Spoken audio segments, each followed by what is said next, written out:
Good morning and welcome back to Silverstone for the second day of the third race weekend of the Caterham Motorsport 2022 season.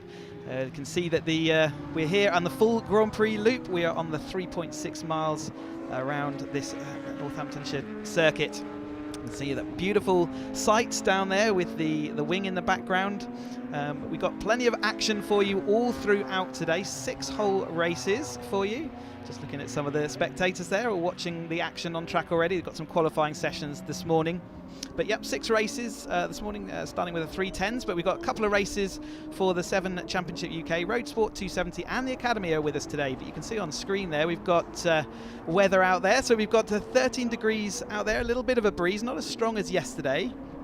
Yeah, and certainly certainly nicer weather than we had yesterday, where we saw a lot of rain and cloud out there. But yeah, we can see over towards that BRDC clubhouse, and Sam's down there in assembly area, so she can give us an update on what the weather's looking like down on the ground. Yes, good morning everybody. It's lovely and sunny down here actually. There is a breeze, a bit of a cool breeze, but I think it will warm up this afternoon. But you know, I've only got my gilet on this morning, so that's a good sign. A bit different to yesterday's.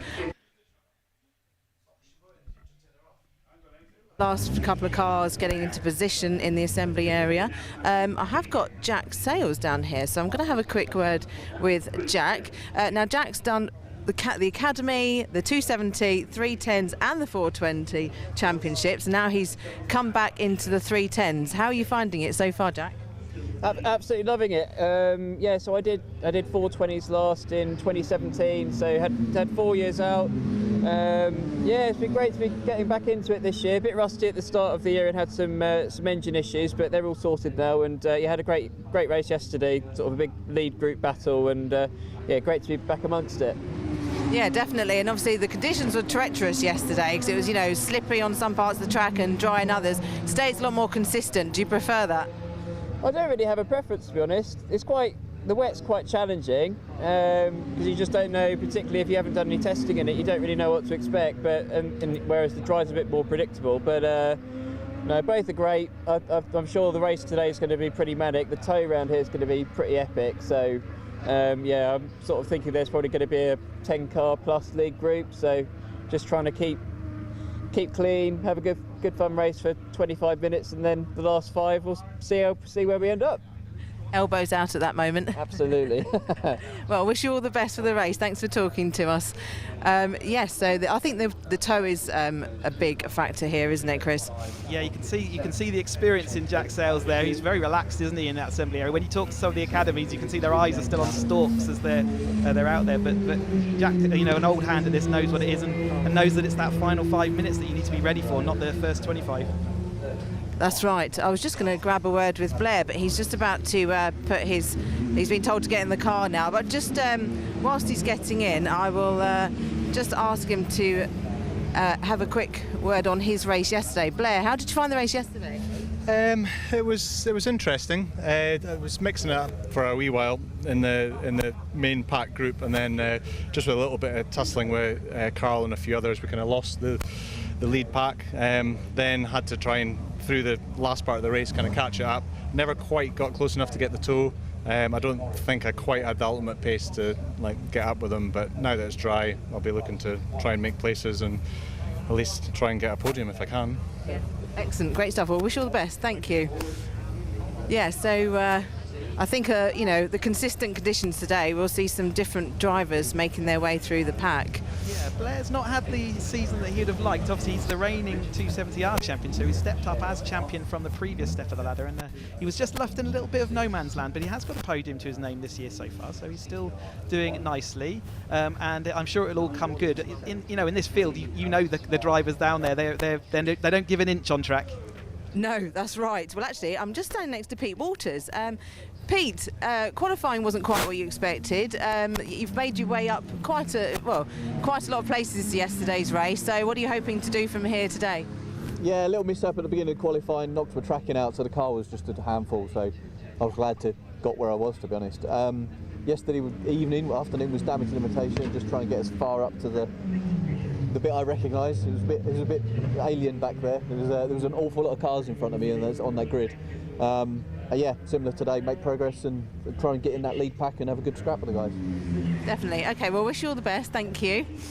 Right, so I'll hand back to you, Chris, just see if I can find anyone else that is willing to give us a few minutes of their time before they head out. Will do. So, yeah, Pete Walters yesterday having a bit of a tricky time of it, as he sort of mentioned, and we sort of didn't mention him in commentary, and that's very strange. Like he said, he's used to being up the front of that pack, right at the head of the field, and so it is an alien concept when you suddenly get dropped back through the field for whatever reason, whether it's qualifying or whether it's other issues, maybe a spin. It is a strange thing to be in that middle. It's a different style of racing when you're in the middle of the pack there, and yeah, we didn't notice, but he sort of made his way up to 11th place, but he's still got a number of cars that he's got to deal with today, and hopefully in these dry conditions, which will match more the qualifying they had, he will be able to sort of make some more forward progress. Looking at Harry Eyre there, another driver that had an off qualifying session, but he made his way up to 13th. Again, a driver that we saw regularly competing at the front of the field, so he'll be looking to get back up there. See these conditions out there, fantastic today. The percentage of rain is definitely lower today. It's still a mild threat out there today, but it's looking sunny and perfect conditions for going racing. It is. Looking at Ben Lopez Appleton. Sam, you got someone else? I have. I'm here with Wes Payne in his. My daughter called this the unicorn car actually, because it's chrome, purpley, pink and blue, so it's quite highly noticeable.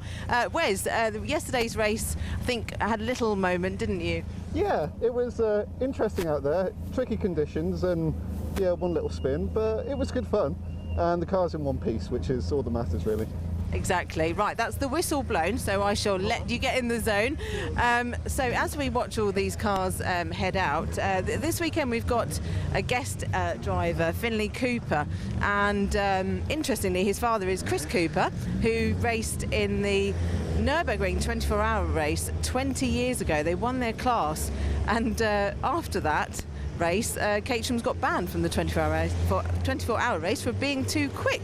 Do you remember that, Chris? Famously too fast for motorsport. That's the phrase that came out of that. So yes, what a great little hook back there. That yeah, we've got Finley Cooper on the field today, starting 31st in the race. We've got 3 Coopers in the race, so that's one to look out for. Alan Cooper and his father, Kevin Cooper, and then Finley Cooper, no relation, but it's a great story to have him back on the grid with us. As we see all the drivers being released from that assembly area where they all get to just in front of the sort of Brooklands suites there, and they get lined up by the marshals on the track. You can see there's a slight crosswind here, so going from our right of screen to left of screen, and that will carry some extra speed as they go down into that Beckett's and Maggott's S's, and maybe a crosswind across Hanger Straight as well. So wind in a Caterham the cars do get affected by that. Then they weigh about half a ton. We can start with the 310 cars today. We've got all 5 steps of the Caterham Motorsport ladder with us. But they do get moved around by that wind. This is the 4th step of the Caterham Motorsport ladder. So these would have been Academy cars potentially 4 years ago. And you can upgrade your car all the way through. Caterham offer a simple process to upgrade your car after each year, and eventually this is the ultimate evolution of the Caterham Academy car. You can see that they've no longer got windscreens on them. They've got uprated suspension. They've got wider track front suspension. They've got more options when it comes to setup and anti-roll bar, and importantly they've got a power increase and also a limited slip differential, which is the big difference between this and the 270R car, which we'll see a bit later. But let's have a confirmation then of the grid. The starting grid for today, the 2nd race for them this weekend. We've got Harry George taking his first win yesterday, and line up alongside him we've got James Wingfield. Then we've got Stephen Lyle taking 3rd on the grid, and Harry Landy is 4th. And we got on 5th place, we've got that Jack Sales who we spoke to before. Lars Hoffman came through to 6th yesterday. Cook is in 7th, and McConaughey is 8th. Cockrell starts in 9th, a little bit lower than normal, alongside Carl Jones, who's also a bit lower than he would expect. Walters definitely further down, but he'll be looking to come through, and Alan Cooper in 12th. Got Harry Eyre in starting in 13th, Yates is in 14th, Lopez Appleton starts in 15th, and we've got Williams in 16th. Baldwin, Payne, Curtis and Curtis, the 2 Curtis are lining up alongside each other there. We've got Fraser, another Chris Fraser this time, Smith, got Clayfan and Creswell starting 23rd and 24th. And then with bumper grid today, got Metcalf, Steele, Jones and Cook making it all the way down to 28th. 29th Curly, Price is 38th, Finley Cooper, who we mentioned, alongside Kevin Cooper in 32nd. They still keep coming. Morgan is 33rd, Welch 34th after a couple of spins yesterday, Gaunt 35th, and Gleish is 36th. And then we got Paul Herndon, who we also saw having some spins and getting up to speed yesterday as well. Heard a couple of buzzers, so I think we are away onto our green flag lap then, and we can see the heat haze on this famous shot down from the first turn there as they head down into this Beckett's S's. Yesterday it was all very squirrely and squiggly into this. It was very low grip indeed, with all the damp and quite the torrential conditions that we had throughout yesterday. But today we will be seeing these cars at absolute full chat as they go around. 155 horsepower on Caterham Avon ZZS tyres. These are the same tyres that they run all the way from Roadsport right through to this 310R Championship. Before we get onto the slicks and wets of the 7 Championship UK, which some of these drivers will be potentially looking to make a step up. Last year's 310R champion, Lewis Thompson, we saw him in the 420R, the 7 Championship UK race yesterday, doing a very good job getting on the podium in his first ever race with that car, so it's really good. See, absolutely perfect conditions. It was raining quite heavily last night, so I imagine it would not be a good idea to touch the grass or any other bits of the scenery today. There won't be a lot of grip out there, and if you do get a spin on, then trying to get it stopped is going to get a bit confusing. We have 37 cars to try and squeeze around this mammoth 3.6 mile circuit, but you know that they'll all be using the same bit of the track all at once and all the time. I'm expecting to see some pretty spectacular racing. Very experienced drivers, majority of this field, but one of the most inexperienced, Harry George, won the race yesterday. He came in from the Academy last year. He was runner-up in the Academy last year. He now sits on the pole position after having taken that first inaugural victory. So great job by Harry to get up there and for that wing. And James Wingfield constantly fighting his car, wasn't he? He is never knowingly attached to the tarmac as he flowed that car around the circuit yesterday. And he starts in second place. Stephen Lyle third after he was looking like he was going to win that race for a long time, didn't he? But just in that last couple of corners, he got caught and taken over for, and third place was his result. Jack Sales, we mentioned him already on the grid. He'd be looking to make that move forward. He's fixed his car, found the performance issues that he was struggling with, and now he is immediately right up there, starting fifth place today, alongside Lars Hoffman, who's got a new colour scheme. So he and Tom Cockrell were using the sort of red and white cars that we saw often running together, but Lars Hoffman has changed his colour scheme for today, and he starts sixth and will be looking to make that movement up. We saw Harry Cook having a good race yesterday. Blair McConaughey's got stuck in no man's land. He'll be right in that battle right from the start, I'm sure. And whereas yesterday we did see some spreading out and separation into groups, you can imagine that in the drier weather today, that will be less of a feature. This is a 30-minute race, the second 30-minute race for them this weekend. And coming into this championship, Pete Walters was in the lead, but we saw that he didn't have a good day yesterday, starting in 11th. So he's got more work to do to try and make sure that he solidifies that. David Yates is another driver who had a poor day yesterday for his high standards, 14th place in the results. So he will also be looking at that because he's coming here second in the championship. So Harry George coming in third in the championship. Was a one yesterday, so he's put himself in a strong position as we come through. Towards the next round will be the halfway point, but we can see all the drivers flowing through. The last few coming around Luffield, which means that the front of the field are very nearly lining up onto their grid spots. They've got to remember where their grid spots are. Not easy on this circuit because there are all sorts of markings. You can see how many markings there are on track there. They've got to work out which one is for them. It's the yellow ones we're lining up on, isn't it? So they need to make sure they do return back to those places, and if not, they will get a 10-second penalty. So that is part of their job, to remember where to start this race from. The heat haze there sweeping across. You can see the wind direction as well from the right of our screen to the left, so we'll keep an eye on that. 30 minutes is put on the clock as we're seeing in the background this bumper field. I can see there's still, that's Kevin Cooper in the run there, heat haze right at the back there, still lining up their cars. So we're nearly there, but you can see we fill nearly the entirety of this the old start finish straight, but it's the one we're using this weekend. See the extra runoff on the outside of Woodcote there, where for the MotoGP amendments they made. But I think we are just about ready to get race 2 underway. You can see the green flag marshal top of our screen, and he is waving that green flag. So the next thing will be showing the 5-second board to the drivers, and then we will have ready for the lights. So who is going to make the best start? Karen, Harry, George make it away from pole. Off they go, and they can make the whole shot down into turn 1. Harry George on the right and James Wingfield on the left. The rest of the field all filtering through, nice and calm by the looks of things. Certainly everyone, no one's stalling or anything dramatic, so we look like we're going to be able to get through this turn 1 nicely, as you see this experienced group of drivers all flowing through. What a great sight in the sun today compared to the dry. All of their skills will be tested throughout this race weekend. It looks like James Wingfield drifting a little bit wide. His tyres aren't up to temperature yet, touches the grass already. Harry George having to go around his outside already, so the action starting nice and early. A little bit of time. Harry Landy going across the track. That's going to be a dangerous as he rejoins. Everyone manages to get around him. There's Harry. Pete Walters also getting around him, but we've still got McConaughey having issues on the exit of going out to the Maccas. Oftentimes when you've had rain the day before, the track grip levels, they call it a green track, will be substantially lower. Jack Sales going down the inside of 4 wide already on lap 1 as we come down into Stowe. Jack Sales takes that lead then from 5th on the grid. James Wingfield is up the inside there in his red machine. Harry George slipping back to 3rd, but Stephen Lyle looking like he wants to put him back another step as the rest of the field flow on down. We're coming down 3 wide into Vale, 3 wide into Vale. That's Carl Jones, I think, coming up the inside there. What a move there from 10th on the grid. He's made his way up to 2nd place, but James Wingfield on the exit of club and then coming into the Hamilton straight, looks like he's got the momentum. There's a definite difference of pace coming around here. They're all having to avoid each other. They're so complicated. It looks like it's Blair McConaughey out wide again. I may have misidentified, but he's dropping back if that is his car.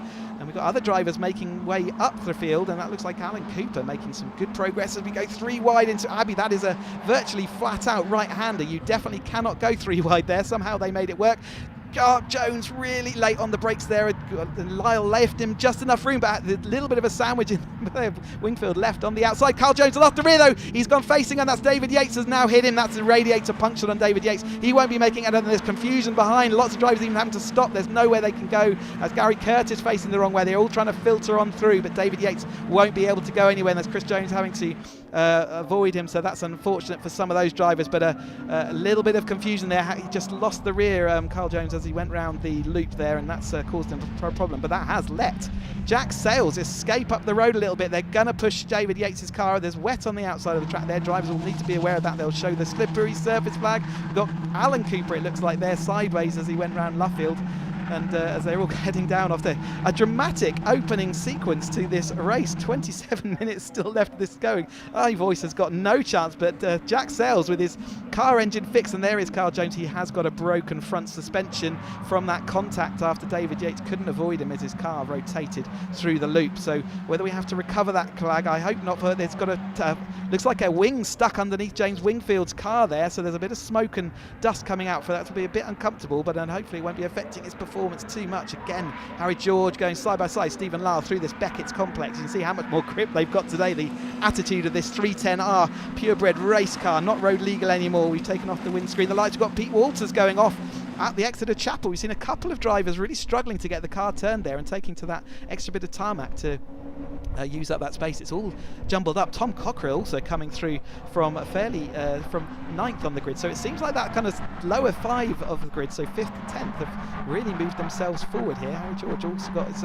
markings and lost a wing already, hasn't he? Maybe that's the wing that was underneath James Wingfield's car as they come 3 wide down into the Vale again. Can Lyle get it all hauled up in time? He can. He gets to position his car. Cockrell makes it round the outside to make a upper position as well over Pete Walters there in the 988 car, and Lars Hoffman now looking to get involved. But Alan Curtis there, where did Alan Curtis start this race? He started in 19th, and he's all the way up in with that lead group now, so what a great result for him. Harry George in that 2nd place. Don't forget Jack Sales is out front. No sign of the safety car just yet, so the car considered to be in a position that's safe enough at this point. I can hear some beeping in the background. Maybe there's a truck trying to live snatch.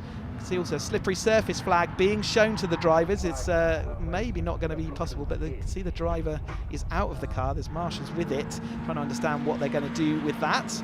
So we're looking a little bit further back down through the field. We sort of talked to Wes Payne in his pearlescent car there, just at the rear of the shot, going around the outside of Ben Lopez Appleton as they go onto the straight here, and Cook just in front of them. Then you've got the Wingfield car, who's dropped down the order from second. You see double waved yellows into Brooklyn, so that's where that car is. And Lyle, was he going down? Was he already passed as they went into that corner? A little bit of confusion about what was going on there, but a double waved yellow. Yep, no overtaking into Brooklyn's at the moment. They can filter through Luffield where they'll take the green flag and they can resume racing. That's looks like Harry Landy, who started in that fourth place on the grid, so he is now behind Wes Payne, so he's dropped down through the order. We saw him having a rocky ride early on, didn't we? But Jack Sales actually out there, so there's the P4 sign out there, so that'll be for Lyle, I think that was his pit board, as they flow on through turn one again.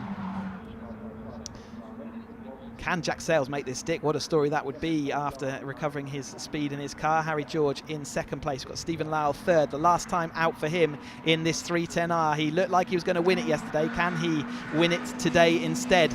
He is in third place where he finished yesterday's race. Tom Cockrell just behind him, so have him coming through from 9th place. And again, he wasn't involved in the lead battle yesterday for the majority of the race. In fact, we didn't really see him at the front there, but he recovered back to the 9th place. A little bit of weaving and jinking already for that toe. Tom Cockrell is alongside Lyle there. They're going to go side by side, 3 west into Stowe this time through.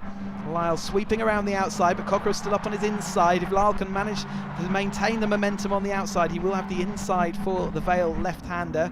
Saw him do that before. He is tucked on the inside, but Harry George had the best of the momentum and he's round the outside. Looks like Lyle's going to tuck on the inside of Harry George and just stick into that third place currently.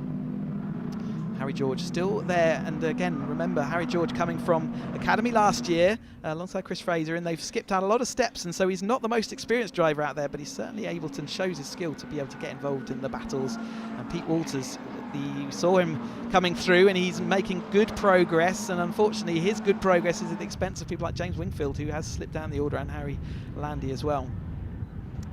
Yep, Tom Cockrell around the outside. Lyle on the inside is going to get tight as they go into the loop. We saw this came abreast. There's wet out there from Carl Jones's rotation, so Lyle will have to tuck on the inside of that. Harry George also mindful of that. It looks like the wet area is sort of a bit wider on the circuit than they were using that time through. Experienced drivers, so they'll know to look out for that. Things like radiator pops and stuff, they'll certainly know it if they run over it.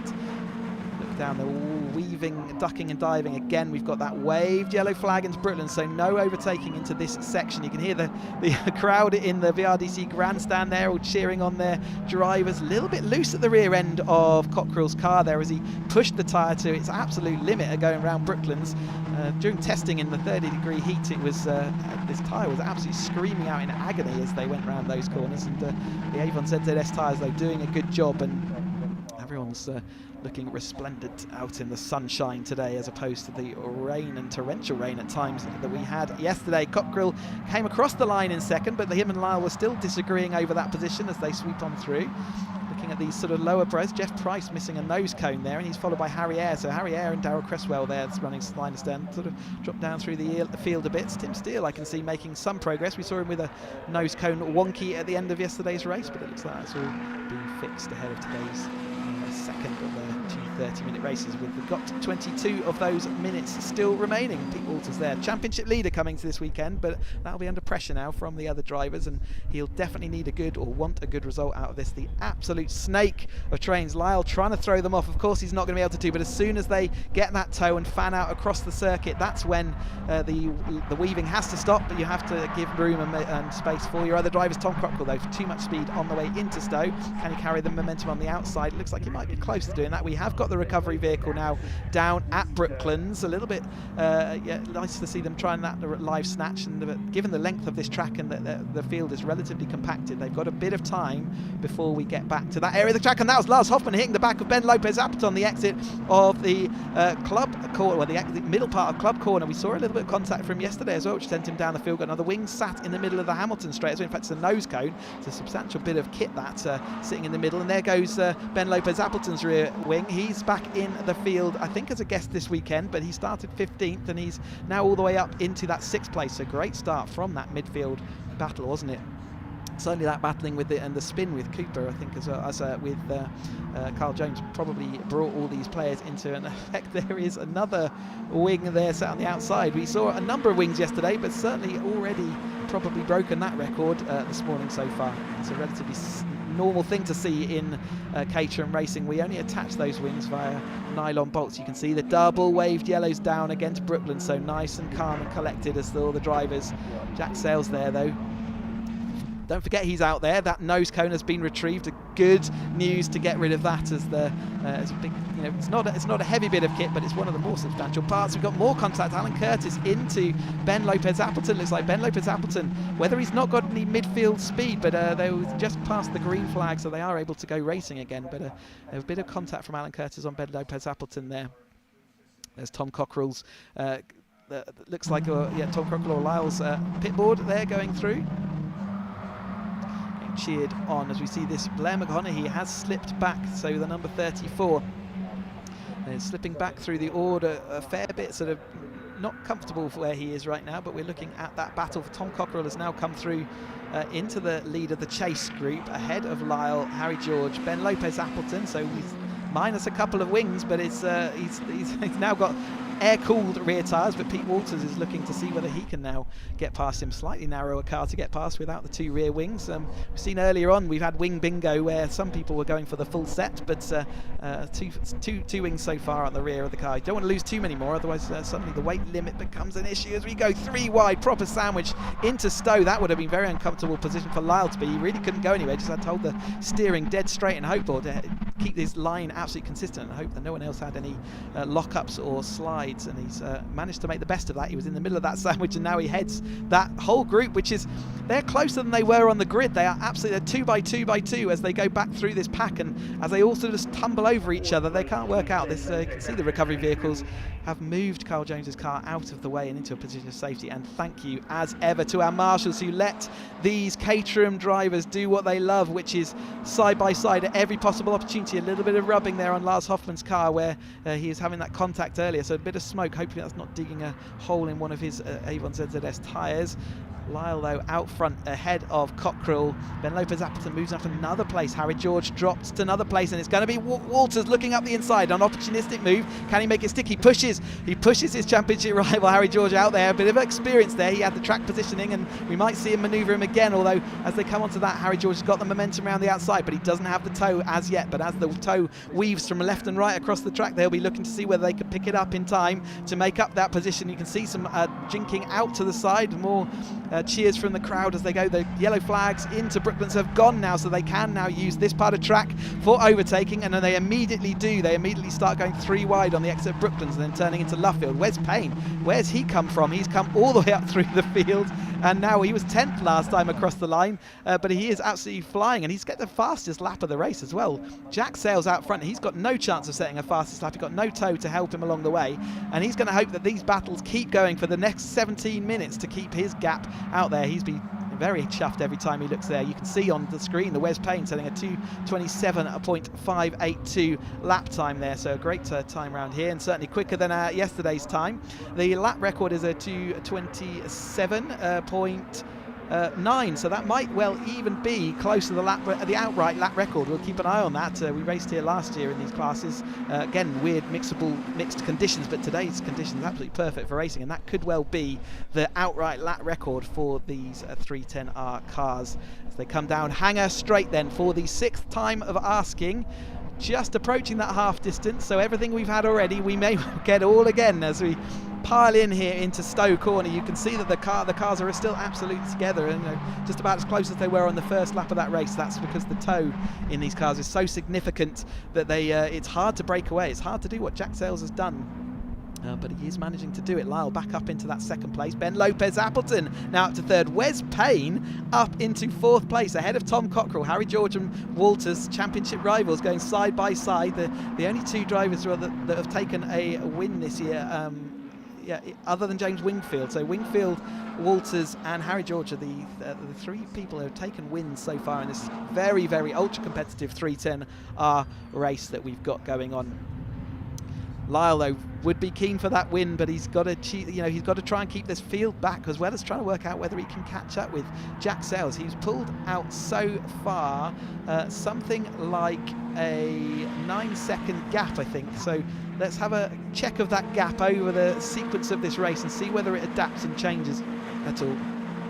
So last time across the line it was 4.5 seconds, so not quite that, so not giving it a bit too much time, but we'll see whether it increases from 4.5 as the second half of this race develops. But it doesn't look like these drivers are keen to go single file anywhere, and Brooklands is one of the corners where it's a left-hander where you have to be on the brakes and turning all the way through. It's a left-handed approach to a really sort of late apex around that bend. It's hard for the cars, hard for the drivers to manage, and the Cooper there losing the rear end of the car just as he exits, and he's just tailing Blair McConaughey and Walters, who have found themselves out on track and are sort of trailing a little bit further back than we might expect. He's down in that 6th place, Walters, the last time across that line.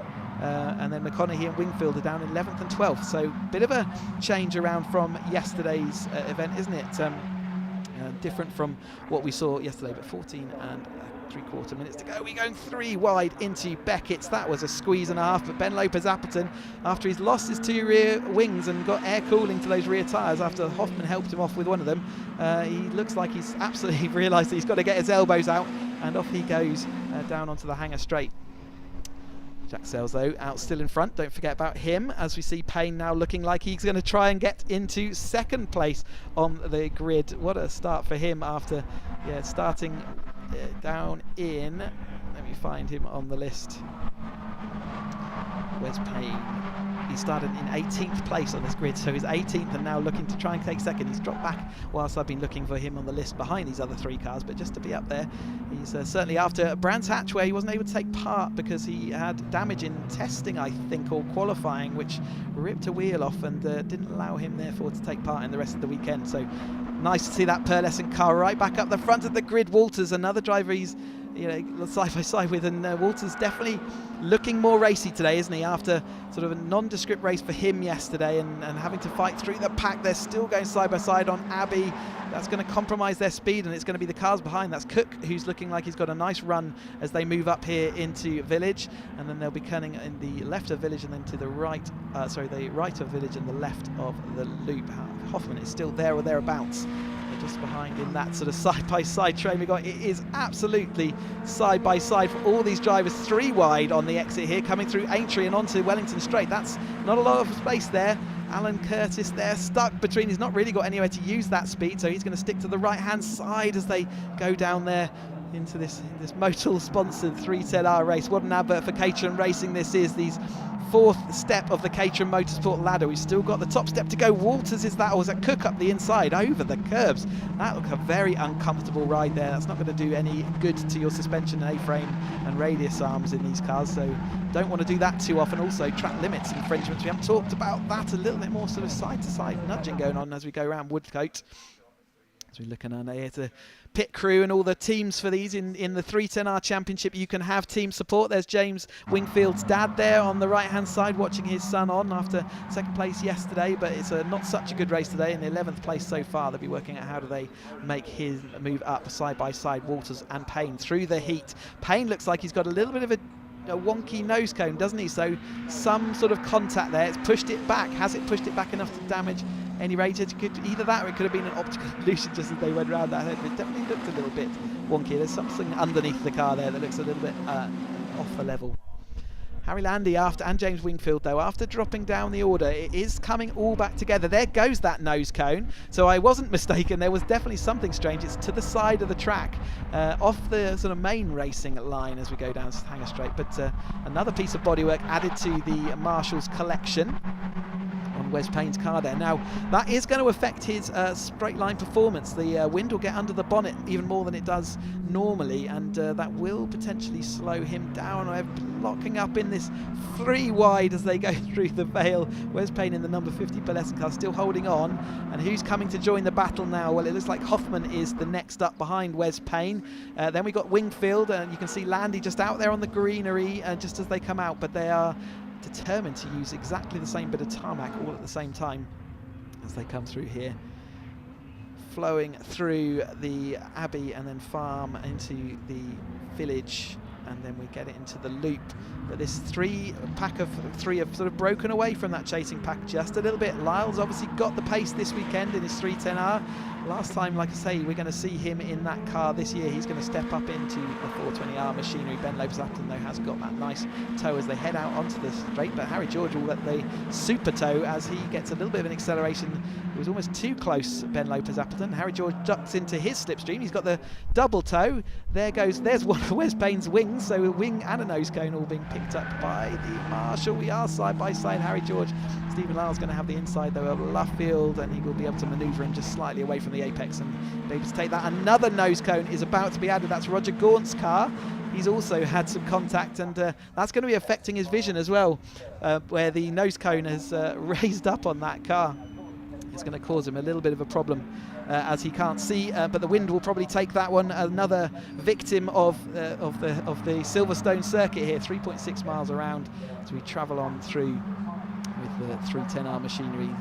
Their second race today, they can pack up away and just go and put the order in for new wings and noses by the time we get to the end of this race. Stephen Lyle there in that second place. Last time across the line it was Lopez-Appleton, but it changes every single time we come back to see this group of cars. Harry George there in that fourth place. 9 minutes and 30 seconds to go of this race, so coming towards that kind of crescendo of this 310R race, the first race of 6 that we've got with the Caterhams today, going more side-by-side action as Harry George takes the inside. Ben Lopez-Appleton, the return to the grid, and he's after yesterday trying to fight the way through but only getting to 15th after a difficult qualifying session. He now has made it all the way up into that second place again, and it looks like these three are going to be fighting out for 2 steps of the podium as Jack Sayles is still disappearing off up the field. And what's the gap now? We've got 5 seconds, so he is increasing that as we go down through this race. So we've got Sam down in the pits, and I believe she's got David Yates to understand what's happened to him. We saw him having a bit of an accident earlier. Yes, thank you, Chris. David hasn't got back to the pit lane just yet, but I was just talking to Matt Blythe Motorsport, who run David Yates, and they were just saying looked like he had nowhere to go. Obviously went into Carl Jones as he spun in front of him, so they said he'd be really quite annoyed about that, because obviously he was his usual front runner, so it's a shame for him. Over to you, Chris. Thanks, Sam. Got a so nice to hear from David there down in the pit. So I'm sure not nice actually. He won't be wanting to be on camera and listening to that.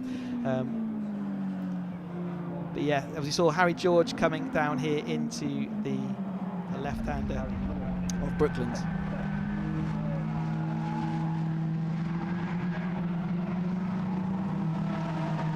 There's Stephen Lyle going through there. See another yellow flag there, so there's something going on. Who's that? The number 99 car spun there. That's Michael Curley in the 99 rotated. I wonder where that is. It looks like he is facing against the flow of traffic, and he hasn't yet got his car back up and running. Other cars in his line, so he's hopefully, if he's run that car engine backwards, it could be take a little time to get that sparked up and in action. I'm just going to get my timing screen updating. A little bit more contact there between, looks like Alan Cooper and Pete Walters. So Pete Walters still not able to make that sort of definitive breakaway. And we saw Wes Payne earlier on, was right at the front. Harry George absolutely sideways as we go through this Beckett's complex. And they make their way out down there. Jack Sayles still, though, out in front. That gap has come down a second, so they're just skirting the edge of that track. Ben Lopez-Appleton currently sitting in that second place. Harry George third. Lyle now dropped into that fourth place. This group have got a little bit of pace over Jack Sayles now, though, and that gap has come down by a second over that last lap. We've got 6 minutes of this race to go, so the intensity will take a notch up again with a 2-minute 27 odd lap time that they're throwing. It's not going to be too many more laps before we call this race to its conclusion as we head on around there. So it has broken up, so where we were seeing an absolute pile of 15 odd cars sort of towards that, just as we went through the halfway point, it has now spread out. We've seen a couple of incidents and a few issues out there which has spread that course out.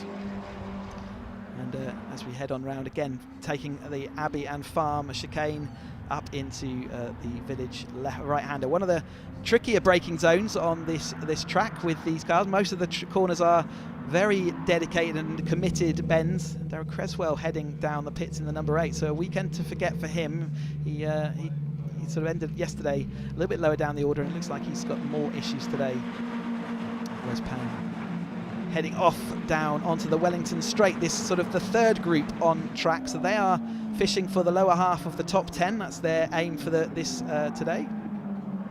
But we've got 2 podium spots remaining out of 3. Who is going to be the driver today that doesn't get one of those podium spots? We saw Lyle leading nearly all of yesterday, certainly the majority of the laps, but he got pipped to the post by the man that's just in front of him there, that Harry George in the Blue Alpha sponsored Machine LFP run car. And remember, he came from the academy last year, so he's made that move up. They've been kind of stationary in those groups for a little while. We see Jack Sales fixed his car and disappearing off up the road, and he'll be delighted with that. However, the gap is now down to 3.7 seconds. Another 0.3 disappeared in the course of that lap, where the other drivers are sort of staying stationary a little bit more now. They're able to leapfrog each other, and they've got a bit more collective speed as they overtake each other and use the toe to gain extra speed. I think it's probably worth something like 7 miles an hour extra speed at the end of the straights as they pull on towards the end of that straight. So if they get the double toe, it could even be more than that. And you certainly, as a driver, you've got to be aware of that extra speed so you can knock it off. You've got to actually brake a little bit earlier to get everything back under control and sorted in time for the corner as they're going side by side once more through the right-hander of Stowe. You can go side by side, and if you maintain that overlap on the exit, you can then have the inside corner for Vale. That looks like what Harry George is trying to do. He's trying to push the issue, and Stephen Lyle had nowhere to go there as Ben Lopez-Appleton came to cover the outside again. Harry George makes that stick with Lyle having to be covered off by Ben Lopez-Appleton. That opened up that inside of the Vale as they went through the right-hander then of Club Corner and out onto the Hamilton Straight, where we'll see the Formula 1 cars in a couple of weekends' time. Lots of construction work going around the Silverstone circuit. Are the trailing group there behind also making catch-up moves? Blair McConaughey has moved up into that 5th place, and yes, he is 5th place here. That's certainly been a recovery drive, but not necessarily where he wants to be. He wants to be fighting for those podium spots, and we will look forward to the day that he does that. Can he make that? Can he make it across the gap in time to do that? You know that Lyle will be looking carefully in his mirrors to see with the progress there. He work out whether he needs to just sit there and wait, or whether he has to actually start moving forward away from that threat of Blair Mahoney behind. Tom Cockrell follows him. Wes Payne, who we did see up there in 2nd place for a while, has dropped now back into about that 7th position as they head through Brooklands again. Such a tricky corner to get a Caterham car to respond around in these 310R. They're absolutely pushing those tyres. They're asking an awful lot of them, braking, turning, slowing down, and then the acceleration out of Luffield here again. There's a lot of action before we then get to... Yeah, so I understand that we saw Darryl Creswell pulling into the pits, and let's find out what happened to him. Yes, thank you. Yeah, Darryl Creswell's had some contact, so it's unfortunately caused his exhaust to fall apart. So unfortunately, that's not drivable. It's almost dragging on the ground. So he's out and gone back to his awning. Okay, back to you, Chris. Yeah, thanks for that, Sam. So obviously, if you lose your exhaust and the wadding comes out, not only does it make an awful racket, it's and noise can become an issue, but you lose performance as well. And the Darryl Creswell deciding that he would pull back into the pits and fix that car for next time out when we'll be at Donington Park. So we'll see his car back out there for that race.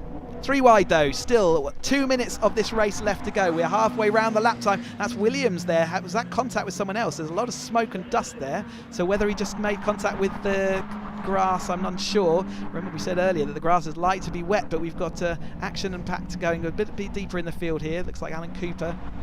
You can see there, that is the Harry Landy car who's dropped all the way back through, and Alan Curtis, who we saw right up there in sort of 5th place-ish at one point, he's now dropped back through the field down to 16. You can see slippery surface flag, so I wonder what that is. If there's debris and stuff on the track, it sounds like we're going to get one more lap after the end of this one. So this is the penultimate lap here, so it's really building to a crescendo, and you can see Blair oh, a little contact as they come through farm. Ben Lopez-Appleton absolutely hit the inside of Lyle there. Disagreement over whose bit of track track that was, and coming on this penultimate lap, Lyle manages somehow to keep that car under control. He's got a puncture though, rear left puncture. What a shame for Lyle. That's such a sad end to both of their races. Their punctures means he's not going to be able to make it to the end of this race. So he was denied yesterday, some would argue.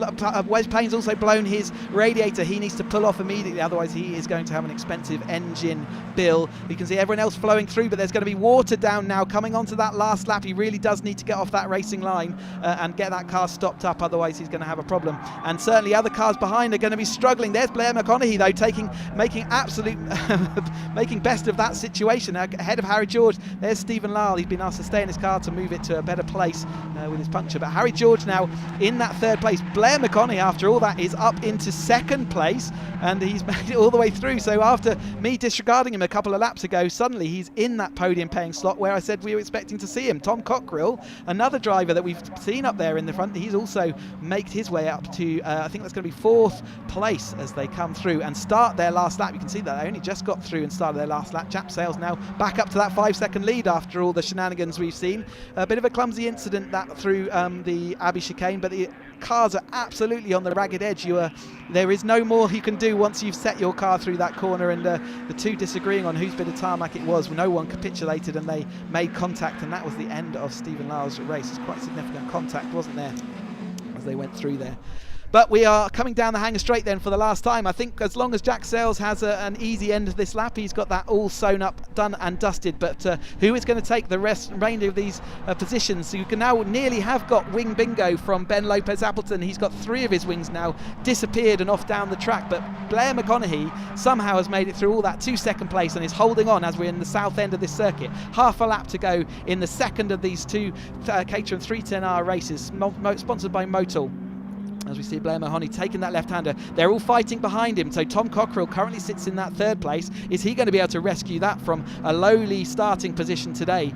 Harry George starting on that pole has been involved in the battle all the time, but it's Jack Sales after that early lap issue with Carl Jones that has disappeared off up the track, and he's still there sitting way and off in the front of the field. Tom Cockerill now takes that second place over Blair McConaughey. Harry George has slipped back behind and Ben Lopez Appleton is sort of disappearing backwards even further. I wonder whether he's still got a bit of damage. It was quite significant contact that they had. I won't be surprised if something's been knocked awry slightly. Blair McConaughey, you can see him looking in his mirrors. Where is Harry George? What do I need to do? Where do I want to be coming onto this last long straight, the Wellington straight? They're coming through Aintree last. He's got the super toe on Tom Cockerill.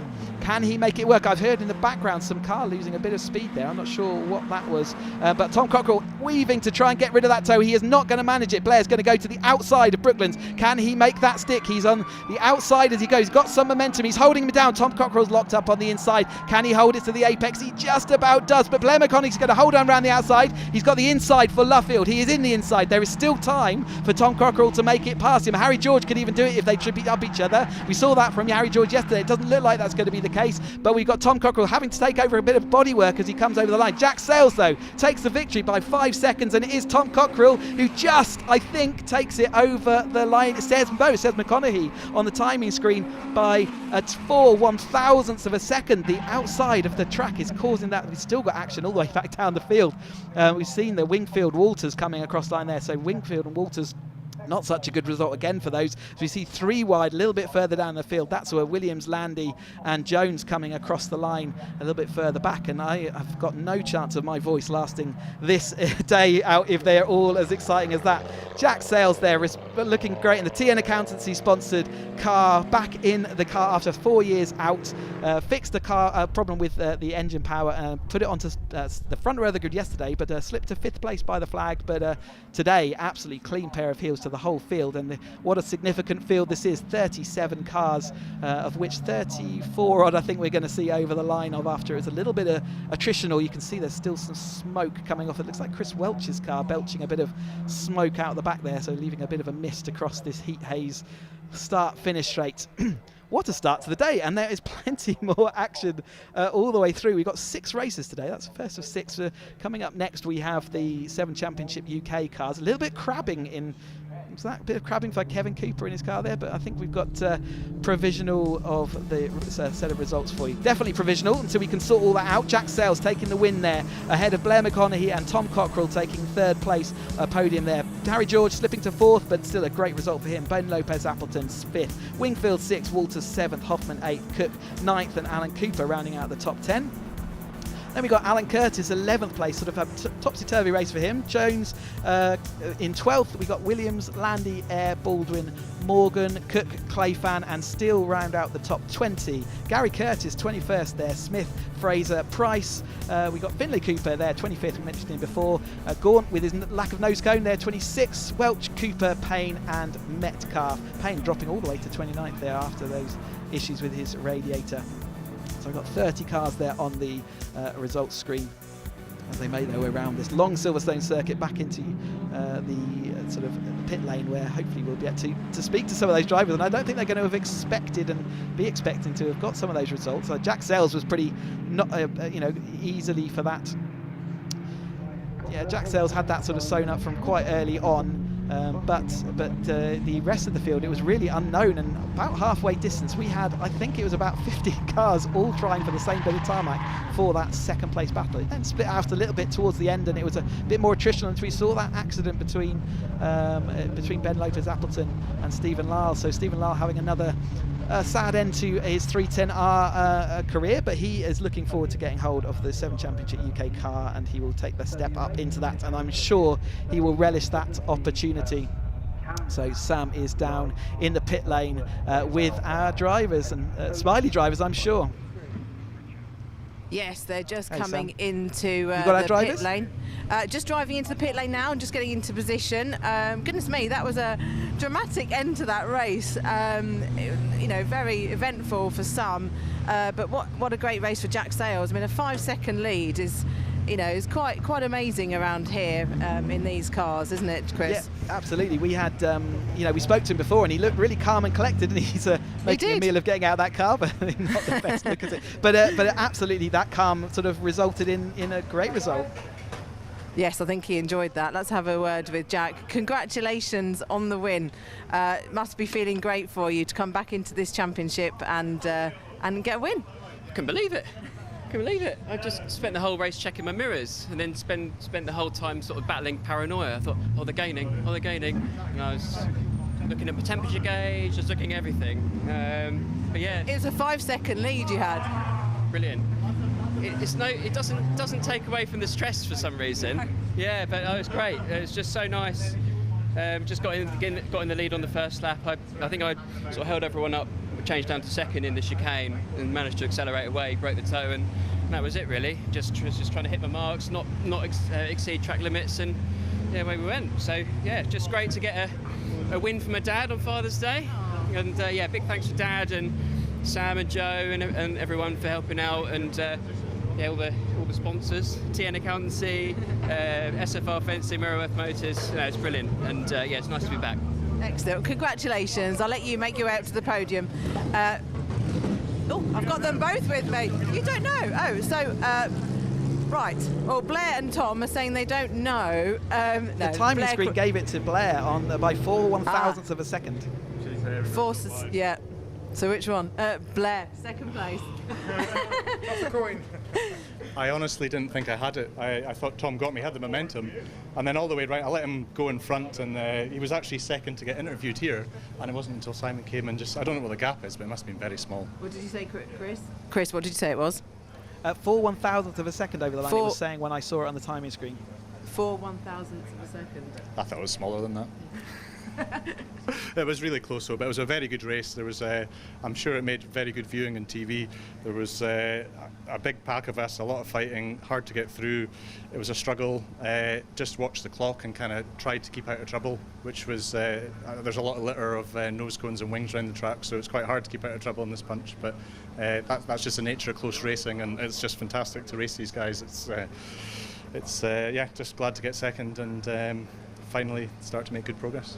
Excellent. Well, congratulations. I'll let you make your way up to the podium. I'll have a quick word with Tom. Tom, you started, was it ninth? Yeah. Yes. Well, that's great to get up to third. Were you expecting that? I wasn't expecting it. Yesterday I was too hesitant in my wet, so I was a bit disappointed. Today, great start. Got up to second, third, fourth battle, and then I just drove off the track. So I was back down to like 13th or something with 13 minutes to go. And then real great battle back through the pack, and then race to the line with Blair at the end. Gutted not to get it, but that's life, it's racing. Simon says we don't know, so we'll wait and see. But yeah, excellent racing. I've come back with 4 wings on my car, which is great. Roll on to Donington. Excellent, great stuff. Well, hopefully you can make your way up to the podium now. Cheers. And yeah, so we'll. Oh, the photo finish. Let's get a camera shot of that. That's a rather close call. Okay, they're still deciding. The timekeepers are still deciding. So we shall wait and see. Hopefully they'll make a decision before they make it to the podium.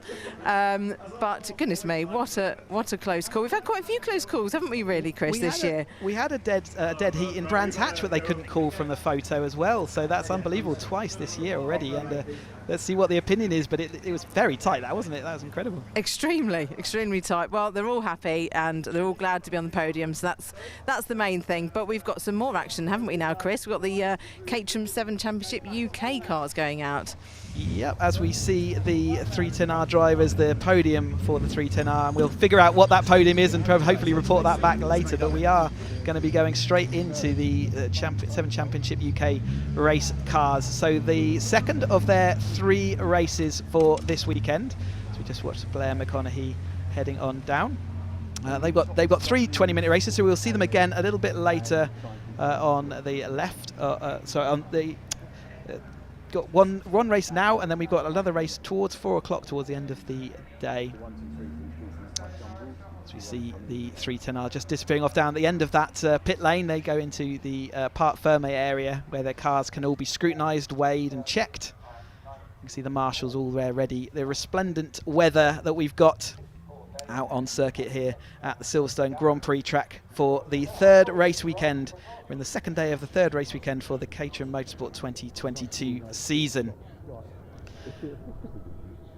But yeah, no, absolutely. You can see the drivers all lining, coming round here for out being released from the assembly, and we will go through the grid. But I am delighted to say that we have got the reigning Caterham British champion, or British Caterham champion, sat alongside me in the commentary box for this race. Stephen Nuttall, you're a person who has seen it all, done it all, and last year you brought home the championship. Yeah, thanks Chris, great to be here. Thanks for the build-up and the intro. Yeah, it's nice to be on the side of the fence, albeit, as you know, probably would rather be out there in the car. But yeah, I'm looking forward to today's race. I'm still catching up from yesterday a little bit, but great to see Jake coming through, taking his first win, I think, in the 420s. That was his first win in a Caterham, full stop. So yeah, great to see him get that result, and you can see him in a white car there, just being reversed onto his grid spot as he's maybe overshot slightly, or took the wrong side, in fact. He wanted the inside. I'm not surprised. The inside there does feel like it would be quite a handy place to be. Henry Heaton lining up alongside him. Henry Heaton, in fact, let's have a confirmation of that starting grid for you. So we saw Jake Swan in his white car, starting from pole position on the right of our screen on the left of the track. Henry Heaton lines up in his blue machine alongside him. Lewis Thompson came in and got a podium on his first time out in that 420. What a great result for him, 3rd place on the grid. Bristow in the orange machine alongside him. Aaron Head starts 5th place alongside James Murphy, who had an unlucky day yesterday in qualifying. Andy Lee starts 7th, came through the field well in the wet. Barry Benham, a fantastic result here in 8th place. Mike Evans ended up 9th, Tim Dickens behind him in 10th. 11th was Chris Kirby, and Chris Moore dropped all the way from 2nd on the grid down to 12th, so he'll hope for a better day today. Dale Head in 13th. Johnny Jarrett ended 14th after a late spin. Gary Lapidus is 15th, and Ian Sparshot 16th. And 17th will start Eden, our pole sitter from the race yesterday, but he dropped down through the order. So we look at Barry Benham there in that 33 car. That is my car from last year, Steve. And I know we had some racing, but most of the time you disappeared off down the road. But the weather conditions looking good for Caterham racing today. Indeed. I guess this is what they're all used to. After 2 days of testing in glorious sunshine and the heat, I imagine yesterday would have caught a few people out a little bit. Certainly setup-wise and preparation-wise, it wouldn't have been ideal. But I guess this is what they're all dialed in for. You would hope the cars are absolutely on point today. Yeah, absolutely. I mean, like you say, it was about 31 or 32 degrees. I know you've been out at Donington racing earlier. Was that a victory you brought home? Yes, it was. Thank you, Chris, for dropping that in there. Yeah, we were at Donington yesterday with the HSCC in the wet, miserable conditions, but yeah, managed to bring it home in first. It's a good result. Thank you. And it's quite a change in machinery from this 7 UK car that you're driving this year. It is, yeah, albeit they do feel a bit Caterham-esque, so perhaps not the 420, but maybe a 310. They like to move around quite a bit, so it's a slightly faster 310 the way I look at it. And a glorious sound they make as we watch these 420R. This is the top flight Caterham Motorsport, the top flight of Caterham Motorsport, the 5th step on the Caterham Motorsport ladder. This is a thoroughbred racing machine, absolutely track focused. It wouldn't do very well out on track on the road at all. It's a fantastic beast out on track though. This last year was the first year we ran with slicks and wets, and you can see we ran the wets yesterday, had a good old run out with those, and now today we've got the slicks out in show. You can see them all weaving down the hanger straight, trying to get that heat in, and I don't know if it was the same for you, but I found out the most exhausting part of the racing last year was actually the warm-up lap as we tried to get these cars dialed in. Absolutely. You remember we were drilled into us to do that, and I think some just gave up by the end of it. Yeah, it really is a physical thing there. The reason, or one of the reasons we run 3 20-minute races, other than the fact that we get a whole extra race and all the excitement that brings, is that, yes, for the driver's perspective, 20 minutes of rest around this Silverstone circuit with its many fast dedicated corners, and it really is a pressure on the arms and the neck muscles to get to the end, and 3 20-minute races was considered to be a better position there. You can see though that we've got Sam down there available, so let's throw down to Sam. Yes, thank you, Chris. Yes, it's nice and dry for these guys today, so no concern over what tyres to use. But like you mentioned earlier, they don't really want to get any tyre off onto the grass because it will be so wet from all the rain we had yesterday. So yes, we've got, like you said, Barry Benham. He had a great race yesterday, actually, didn't he? Finishing in 8th place. I wonder what he can do from there. And then, but obviously, Tom Eden, he won't be very happy, obviously, with the DNF yesterday, but I'm sure he will make his way through the field because he's quite a good, he's normally at the front end of the grid, isn't he, Chris? He showed he got the pace as well, didn't he? Obviously, took it on pole position, and last year I remember he was also involved right in that battle all the way through the race. So absolutely, we'll look forward to seeing how he can move through the pack. And what do you think, Jake Swan? Do you think he'll be able to hold on to that lead today? I think he's got some wide elbows when he wants to, and he is perfectly capable of defending that lead. It's not easy to defend around here, but he might even choose to work with Henry Eaton. They did do a bit of working together yesterday, so maybe we'll see more of that as well. Possibly. Obviously, Aaron Head, he's normally, he's one that we've interviewed many times because he's been in the top 3 at the last 2 races. I'm sure we will see him make his way through. And obviously, James Murphy's right behind him, who hasn't had the best weekend so far, but hopefully his car's all okay now, and he'll be one to watch come through as well from 6th place. If James Murphy didn't have bad luck, he would have no luck at all. He'll be looking to stroke his car home, no doubt. But yeah, he's had a really torrid start to this year, but he will be definitely looking to move through. Yes, exactly. Right, well, I think they'll be just coming round now onto the start-finish straight. So we shall hand back to you guys in the commentary box. Race underway. Thanks, Sam. So yeah, you can see these cars all lining up there. And Steve, it's another time where lots going on for the driver, trying to warm up your tyres and get ready for the start procedure. Exactly right. Make sure you're in the right gear, looking for the guy at the back of the grid, looking for the lights ahead. There's a lot going on in the driver's mind just now. You're saying there's 1 or 2 people out of position here today, but the beauty of Silverstone with the straights and the wide corners, there's plenty of things you can make up here, all to play for. Absolutely, and yeah, even we saw yesterday people coming through right from the back of the field, and that was with inclement conditions. So now we expect to see, and we have seen before, them all be in one pile together. We have got all the cars lined up. I didn't spot the green flag. I wonder whether it's happened already. Let's keep an eye out for the second of 3 races for them. They are underway. So Jake Swan-Dixon makes a move. A little bit of smoke there from James Murphy, holding the revs maybe a little bit higher than he wanted to, or his tyres maybe not up to pace as they all flow through. Chris Kirby at the inside of Mike Evans there as they flow through turn 1. It always looks more complicated from the outside view of these cars as they come down through into Beckett's than it does when you're in cars side by side. Immediately Lewis Thompson from 3rd place on the grid takes that lead. He is really inserting himself into this championship immediately, isn't he? They've got Chris Kirby coming across the field. Can he make it up into the pack? He can do. He has a little bit of a bumpy ride as he rejoined there, and we mentioned before, Sam was saying how the grass is soaking wet and you definitely don't want to touch that. I knew that to my detriment at Cadwell Park at the end of last year, but We've got Lewis Thompson coming down there for Interstow, side by side for second place, and 3 wide looking like for that third place. Lee Bristow coming through. He's going to be taking that car up the Goodwood Festival of Speed Hill in a few weeks' time, so look out for that orange machinery on the Goodwood weekend. And as he comes through down into the Vale for the first time, Tom Eden there already looking like he's lost a bit of rear wing. He maybe was trying to make some progress. Is that another car pulled up on the inside there? I'm not sure what's going on, but Lewis Thompson has got a little bit of a gap out front. He's come straight through from 310R, won every single race he took part with in 310R, and now he's leading a 420R race. What an achievement. It's seriously impressive, isn't it? We saw how fast he was in the 310s last year, and we're all eager to see how he could do in a 420. I remember he laid down the gauntlet at the closing ceremony, didn't he, Chris, for us all? So he certainly put his money where his mouth is. Certainly, he's pulling it off at the moment, and it's not easy. This is the top flight of the Caterham Motorsport. They are multiple champions. We're looking at 3 champions here. They're Aaron Head, multiple champion, Bristow, 310R champion, and James Murphy has won pretty much most of these races as well, championships as well. And behind him, Tim Dickens, another champion. So, like I say, there's absolutely stacked, and obviously we were in this pack last year, but it's sometimes it's nice to be out here and there's less stress in this position. It's definitely more comfortable sat here, I agree.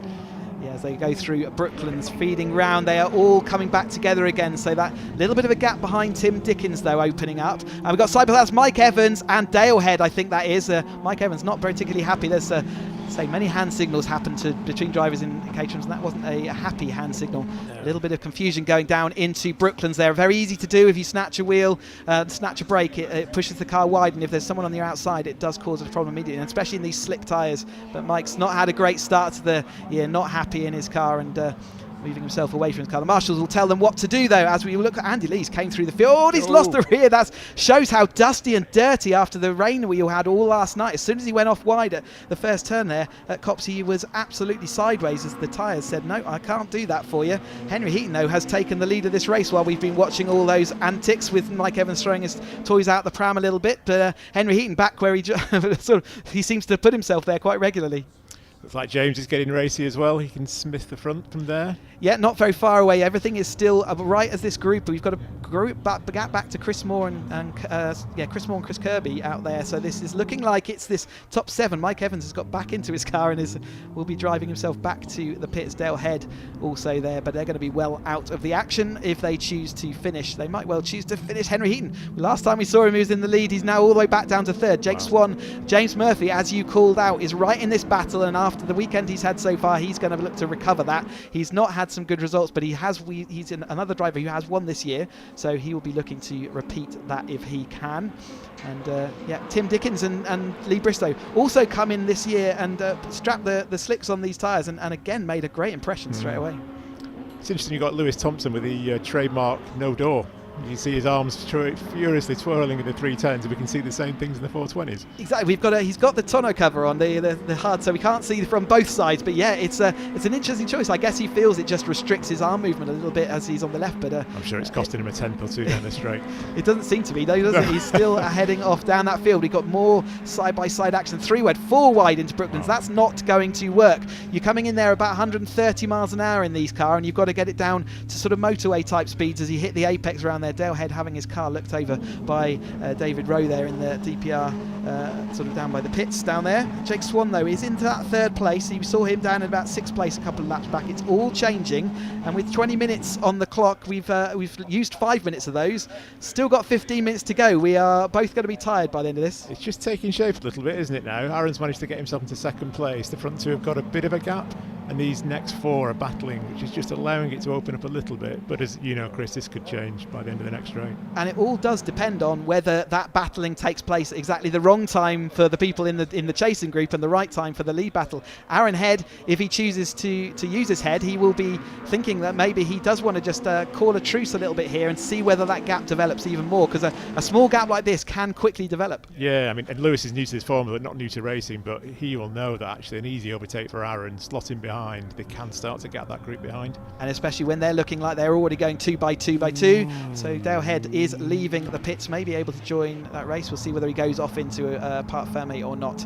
But Lewis Thompson, yeah, he did choose to let that pass happen easily, and now will Aaron defend it? It's all that kind of, it's such fine margins. That gap in the mirrors, it sort of looks maybe larger than it is in real life sometimes, but he clobbers that inside sausage curve. You don't want to do that too many times. That can upset the balance of the car quite a lot. And I think that game of chess you certainly see in the lower formulas. Sometimes you can't afford to play that in the 420s. It's critical. You've got to be at the front or near the front and trying to move forward at every opportunity. It's so easy to get swallowed up and get shuffled to the back of that pack that we can see there.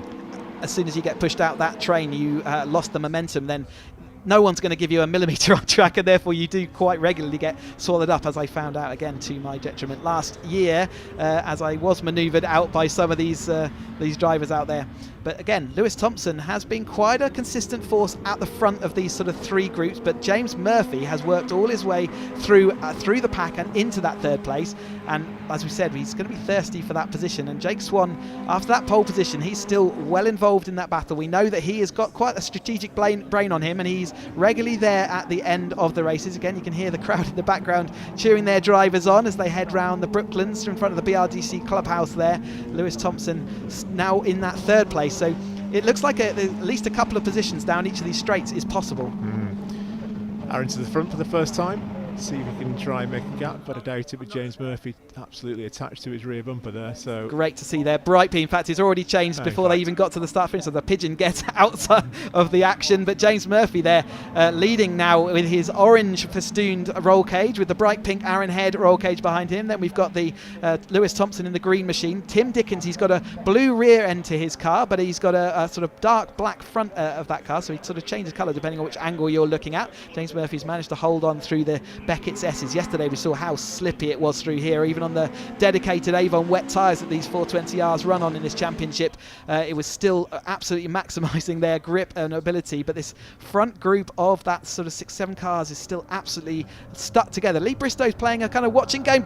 Henry does, well, that's Lewis Thompson takes to the grass on the outside. He gets manoeuvred a little bit more. You saw Aaron Head just taking it even another inch off of him as he goes around, just making sure that he's going to have that inside line. But is that overlap still there as they come down into Vale? It is still there, and we are going to go 4 wide into club. That's not going to work. James Murphy shoving it down the inside of Jake Swan. Somehow they're making it all stick. He's going to be out of position though. Jake Swan might look to get up the inside. Going to compromise him through club though, and James Murphy, he decides he is going to slip in behind him.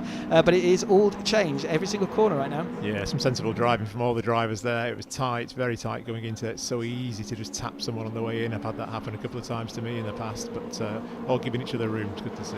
At this stage of the race, that is the sensible choice as well, isn't it? We've still got 10 minutes of this race. We're only halfway through. In fact, just under halfway through, so still plenty of time.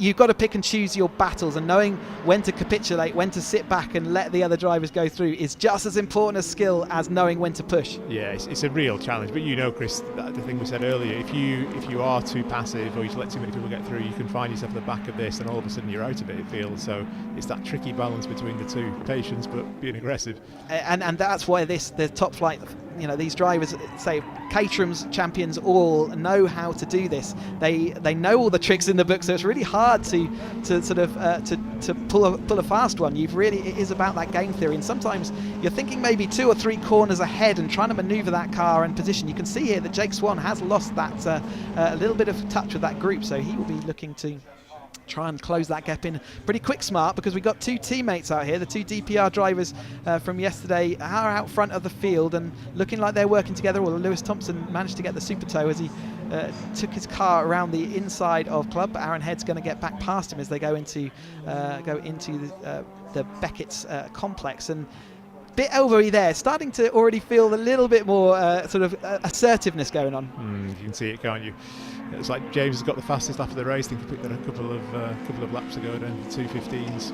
Seriously impressive, the pace on these slick tyres from where they were even just a couple of years ago. Yep, 2:15. I think we're something like 17, 18 seconds faster than the 310R machines around this, and we're running sort of similar speed to the GT3. There is Mike Evans, seeing there out the car and out of the race.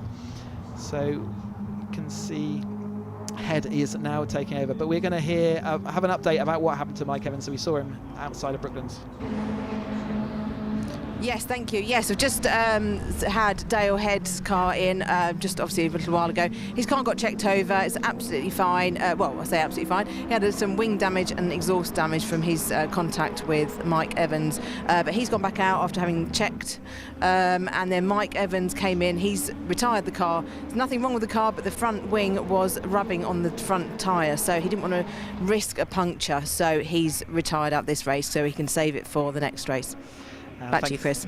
Thanks for that, Sam. Yeah, and they have to run. They have an allocation of slicks per race meeting, and therefore, if he's got a rub on that tyre, he doesn't want to destroy it because he will potentially have to use that, and he doesn't want to get a puncture and use up an allocated tyre. So he would have to go back to an older one, which wouldn't cause any problems. It looks like Tim Dickens got a bit of damage to the right rear of his car, so I wonder whether someone has smashed his rear box or whether that was already there when we entered this race. As we're going to right around Brooklands. Brooklands is going to be one of those corners, I think, later on in this race as things take the you're telling the car that it needs to turn, stop, and manoeuvre, and possibly go 3 wide round there. It's asking an awful lot of the drivers and the cars. You are asking a lot, and physics takes over sometimes, doesn't it? And it's the better of you, unfortunately.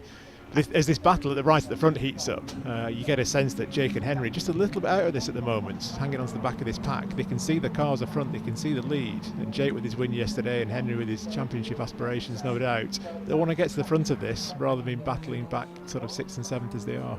Yeah, absolutely, and this is the kind of time where you have to start, if you're going to make a move and you're not in that top 3, now is the time where you really have to start seeing what is available. We saw different conditions. They were out in sort of drying track on their wet tyres yesterday, so the setup of the cars, and like we said in testing, it was all to do with the dry track, and the sort of balance of performance seems to have switched around in that group. And like you say, Henry has managed to move himself back into that 3rd place just on time, as you'd expect. He's always there or thereabouts, certainly fighting alongside Lewis. That gap has gone. Got Bristow there getting a tyre rub, and that's an awkwardly positioned wing, isn't it? It actually looks like that could be in a position where it is slicing into that tyre. Yeah, as we say, Henry's sort of run out of patience now. You can sense that now's the time to start making things happen, so he's trying to work himself forward.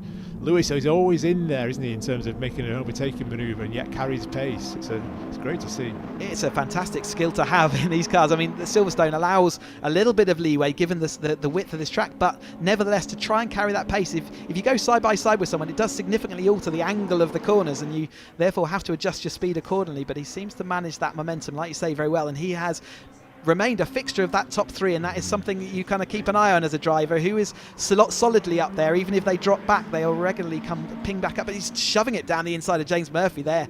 No manners going into that one, but James Murphy might have the momentum as they go around Aintree left. It's a little bit tight and pinchy. Will Head give him they're going to go 3 wide onto that, which is going to allow Tim Dickens and Jake Swan straight back into the action. You just get the sense the intensity's notched up a little bit here, hasn't it? You can sense 6 minutes to go.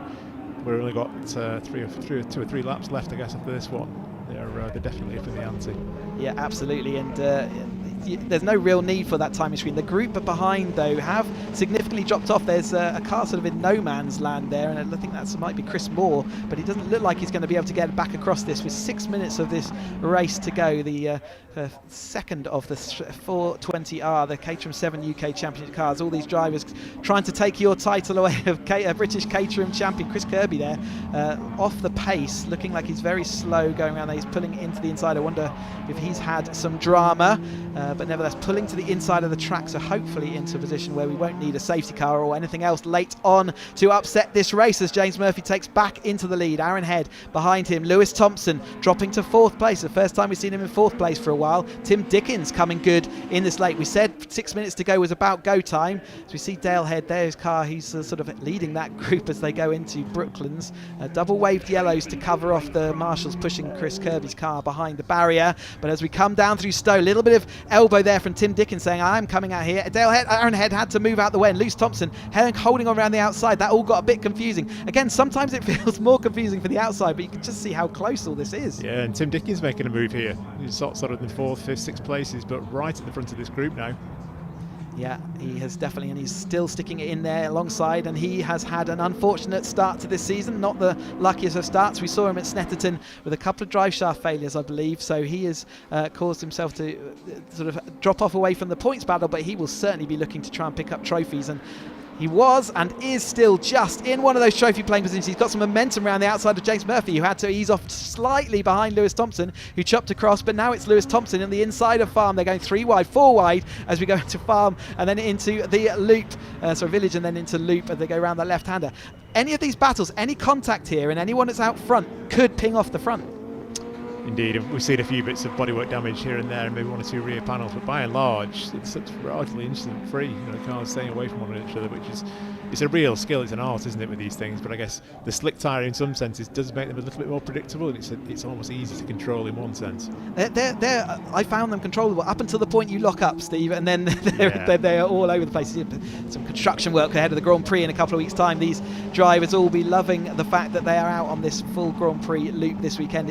Aaron Head onto the gravel there. He lost out the exit of Luffield, and that's a bumpy ride. He didn't lose too much speed. The wet tarmac there still managed to do. We can see Murphy's pit board there going out, and he is still, well, he was in the lead. It was pretty close as they went down. No, Lewis Thompson retakes that lead around the outside of turn 1. Tim Dickens still forcing himself with Jake Swan. We said Jake Swan's quite wily and knows how to manage this race, and again, those two, interesting, they just moved those couple of places up, and Henry Heaton and Lee Bristow looks like he's sort of dropping away from this. Yeah, and the consistent front two seem to be Lewis and James at the moment, don't we? As we say, sort of those are at the front the most, often, particularly around Silverstone, tend to be the ones who win out, but it's still too early days to say at 3 minutes 30 to go, I think.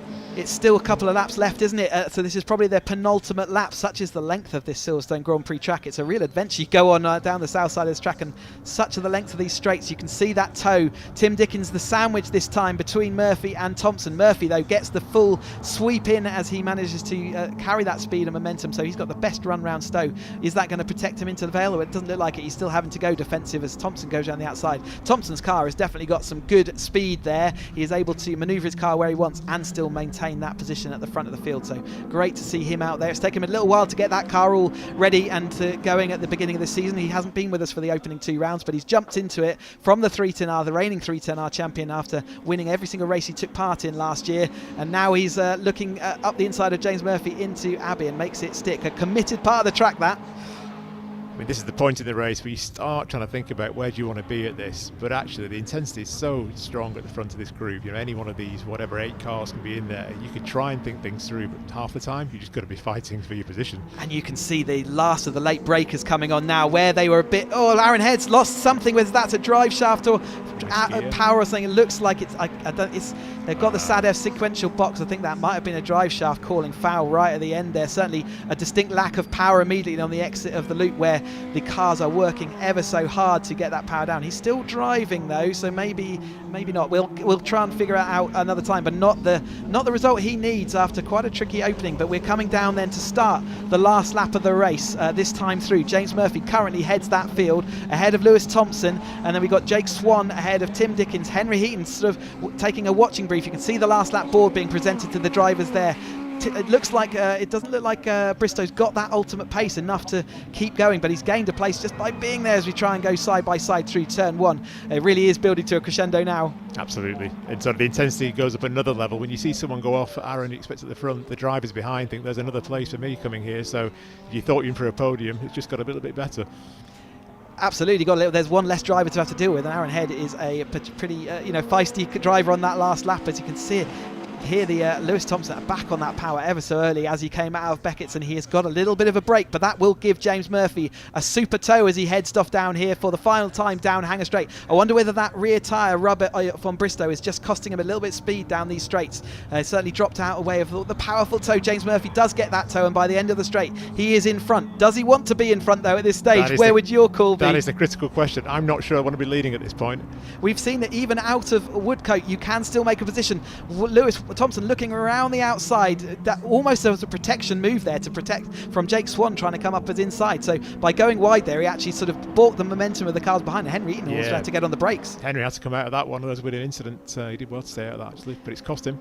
It's cost him, but he's got to think about his championship. We've still got another race, so he doesn't want to go out at this late stage. 5th place starting grid is better than starting at the back of the field as we head into the fast complex before 2 of the tight bends that we've got remaining. We've got the village on the right-hander here, and then we go into the tight left, and we're going 3 wide a little bit. Henry Heaton's got an overlap up Jake Swan, and he's going to dive up the inside. He's going to have the tight compressed line on the way out, though. He has managed to stick on the rear end of Tim Dickens, though, and has made that position up. Can he maintain that down the Wellington straight for the last time? I think James has got a good position here. He's got a great run down here, take the inside line. Could be James's if he can hold it through now. It's still a lot of corners between. They've got a couple of corners left. We are going into Brooklands then for the last time. It is Henry Heaton round the outside trying to take that 3rd place away from Tim Dickens. He's going to have the overlap on the inside of Luffield. He pushes the grass. He's on the grass. That's going to move him wide. Tim Dickens has to drift a little bit wide, but Henry Heaton still insert himself there. Tim Dickens giving him no room, but it looks like James Murphy may well have this as they come down to the line ahead of Lewis Thompson, and Tim Dickens did hold on there. He had his elbows fully out. It is James Murphy, Lewis Thompson, and then it's Dickens taking that podium. Great result for Dickens there to get his elbows out. Henry Heaton absolutely trying to deny him every way he could, but didn't quite manage it, and he took that 4th place over Swan. Bristow in 6th. Chris Moore does come across in that no man's land here. Good pace in that car, so in the 3rd race we'll look to see whether he can make more. Seeing Tom Eden had a bit of an up and down race, didn't he? He went from the front to the top and Mac down to 8th place, so that's a good result for him in the end, with Andy Lees, Ian Sparshot, Johnny Jarrett all coming across the line together there. Johnny Jarrett taking the best of that over Sparshot and then Andy Lees. And now we're looking for Barry Benham to come across from 8th place yesterday. He is going to finish in 13th today, but still a reasonable result getting involved in those battles, and the wet weather yesterday proving that he can really get involved as we watch James Murphy. A great result for a DPR driver, James Murphy. No, fantastic result, particularly after all the challenges of the last couple of days yesterday. That will certainly lift his mood and bump his confidence for the afternoon's race, no doubt. Yeah, and he came through from what it was about half distance. We saw him moving forward there, and he managed to make that work for him as we go, as they all make their way back in. Here's confirmation then of the provisional results. Murphy takes the win. He also takes fastest lap, so he has increased his points by 3 over Lewis Thompson, who comes in that 2nd place. Dickens makes it onto the podium in 3rd place. Great for Tim Dickens there. Henry Heaton tried his hardest but ended up 4th. Then we got Swan, Bristow, Moore, Eden, Lapidus and Johnny Jarrett rounding out the top 10. Ian Sparshot takes 11th, Andy Lees 12th, Barry Benham is 13th, Dale Head ahead of Aaron Head in the classifications, but we saw that Dale, Aaron, Kirby and Evans were all compromised or didn't quite finish that race, so they'll be looking to try and come through. Such is the numbers of this field. They're growing all the time, but you still can make your way back from the rear of the field to the front, as we keep seeing by some of these drivers, and they've got younger slick tyres as well. They've only used them for this race, so they've got a little bit more life left in the tyres left for their 3rd race, so we're looking forward to that. But I believe we have Sam down in pit lane, so well, what an exciting race, Sam, especially at the end there. Yes, that was quite. I mean, you know, at one moment there's 5 of them all together, very close, and I was thinking we actually don't know who's going to come out first at this point. You know, which is the same as most Caterham racing, that can be in these little packs and they can overtake so quickly. You just have no idea who's going to pull through. But you know, that's great for James Murphy, after his, not such a great weekend at Snetterton, and, yesterday didn't go well either, so that's great for him, more points for him. And Lewis Thompson, I mean, he's clearly got he's quite gifted in these cars, isn't he? He clearly got that, so you can see the drivers coming towards you now. But yeah, Henry Heaton just missing out, but Tim Dickens getting his elbows out at the end there, so he'll be very pleased and relieved, I'm sure, as we see James Murphy there hauling up. Another happy driver, I'm sure you'll have to chat to there. Definitely, they will. Yes, exactly. They will be very, very happy indeed. I mean, Tim Dickens, he started in 10th, so to make up to 3rd is absolutely, brilliant. He will be over the moon with that, I'm sure. 3rd at that, as we see James jumping out of his car. Yes. I'm sure he'll get his helmet off and we can get a few words with him. Yes, exactly. There's a few wings missing on some of the cars coming through the pit lane, but all in all, not too bad for them. So let's just see if we can grab a word. Or Tim wants to congratulate James, which is lovely to see. Oh, and then he's going to go and congratulate Lewis. They'll congratulate him now while he's not winning points against them, in the championship. That's it, exactly. James, congratulations on the win. Was it what you expected today? I don't know about expected. That was marvellous. I like that. That's fun. Can we do that again? Do that again this afternoon. That was brilliant. The team had a few mechanical issues yesterday, and just DPR Motorsport are just the best. The team were just fantastic. It was just brilliant last night. Staying up late, fixing the car, and this is the best way to repay. Definitely, and well, I hope you have more of the same this afternoon. Yeah, more of the same, hopefully. Yeah, agreed. I like that. Let's do that again. Let's do it all over again. It's a date. Excellent. Congratulations. Thank you. Lewis, another podium. Congratulations. This car obviously suits your driving style. Yeah, I think it's because it's got the diff in, like the 310. We went really well in that last year. But yeah, I was a bit gutted not to get the win, obviously, but made up a second. Couldn't have asked for more 2 podiums in the first 2 races, so we'll go for the win the next. So we've done had a third, second, now a first, so that's the plan. That's the next one to come, isn't it? Yeah, anyway, big shout out to the team. Yeah, I'm just knackered. That was really hard, that one. So yeah, brilliant. Thank you. Well done. Thank you very much. Tim Dickens, congratulations. From where you started on the grid, did you expect to be on the podium? I felt like we had the pace this weekend, but the conditions yesterday didn't really suit me. Maybe I didn't set my car up properly, but yeah, I felt like we had the pace. I felt like they had the pace in testing. So yeah, it's great. I'm pleased to be up here. Definitely. And he kept Henry at bay. Just about. He's a great racer. I've raced with him for 8 years or so. So it was close, but yeah, just managed to hold him off on the last corner. Excellent. Well, congratulations. I'll let you head up to the podium to celebrate. Yes, there's these guys are very talented drivers. They've all got lots of experience. So you never know quite who's going to come out on top, do you? They were all looking quite out of breath there, Sam. Didn't you see that? I mean, 20 minutes. You can see why we've moved to 20 minutes in these racing. But they're all kind of fit guys. But they still struggled at the end of that race. It looked like. Well, that's right, but the concentration that's involved, when you are battling with such good drivers, it's tense. Maybe they didn't breathe when they were driving around. Yeah, just the physicality of hauling these slick-shod tyres around is definitely an intense position. And like you say, you saw it in each of those. It sounds like Lewis Thompson needs to go and have a quick drink and a rest. I think he does, yes. So we've got a little gap now, haven't we? So they've got... yeah, so anyway, I'll hard back to Chris, and we shall have more racing in shortly. We have still got plenty of racing action throughout the rest of today. We've got about a 1.5 hour gap now as we have lunch and a couple of other race streams. But the more Caterham action will happen just about 1:30. But again, please do keep the stream on in the background because timings do move forward. So keep an eye out. But about an hour and a half before we get racing back underway. Another 4 whole races with the Caterhams. And thank you very much, Steve, for being in the commentary box and be more than delighted to have you back for more of the same if you're willing to a bit later this afternoon. Absolutely, I've enjoyed it, Chris. Thank you. Yeah, hopefully I'll join you for the 420 race. Great stuff.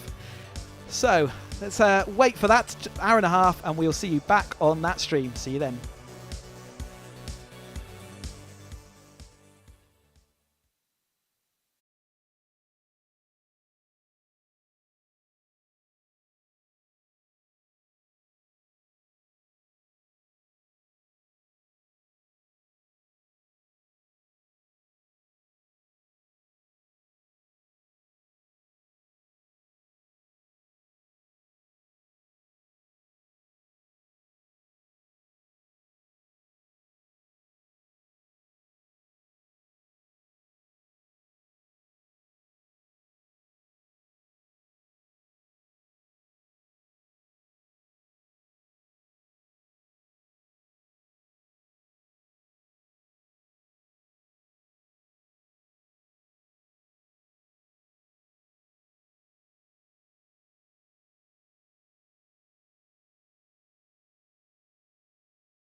Good morning from still sunny Silverstone. Some high cloud here for a Sunday of action with all sorts of racing going on, but we're here to talk about the British Endurance Championship and the Trophy Championship, the part of the British Endurance Championship calendar that looks after the lower powered cars. These are cars that would be below the kind of TCR GT4 levels of performance in 5 classes. We'll get through those as we get to see the cars out on track right now, coming through the complex and round on a formation lap. 35 cars across those 5 classes making up the grid for what will be a slightly shorter than normal. Normally 50-minute races. Today, 2 races of 45 minutes each. That's where we are at the moment. Just under 15 degrees temperature, 53% humidity, little bit of wind in the air, and that high cloud, as I say. Bright sunshine early this morning, and the potential for more sunshine to come as we get deeper into this race.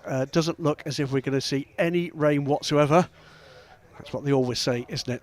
The Mustang pace car at the front. Let's take a look at the grid.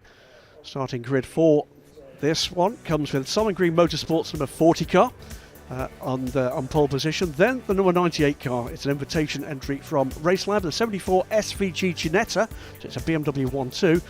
Ginetta 111 from Data Motorsport makes up the second row. It's a third Ginetta with the SVG Motorsport 24 alongside the Mac G Racing 33 Mazda RX-8. Team Brits BMW is 7th with the Jeff Steele 179 BMW E36 in 8th. Then we get into the VWs, the Chandler Motorsport 35, the 76 Toad Motorsport BMW, then the Saxon VW number 55, and the Motus One Renault number 4 is the first of the Clios. 555 Westbourne Motors Clio alongside the TSR number 77, and the number 96 Dragon Sport Renault Clio alongside another Clio from Motus One, the number 11 car. 17th is the JW Bird VW, then the 89 Renault is 18th, and rounding up the top 20 is the 69 Westbourne Motors Clio and the Motus One 13 Renault. 21st for the Motus One 28, the Westbourne Motors Clio alongside 41, and then a pair of VWs, the 127 in 23rd and the number 7 TSR car in 24th position.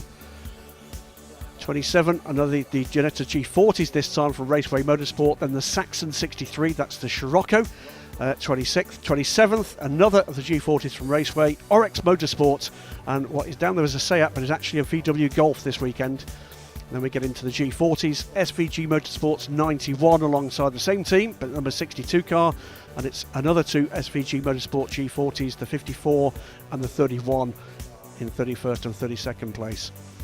59 and 44 make it another pair, and indeed another pair behind that of SVG Motorsport G40s with the 78 and 36 car. I'm hearing the 179 car with Nigel Greensel at the wheel is in trouble on the outlap and may well have pulled over, may not be making this grid. So we'll keep an eye out for that car. That's rather a shame if that's the case. Nigel Greensel, a racer of some note. We'll get the 64 Clio, 64 Scirocco rather, in amongst the little touring cars, Golfs and Clios making up this middle pack. This is the 55 Alford Golf.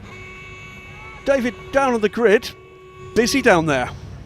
Yes, Graham, I'm down here, and there's a brilliant mix of cars, and there should be some cracking battles between, obviously, the slightly higher powered cars of the BMWs and the Ginettas, coming all the way back to the Golfs and the Clios. I think that we should see some quite spectacular racing today. Yeah, 4 of the 5 classes well populated, 3 cars only in Class 2, but beyond that it's 8, 9, 10 cars per class, and as you quite rightly say, those Class 1 cars, the BMW M3s, the Ginetta G55s and that little Mazda RX-8, they're going to be the ones we're looking for overall honours as the grid is cleared, ready for action down there. So green flag off the in start, the hand. The BMW is obviously going to be a little bit quicker down the straight, but the Ginettas, I think, are going to have them maybe through the faster corners with the additional aero they've got. Yeah, old school sort of racing in the Britcar Trophy Series. And remember, 5 classes, it's the points overall scored by the car, not the drivers here. So it's actually 3 different classes, or class leaders, head up the overall point standings. We'll get into that when the controlled mayhem of this start gets underway. Cars now underway on the green flag lap behind that Mustang pace car as they come streaming through the midfield. Clios and VWs, little G40 Ginettas. This G40 Cup class for over 35-year-old drivers only. We have much younger drivers further up that grid, and much older drivers for that matter as well in a couple of those cars.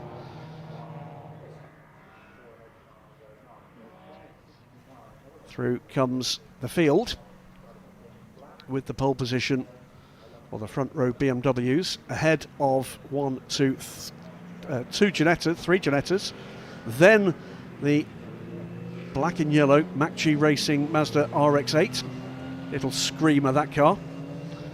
Delighted to be joined, by the way, in the comms box by Chris again. Chris, it's going to be quite an interesting race. It's great to be here and watching this fantastic field of cars. I've popped out the commentary box briefly, and the weather out there is absolutely ideal for motorsport today. Cool breeze, light cloud cover, and it's certainly going to be rapid cars around this Silverstone Grand Prix circuit.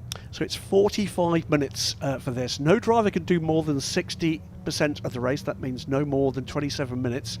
Pit lane will be open for a mandatory stop, whether or not there's driver change or not. A number of these cars are sole drivers only, for 20 minutes past the start of the race, and will close 15 minutes later. Keep an eye out for that one. There's been a few mistakes in earlier rounds with penalties coming flying the way of some of these cars. 15 minutes is not a long time to get all these cars stopped in the pit lane, and it's going to be a busy time. It's it's a long pit lane down Silverstone's National Straight, but still, a lot of cars to get manoeuvred in and out there. It's sort of an old-fashioned mixed grid race, this, and absolutely none the worse for that. Great to see such variety and depth in that variety as well. BMWs, Renaults, the little Mazda, the VW Golfs, a couple of Scirocco's in there as well, including this gorgeous 63 car. That's the black and teal car at the back there. That car, a replica of the VW factory efforts, the Nürburgring 24 Hours a few years ago, built by a team in Lithuania, now obtained by the Saxon Motorsport squad. But keep an ear out as well as an eye out for that Mazda, the rotary engine. A real little screamer. You can see this British Motor Show safety car here, the Mustang, 18th to the 21st of August. You can see that is the British Motor Show, and plenty of car-based action there, but nice to see the Mustang out here leading. It's a great sound that makes as well as it goes does. around the track. It was fired up just as I arrived this morning. I thought it was rolling thunder. Turns out it's not. It's a 5-litre V8. And this now a global car, of course, for Ford, and picking up love all around the world, and certainly here in the UK, becoming quite a common sight on the roads of the UK. And great to see it here, leading, well, a grid of its peers, Chris, I reckon. Yeah, there's certainly some serious race machinery and some engines under those as well, isn't there? Ready to get going as we come down here, down the Wellington Straight. You see the green flags. It's a green flag lap to make sure the drivers all know where those marshal posts are. Check the conditions out there on track. It was a bit different when they probably were out last in testing as they make their way through. We've got a car there. Trouble for the number 7 car there. That is the Mark Jones and Robert Taylor car from TSR. That's a big problem for that team. One of 2 cars that TSR have got in this Class 2. Wonder whether that will lead to another formation lap if the marshals call that in or not. Well, we'll keep an eye on anything we hear from race control. But neat and tidy at the moment. Coming down now towards what should be the start of this race. Yeah, we're going to go racing. Safety car is in. The timer hasn't started, so I think they have aborted that race start then. So it happened just at that moment, didn't it? Well spotted by all the drivers. It's not easy to do because they had picked up the speed already, so good awareness from all those drivers. Oh, the 7 car is moving. Is it moving? Yes, no. It's not definitely happy, struggling. It's not a happy golf, is it? That's right, but yeah, well spotted by all the drivers behind, especially. We've seen in Formula 1 even though crash into each other once the speed picks up and then drops off again, but they clearly got the signal that it was a delayed start, and everyone gets to do another lap, and around we'll go in this heat haze now. Look, You're right there, Chris. That was heads-up stuff from all the drivers there. That could have very easily been a messy moment. If we hear what the problem is for that Golf, we hear a lot about Golf handicaps. That's clearly a problem there. Stuttering along, wasn't it? That's electronics. You know, it could be a grabbing brake. It could be, all sorts of different things can cause that kind of thing. A broken bearing, maybe even something that causes to sort of be able to move, but just not in a smooth fashion. Yeah, confirmation by the way, and that is the reason for the aborted starts. Simon Green Motorsport BMW 46 is the car that will start from pole position. That number 40 car in the hands of Jas Sabra, the orange car. Clock has now started. So, confirm, clock started for the final car starting this second green flag lap. So yeah, they're not under racing conditions, but the clock has started. Their 45 minutes allocated time today is underway, and so we are officially racing, but not under racing conditions just yet. Yeah, no safety car at the front of this field, and showing good discipline this field. They come past the new pits. New pits, they don't feel that new anymore, do they? But a very different look nowadays to Silverstone with the new hotel over to the right-hand side of that shot, new bridge. Yeah, the new landmark of Silverstone. It's always nice to see new landmarks, and that one looks rather a spectacular one, I have to say. It does. Great to see as the world opens up, international racing coming back here.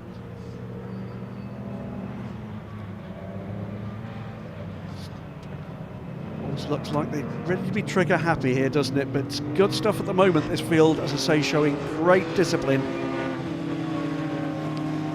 They have got the safety car in front of them this time around, so they're going to have to do their own forming up and working out the pace as they come down towards that line.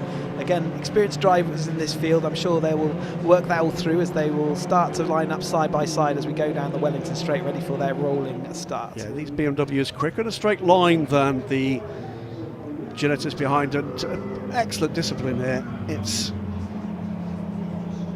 Lee Frost in the number 98 car, good mates.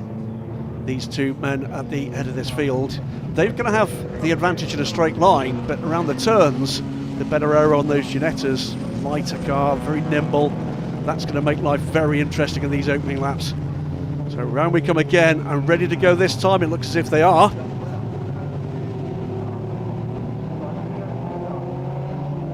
Hold your breath, because I think we're about to go racing with just about 41 minutes left on the clock. Plenty of action to come. They hold, they hold, they hold. And we've gone green flood racer this time. It looked to me like the white BMW around the outside there. Into Copse Corner. I think we're going to see we have. That is the number 74 car of number 40 car, sorry. The 98 car, start again, is to the lead of this race. Head of Jas Sabra in the number 40, but all over the rear of the second of the BMWs is the first of those SVG Ginettas. And through they come behind. Lots of battles underway in the midfield. Like you say, those Ginettas absolutely rapid around the corners. At the inside there for the racing, that's number 40, looking like he's going to go up there to the inside of the 98. No, he had to back out of it in this early stage of this 45-minute race. Discretion, better part of valour. I think that's quite right too, but through the turns, as we said at the very start of this race, that's where the Ginetta comes into its own. 40 from 98, 74 and 111. That's your top four. And after taking the lead from the start, Lee Frost is holding that. Little Clio's battling away behind.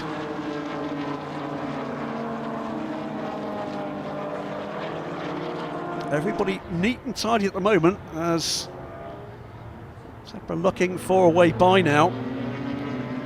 Seemed to have the straight line speed, didn't he, the number 40 car, Chris, but can't really do it through the turns. But up the inside now, here comes the number 74 Ginetta. It's Owen Hizzy aboard that car to start the race.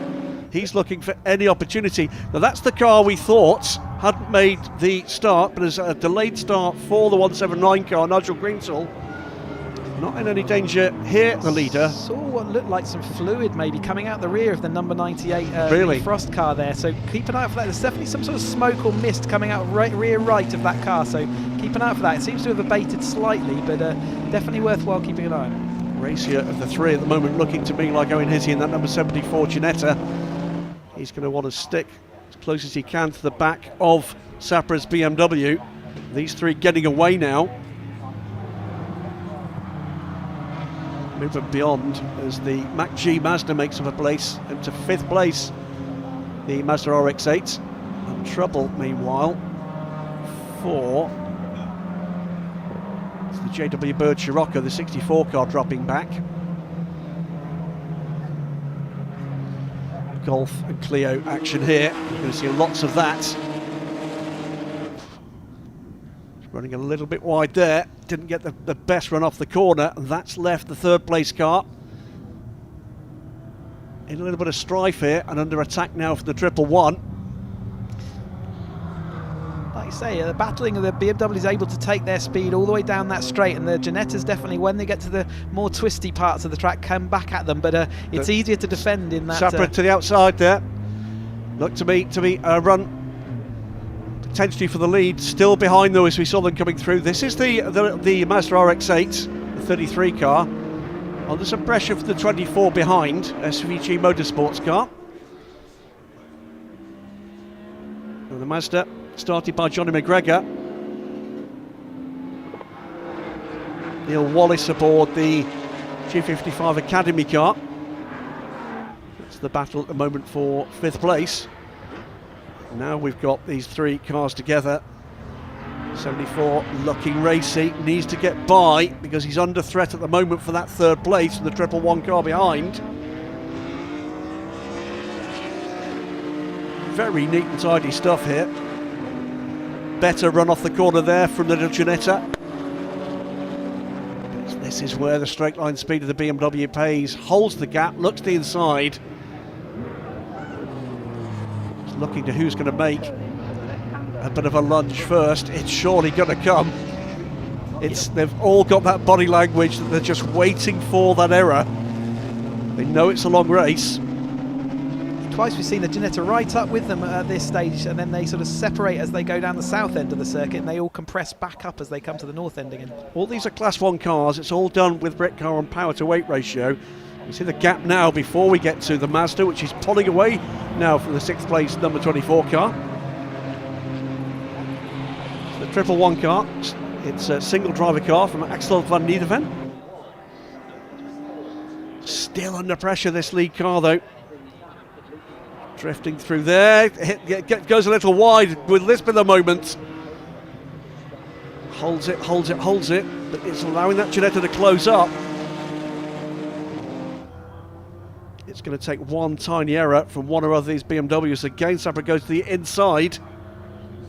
I think he's got the position this time. He's done him. He's thrown into the lead. Jas Sapra takes the lead in the number 40 BMW. 98 Lee Frost. I think he's going to lose another place as well, because the 74 car has got at the outside, takes the inside line, defends that well. And from 1st to 3rd in 2 corners for the number 98 BMW. Lee Frost dropping back into the clutches of the 111, and behind a veritable sack full of Renault Clios. Side-to-side action and contact. And amongst that lot, the 63 Scirocco. This is the lead group of the pack of Clios.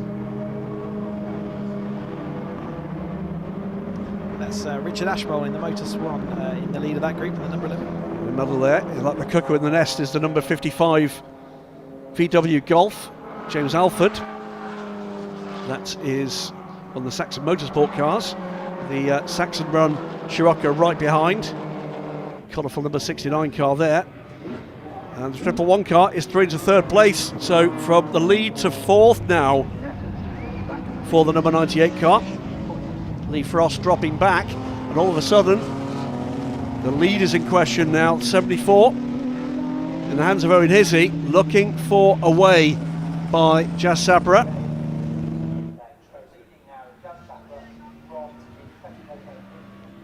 98, I think the 98 is pitted. I think he may have pitted that car.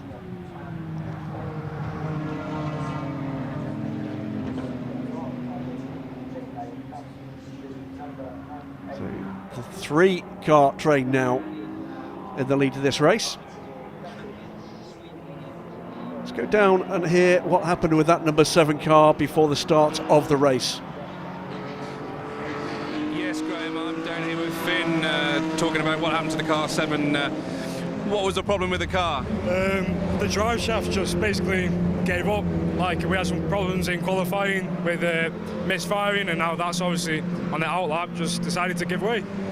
Is that something, if the car can be recovered, you can maybe fix and get back out? Yeah, of course. The mechanic, he's hot on with it, so he'll fix it by the next race, so we should be back out.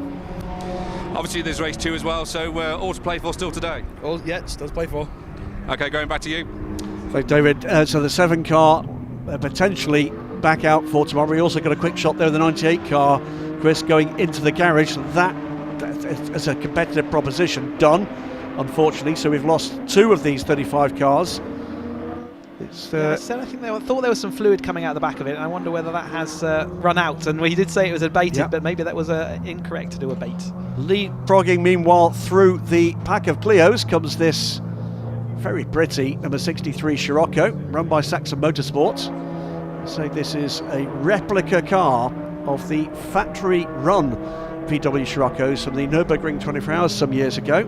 63 car dicing away with the number 11 Clio.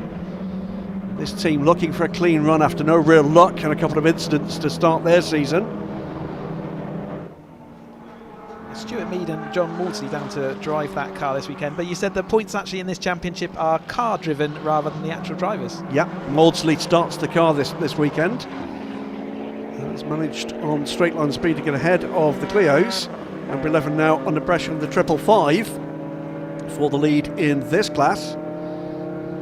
And the 11 car, sole driver Richard Ashmole in that car, 555. Charlie Hand second place in the overall championship and takes the position from Ashmole there. A couple of Golfs making their way through. That's the second of the Golfs from TSR, but they think that's certainly a drive problem for the number 7 car. TSR keen on do what they can do to secure this championship, and you'll see the drivers in that car switching around through this weekend's action. Curbs, a little bit infield, track, whatever does the job here in the Clios. A rocky ride for the Dragon Sport car there, but he did make that stick against the number 11. The number 11's being a bit shuffled backwards at this point. Yeah, these Golfs beginning to make their superior power pay here. It's the Clios hunting in packs. 2 Golfs amongst those Clios. Oh, and a big moment there for the 96 car. Gathers that one up. What a hold! What a hold! Front wheel drive, plant your foot on the throttle and hope for the best. I think that's probably the rules he was following right at that point. Yeah, Reece Lloyd, that's a Code Brown moment there for the Clio driver. Only lost 1 position to that. So a pretty Code Brown moment for just about everybody behind him as well. It looked like he had to get a little bit heavier on the brakes than he was expecting to avoid this number 11 in front of him. And the rear end stepped out and it never came back until the end of the corner, did it? Well, he got a good view through the side window at least. Oh, and a spin there for the number 54 G40. That is John Wood in one of the multiple SVG Motorsport run cars. SVG running that G40 Cup here. Side by side, 77 Golf, 69 Clio. The Golf makes it through unscathed. Scirocco, though, having cleared this pack, is moving away, and a good run this time out for that Saxon Motorsport car. As the Clios gird their loins. Bit of a wide moment there for Alford on the exit. The green track on the exit there, absolutely slippy as you like at the exit of Club there. There's the lead award. 0.7 of a second between the number 40 Simon Green Motorsports BMW and the 74 SVG Ginetta, then the 111 Data Motorsport car, further half a second back, and the Mac G car being dropped by that trio. 7-8 seconds back now. Well, we saw the 98 car in the pit lane. Let's go down to David, who has Lee Frost with him to tell us what's going on with the BMW. Hi Graham, yes, I'm with a rather despondent Lee Frost. It seems there's a problem with the gearbox. Yeah, something on the drivetrain. It was vibrating in qualifying, but we thought it was a buckled wheel. And the green flag lap, it was still there, and then it just got worse and worse. I couldn't even hear the engine towards the end. I was just using my shift lights and trying to keep in front of Jazz, to be honest. Such a shame. You had a mega start, really. Yeah, no, I was trying to get gone really early on, and yeah, the car just, I think it looks pretty terminal. So, is it something that the boys can change before the second race today, or is that it? Is that game over for the whole day? See what they say, but I think it's a gearbox or a diff fault. So, hopefully they can, but I doubt it. Looking at it. So possibly an early bath, Graham, for Lee there, I'm afraid. Not good news. Yeah, that's the kind of emotion you expect, don't you? It's ruined his day. It's ruined the team's day, and you can hear in his voice, can't you, Chris? Gutted with that, but he seems pretty certain we're not going to see that car back. At the front of this race, though, all of a sudden, BMW has gapped that pair of Ginettas. So we're going to pop back and see what's going on in Formula Chaos further back down here. The Clio Cup with those Class 3 Golfs in amongst them. Great power and great handling from all these little cars. It's VW Cup cars as well. Here comes Nigel Greensell, by the way, that delayed start for the 179 car. He was 19th last time through, having taken 4 places on that last lap, so he's clearly making his way through that field, isn't he? Yeah, he's a spirited, I was going to say young man, Nigel Greensell. I say that with deep irony in my voice. Nigel is one of the busiest men in motorsports and seldom seen without a smile. It may well be that wasn't one on that opening lap, but he'll be able to grin as wide as this straight at the moment as he carves his way through and tries to make up positions to where that car really should have been in the order. But Nigel Greensell in that 179, the bright yellow Jeff Steele run BMW E36, here it is. Look at that, fire breathing. That's just the driver. Licks of flame coming out the back there with a rear wing of a shelf, isn't it, out the back there, just generating that downforce and allowing him to really push this car. And he's got the next group of cars which he will be looking to get past as soon as he can. And yeah, he goes about that job with aplomb. Through on one of the Clios, that group of 2. You don't want to get too close to the back of that, do you? It's going to melt the front bodywork of the car behind. So, Clio and Golf still to deal with. Just looking where that is in the overall order for the 179. Came through last time in 19th, but he's moved further up the order now. Now in 12th, so another 7 places claimed by Nigel Greensell. Just looking, he's well over a minute off the lead, unfortunately. It's an indication of the potential pace of that car. What a shame. Nigel will be having great fun here. 55 car, the last of his victims. Before he goes hunting for what's next, and what's next for him is the 63 Scirocco. So, leaderboard as we go through. So we've seen the Team Brit BMW M240i, cracking little car this, entry level for BMW Motorsport. The number 40 car leads overall and leads Class 1 as well. Team Brit, the number 70. That's the leader in Class 2 and 6th overall at the moment for the BMW M240i. Car started by Chris Overend. Great looking, bright purple. Pretty easy to pick that one out of the crowd. A couple of cars further back in 8th place is the number 35 car. That's the leader in Class 3. But as you can see, quite a gap to the 35 car. We'll stick with the M240i for the moment. There's the 35 car. The Chandler Motorsport car, started by Harry Yardley Rose. running in 8th position overall. And with the number 76 BMW in close contention, Toad Motorsport car ahead. 76 car is a Class 1 car. It's a father-son effort, William Lynch and Freddie Lynch. It's dad at the wheel at the moment. Have to see what his son could do later with his 76 car. It's a black BMW with the green wheels.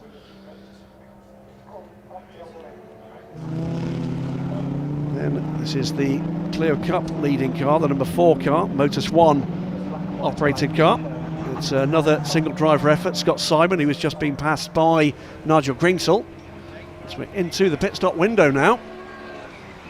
Remember, it's 2 minutes pit in to pit out is the minimum pit stop time. Less than that between the 2 white lines at the beginning and the end of the pit lane, and race control will come a-knocking. It will be the now traditional meeting post-race without coffee or biscuits. Number 4 car is pushing on. Scott Simon. See that traditional inside wheel cocking into the air as he takes it, pushes the car to its absolute limit. Isn't it just? A 22 car here, Mark Warren in the 22 car leading the Ginetta G40. And that 22 car looking where he is in the overall order, but something like...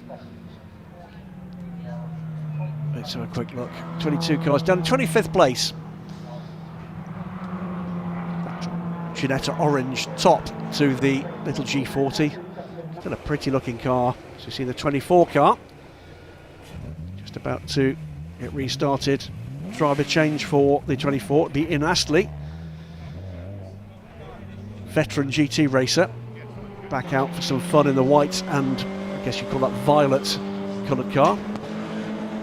22 meanwhile looking to get stuck into the Golf running ahead. Pit stop now for the overall race leader. As the G40 with one other... Oh, further troubles to the 54. Second spin for the 54 car. That is John Wood. Rob Morgan still to come. And here we have the overall leader being pulled away. And just Serpra will be replaced by Brian Bransom. Good looking car, that BMW. Do like a bright orange car. Yeah, the limit of the pit in to pit out does mean that their drivers do have a chance to make sure they're fully inserted into that car, and it's a really good safety feature to have. It still keeps the pressure on, but it's long enough that they can make sure everything is sorted. Obviously, that's the most important thing. Yeah, it's driver belts. There's a little bit of a problem there with the belt for the number 40 car. Tyre pressures being checked and adjusted. 111 will go through, or has gone through, into the lead. So Axel van Niedeven is a solo driver in this 111 car. This is one of the new Ginetta G56 Academy cars. Great little package. Same kind of entry-level motorsport. It's hardly that. It's, you know, just below kind of GT4 type spec, and those cars very rapid indeed on the international scene. This is the car that was running in second from SVG Motorsport, the 74 car. Owen Hizzy will hand that car over to Mark Lee. And again, the cars, by the way, all must come in that 45-degree angle, be pushed back for safety. The warning flags are coming. 555, 11 and 44 for track limit, so penalties will follow if that's not heeded. We saw a couple of penalties yesterday in the British Endurance Championship, so they are fully on the clock every time they come in and out there, so they see whether everyone behaves themselves in the Britcar Trophy Championship. Yeah, 31 car of Tony Whitney in and out. 20 minutes to go. And we wait for the final pit stoppers. They will come, I'm sure, as soon as that pit lane quietens down a bit. That will be part of the strategy. Little clear ahead just cocks the rear inside wheel. 27, Ginetta. It's Brendan Hafner's car. Okay. Tyre pressures checked and adjusted. And 22 from the lead.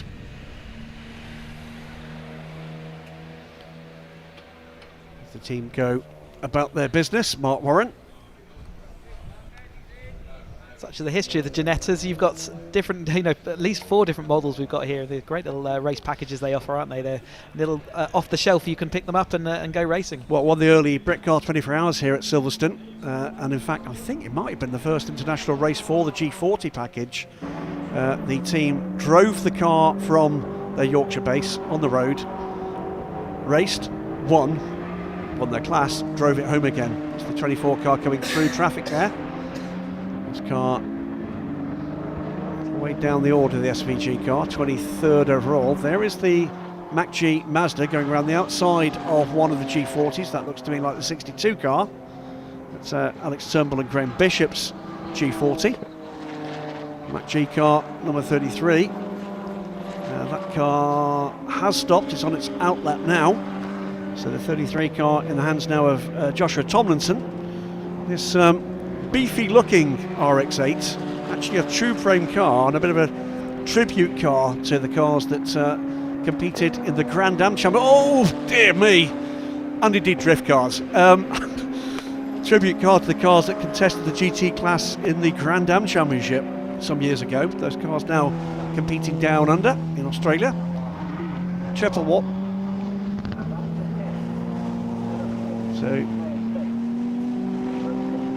So anybody who's got a 2-car squad, the 111 isn't one of them. Axel van Niederven comes in now from the pit lane. By now, if you're a 2-car squad and you've not pitted, it's too late. But that's not a problem for the 111 car. Comes in from the lead.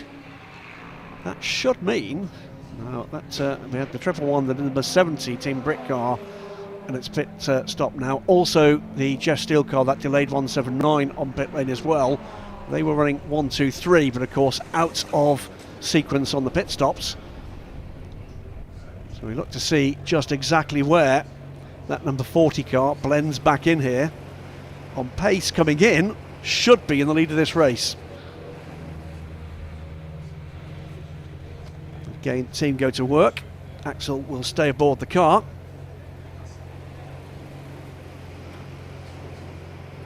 And very competent run from Van Niederven, the start of this race. Took track position, waited until the pit lane was nice and clear. A good strategy for a single driver in this race. It's very calm and collected, doesn't in he? the cockpit, doesn't he? 74 car now. Where is the 74 against our 40 ahead? So the SVG Motorsport car, the 74 car, now in the hands of Mark Lee, is indeed ahead of the number 40 car. So the pit stops have made a fundamental difference in the overall order. Now, is that on the pace of the second driver, or did somebody's pit stop just take a little longer than it should have done or could have done? We know there's pace in that BMW. See, drivers spend a lot of time trying to gain a few seconds out on track, and you can easily lose that in a pit stop if something doesn't go to plan. So yeah, it can easily adjust the order, as we're just waiting for the timing screens to all unwind. Yep. Oh, bit of a stall there for Van Niederven. No, it wasn't a stall, it was a release for the that's going to cost him a little bit of time, and that means this pair are going to go through 1-2 with a 111 to feed back in shortly into third place, but I think a more distant third place, Chris. There's definitely ground been lost there to that pit stop. And like you say, now it's about the relative drives of the speed, the second driver stepping into some of these cars to see how the balance of power works on that. So 74 from 40. The cars ahead still owe us pit stops. The two Clios still ahead in this race. For the 555, 111 will feed out into third place in the overall order.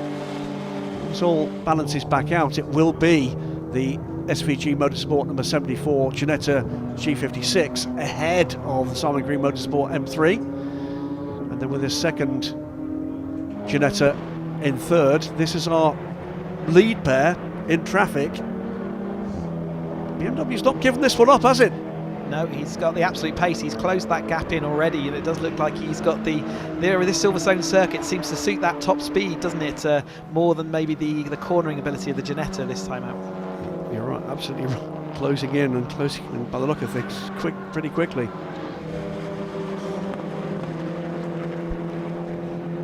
Once he's got into clear air, it does seem to me like Brian Branson can close right up, and this traffic there with the 127 Golf, that's not helped, and still delayed. Can the BMW make quicker way through? I think it can. Penultimate just a rather better place. This is the 40 car closing in. Let's go down now to pit lane. We've got Jazz Sapra, who had the first stint aboard the bright orange BMW. Jazz, great first stint for you, but it looks like you're now in a battle. Are we? I think we are. Yeah, you've missed out a little bit on that pit stop. Have you dropped a bit on the guys from the 74 in the Ginetta car? I looked on TSL everywhere, but I think sure Brian will get it back up there. He's right on their tail, and obviously the BMW's a little bit quicker down the straight, but the Ginetta's got you a little bit on the corners. The Ginetta's quicker through Maggis and Beckett's because of the aero. We'll just have to plant it through there and hope for the best, get down the straight as quick as we can, really, and build an advantage on them, really. We just heard that actually he's gone back into the lead, so obviously that's put a smile back on your face. Has he? Yeah. Oh, that's good. I know he'll do it for me. Obviously, you've still got a fair way of the race to go, another sort of 10-15 minutes, so pull an advantage and hopefully... Yeah, well, I think I pulled a few seconds when I brought the car in. Obviously, we lost it on the pits, but it was all good. Done my best as much as I could do. Looking forward to race 2 then? Yep, I am. Yeah, he'll be starting that one. Back to you, Graham. Thanks very much indeed, and as he said it happened, coming to the end of that lap, 40 back into the lead. And that just looked like under power around the outside. Maybe the Ginetta stumbled a little bit more with that traffic, but now clear. All of a sudden, Brian Branson appears to be able to just gap that Ginetta. So the order is going to be 74 from the 40, then the 111. We're still waiting to see just exactly how these Clios actually pop back out into their class order. 4th place, when this all pans out, is going to be the number 24 SVG Motorsport Ginetta, and then the Mach-G Mazda. So that's changed as well through the pit stops. So again, 45 minutes it may be. It's still endurance racing. Warm day in these cars. Big front engine cars under this kind of load. Not the comfiest Sunday lunchtime. Now we've got a Clio just holding up the leader a little bit there. That's given the Ginetta an opportunity for a run here. And not quite room up the inside there, but this is a part of the circuit that suits the handling characteristics of the Ginetta. Just seems again as if Ransom's got just a little bit more. Going to need that run. Had it, wasn't close enough. And again on the straight, the M3 pulling away. Like you say, he got compromised, didn't he? He had to jink a little bit left and right just to protect that, and then the extra top end speed that he's got this weekend just enabled him to defend as he went down into Brooklands. But I don't think if he hadn't jinked and blocked that move, I think that we would have seen maybe another chance for that Ginetta. It's definitely not, although it looks like it's dropping back, the traffic is definitely coming into effect now. Yeah, this time though, the little Clio gets in between the two. Oh, it's a Clio across the infield in avoidance. BMW on pace here has got the quicker package today.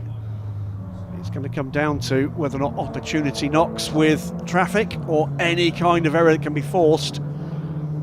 So the 40 BMW, 59 car. That car in a little bit of woe. That's the 59 car. Stephen Moore aboard that car now. This is the 24, 4th position for that car.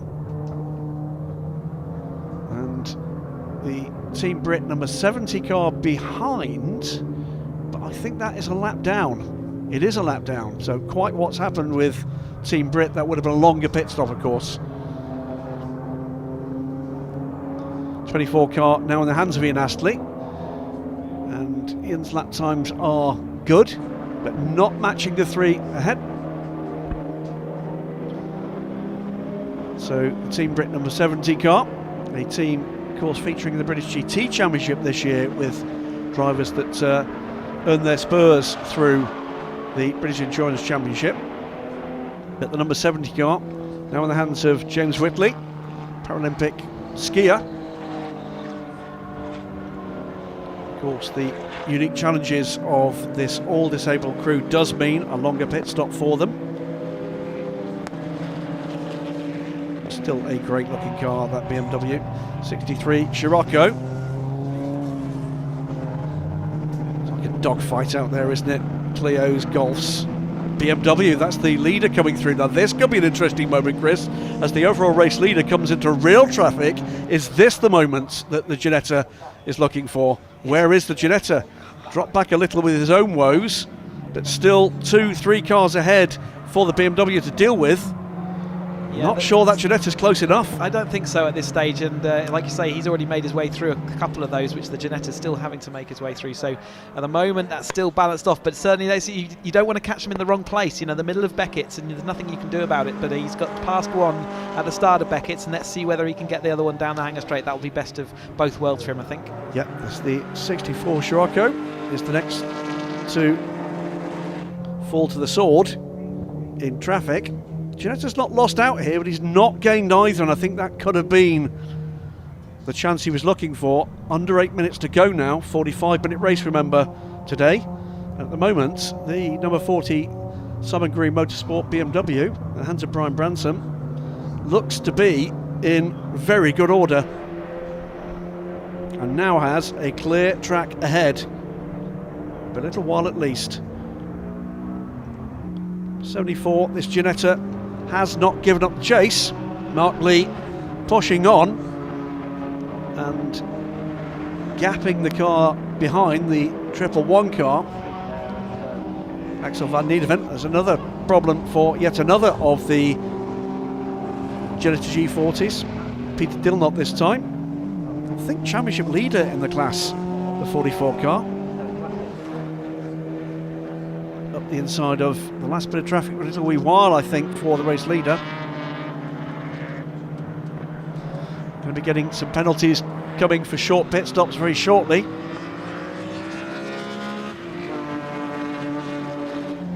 That includes, by the way, penalty for the number 44 car for track limits. The 11 car as well gets a penalty for track limits, another one of the Clios. Looking down where the class positions are at the moment, Class 1 is the 1, 2, 3, 4. The Westbourne Motors 41 car that leads Clio Cup has not pitted. So that's going to leave the number 4 Motus 1 car, 54, a third time, I'm afraid, off the track. And this time, that's going to be a bit more difficult to recover to the track. So it's been a traumatic day so far for the number 54. I think it's made it back out though. Well done, that wasn't easy. Still not there yet, but very nearly. He's just rocking the car, isn't he? Every time he spins up the wheels, it digs itself a little hole. Yeah, this is the 41 Westbourne Motors car, shown on our timing and scoring as not having pitted.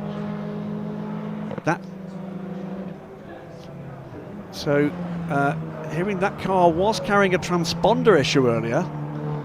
If that car hasn't pitted, or has pitted rather, there's quite a remarkable performance. I don't believe it has. It is shown at the moment as running 5th overall in amongst the Class 1 cars. Slippery surface flag, that could be for gravel. 27 car coming through. That's in 24th position, the Raceway Motorsport car.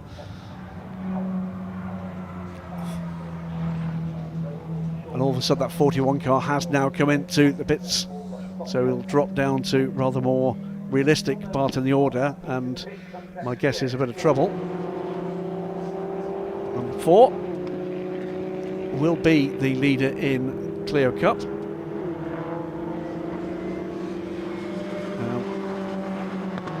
Just looking here, what have we got? We've got car 64, 88 and 127.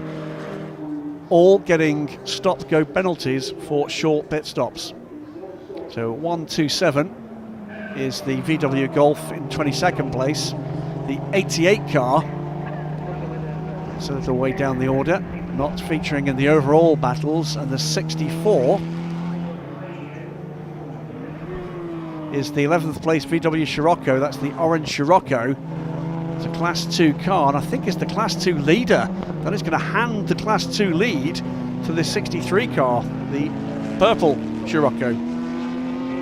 Meantime, under 4 minutes to go now, and the Simon Green Motorsport BMW M3 away and clear here.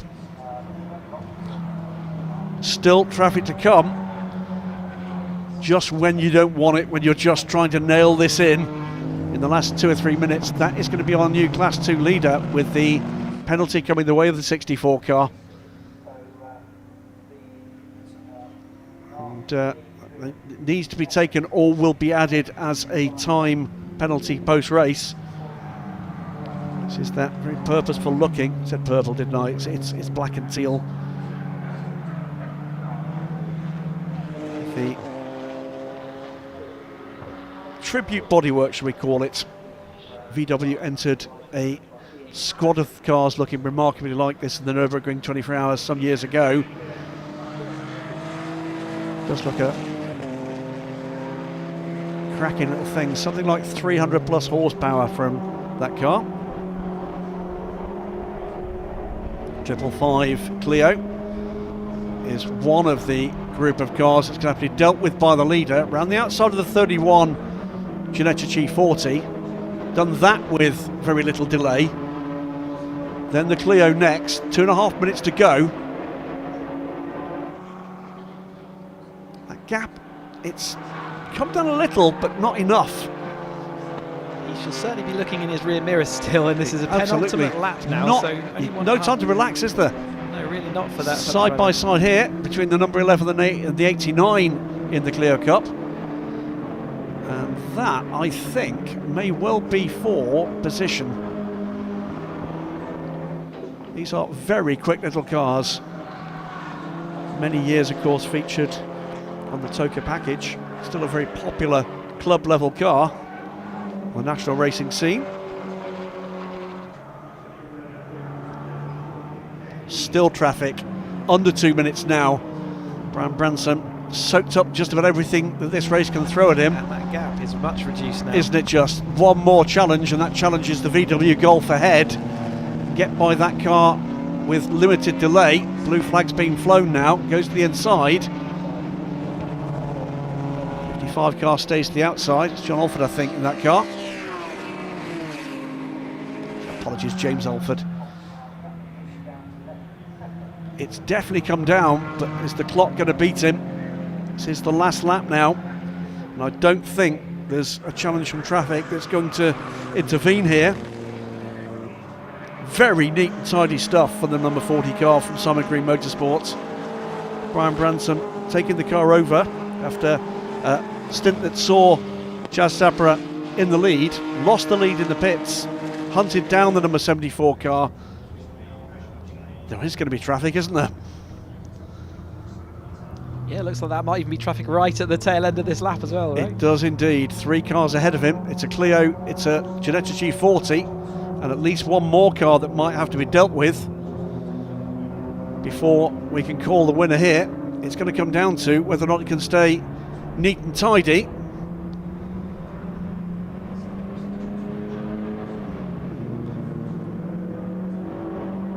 The 40 car.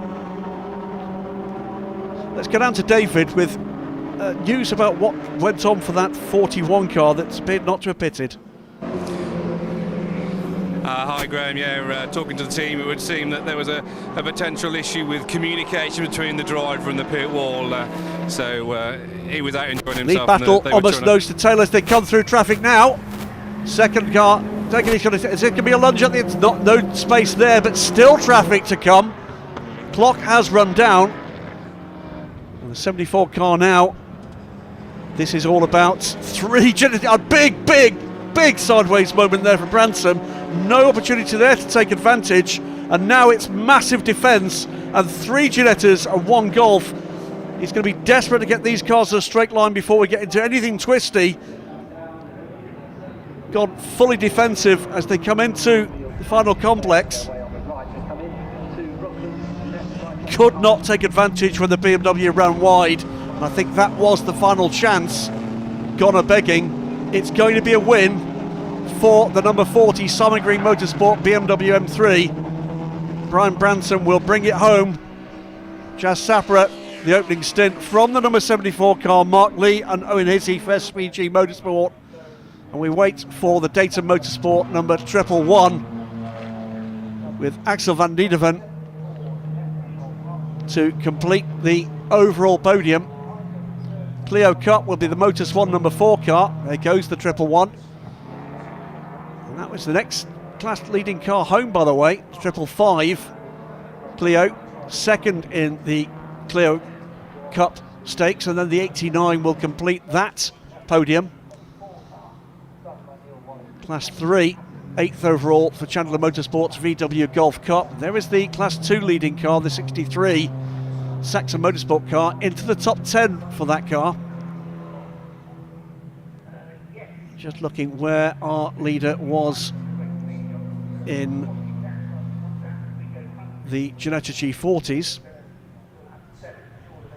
That car a little way further down, but that, by the look of things, is going to be the number 27 Raceway Motorsport car. Well, Chris, that final lap, the opportunity was there. It was a very squirrely sideways moment for the leading car through traffic, pushing hard and pushed just a little too hard, but microscopically away from a full lose there. He just got pinched, didn't he, into the loop for that final time. That's where they caught all that traffic, and he was pinched on the inside, and it pushed him all the way to the extreme edge of the track, and he had to put his wheels onto the green AstroTurf, and after all the rain there was absolutely no grip, and the car pretty much went 45 degrees sideways. He'd be lucky to catch that. Great bit of skill there, but the Ginetta, because of the other cars around, just couldn't actually deal with that. He didn't get to solidify that result. His line was compromised, I think, through the same turn, so didn't have the opportunity to get the power in where he needed it. There comes the 179 car after that delayed start. 5th overall, by the way, for the Jeff Steele car from, well, I think a full minute back. So an excellent final result from them. Lots of cars overtaken in that car, yeah. Yep, David Gooding to finish that race. And is that the Mazda coming home? It is. Mazda will come home in 6th place overall. See the 179 car. This is the overall result then. Simon Green Motorsports number 40 BMW then takes the win, just over half a second clear after a spirited attack right to the flag from the SVG Motorsport Ginetta, the number 74 car. Then it's a pair of the Ginetta G55 Academy cars, the 111 car coming home to complete the overall podium, 14 seconds back, 5 seconds ahead of the second of the SVG Ginettas, in 4th place the number 24 car. The 179, a late starter, came through to finish 5th overall.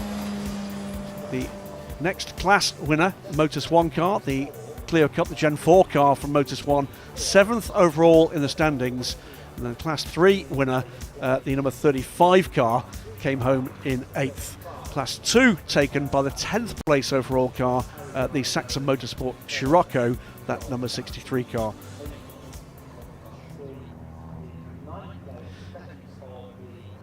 Let's go down and see what David's picked up from our winning squad and the number 40 car. Yeah, we're down with the winners here. Jazz has got a massive smile on his face, really pleased, and Brian just taking his helmet off now. Jazz, great result there for you. Yeah, it was good, yeah. Brian, I think we had a bit of a fuel issue. He was saying he had a bit of fuel surge. So when he brought it back home, I think it was tough at the end, I think. Brian, you had to do some catching up there with the guys in second place. You were able to sort of make up that lost time in the pit wall, but big smile on your face too. I've never been so scared in my race in my life. The last 3 laps, I think was running out of fuel. So every corner, it was starvation on me. On the last lap, literally Mark Lee was bumper to bumper. Obviously, loaded it with a bit more fuel for race 2, but we don't know if that's what it was, but it felt like that. You're starting in race 2. Yeah, starting race 2. Yeah. Well done, boys. Thanks ever so much. We'll move across to the guys over on in second position. Well done, congratulations. You were catching him there towards the end. Yeah, I felt his tyres were just starting to go off a little bit, as they tend to do on the M3. So, yeah, getting there, but not long enough. You came out of the pit stop ahead of these guys, so obviously you were able to make up a bit of time on them. Yeah, luckily we got the pit stop right. For once. You got a bit of pressure off the start from Jazz, but able to sort of reel him back in and come back for the second. Yeah, Mark did a great job. We managed to stick with Jazz for a little bit, and he pulled a little bit of a gap from me. All it was just try and keep as close as possible, and then use the traffic in just before we came into the pit stop to try and close the gap, which we did in the pit stop, and we managed to jump ahead. But they were so quick in the straight line, and it's going to be close for the next one. So all it is great for this result, and now let's go again. Well done, congratulations. And finally, the guys from in third position. Well done, third place. They're a little bit out in front of you, but you hung on there. No, but it's okay. It's sort of just in the second stint a little bit unlucky with traffic. You can't catch them in corners, and that's the problem. You can't really overtake them. So, but otherwise, car's good. And we're looking forward to the second race. You're driving on your own, so does that make a difference? Is that a different sort of approach to the race for you? What, just driving on my own? That's just more fun. Well done. Back to you, Graham. Great spirit down with the overall podium finishers. A little bit of needle between the drivers, a little bit of needle with the team, but all smiles for the top three. Simon Green Motorsports BMW ahead of the SVG Motorsport Ginetta G56 and the G55 Academy car from Caterham Motorsport. And great to see from Axel van Niederven there. Looking forward to another 45 minutes of fun and games. It does make it a bit of an endurance day for these guys, an hour and a half in these cars, but a great final lap and a good tussle between those top two, Chris, throughout that 45-minute race. Yeah, great to see a last lap battle in an endurance race of 45 minutes. They're right next to each other on track. A bit of excitement there at the end of the race, but equally got more of action for the same. So the teams are now got to work hard to get the cars ready again for more of the same later on.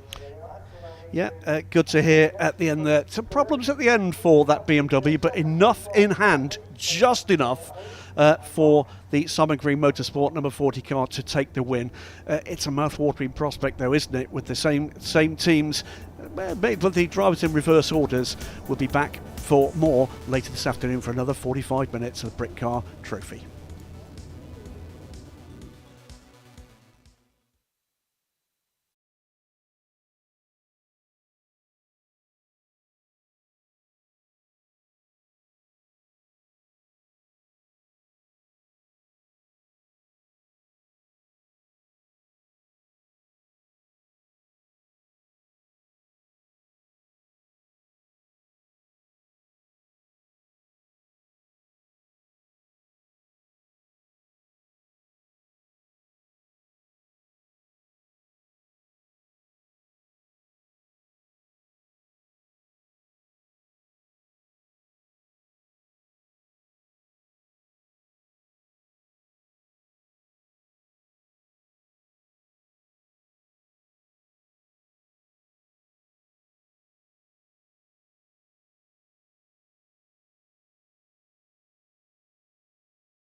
This is the kickoff of the 2022 Caterham season.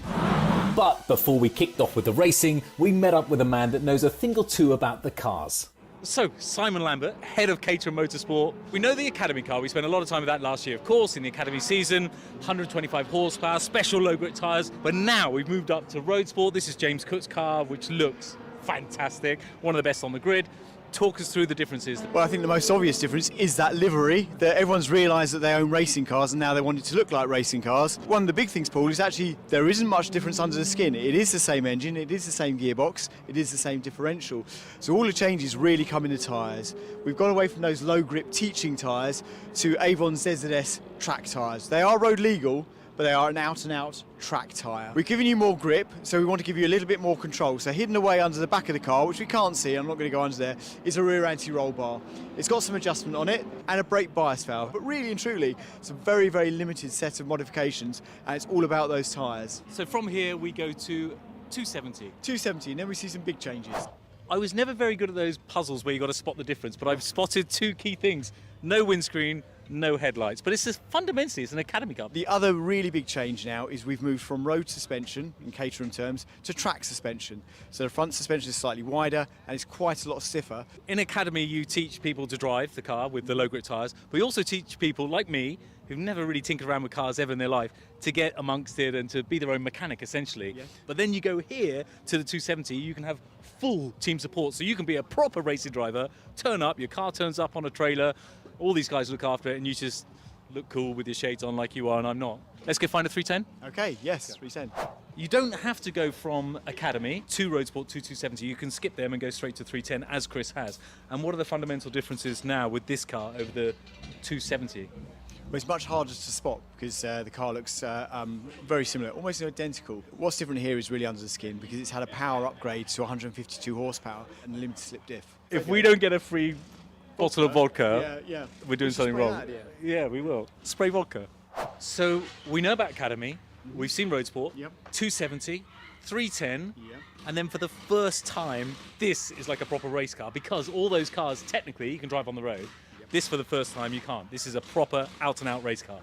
Correct. It's a 7420R race car in a national championship, and it's I want to say it's a completely different car. It looks the same, but it's fundamentally a different chassis. It can't be made race legal. It doesn't have boring things like a handbrake or capability of. But otherwise, we're up to a 2-litre engine here, a lot more power, a 6-speed sequential gearbox, much bigger, wider tyres. They're slicks, full-on race suspension, everything you need. This is a genuine fast race car. How fast? That's the question. We're at GT4 or approaching touring car times around here. So, time for my first race ever in Roadsport, and with 32 cars on the grid and a short circuit, qualifying ended up being a bit of a lottery trying to get a clean lap, which found me starting way down in 12th place on the grid.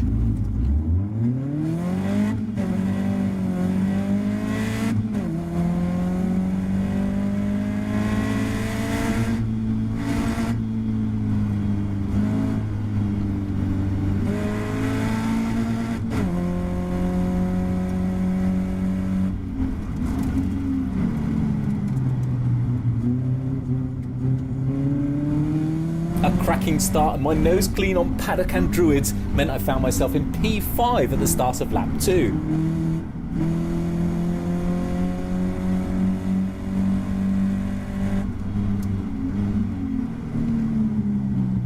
Then there was a big crash involving several cars, and despite the stewards trying to keep the track open by deploying the safety car, the inevitable red flag eventually came out.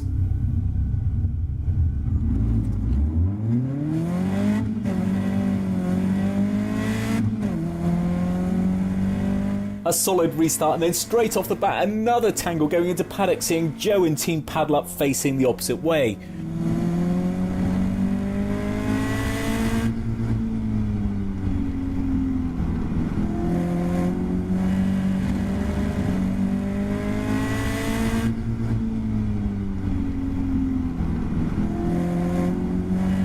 I managed to get myself up into second place and I was running really well, but it was all a bit chaotic and hard to keep track of how many laps were left. And before I knew it, I was passed twice more and pipped into 4th place. So no podium for me. Or was there? What an incredible race. It was unbelievable. From 12th place, I had a very unlucky qualifying. I got to say, really unlucky. Should have been probably P3. No, qualifying was very challenging because it was such a busy grid. But somehow I managed to get a 4th place. It was just the luck of the gods because everything opened up in front of me, got a couple of good starts, one safety car, one red flag. It was really quite crazy. But hang on a minute. Just hearing Jeff Newman has had a 10-second penalty for violating grid. That means I came third! I'm third! I'm the person of the year. Grab a bottle off the shelf, time to cheers. Best friends with the top on the A-list. Backstage with the best. I got my podium! High roller on the slides. I'm ballin', take the shots. I'm viral, take the The morning after the night before, they took advantage of me last night. Bought me a lot of beers. This still smells of beer. The hat smells of beer. But we've got the trophy, the third place trophy. And it's an interesting grid, Joe, because there were lots of DNFs. There were. You were one of them. Starting at the back of the grid, what do you think is going to happen at the back of the grid? I think at the back it's going to be a bit of a Sunday morning, bit of fun. You do realise this is the 2021 Academy Now Roadsport, and you think it's going to be a Sunday morning bit of fun? But this sort of happened from qualifying yesterday. Guys that were starting in the 20s end up finishing 7th, 8th, 9th, because obviously there's so many incidents. So I wouldn't rule out another set of love taps. A few love taps is the prediction for Joe. So just quickly, the top 10. Charlie Lower leads, William James second, some bloke called Paul Woodman third, Theo Theato, Mark Williams, Benja Headley. There's lots of new names. Mark Janinakawakanakski, Jinkoya Mark, Freddie Chiddicks in 8th position, Jeff Newman in 9th. That's going to be really interesting watching those two go through the pack, and Gareth Lucas in 10th. So we're going to have a fun race. Sun's out. What could possibly go wrong? So race number 2, and from P3 straight up to P2 behind Charlie Lower, and things were looking good again.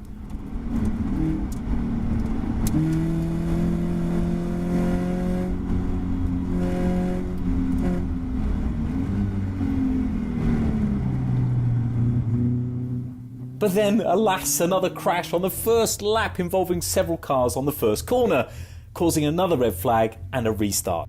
Even though I was in second place, as we didn't even complete a single lap, it meant I had to start on P3, my original position on the grid. Another cracker, and again slotted straight into second place, and everything was looking good again.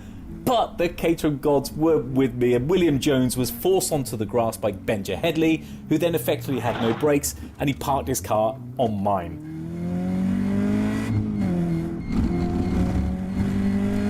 It's so frustrating because it ruined my race. My A-frame broke and the car handled like it had a flat tyre, and both William and Benja are exceptional drivers, but I just think that sometimes we just have to give each other a bit more slack, because that probably was never on in terms of an overtaking or an undertaking move going into Druids like that.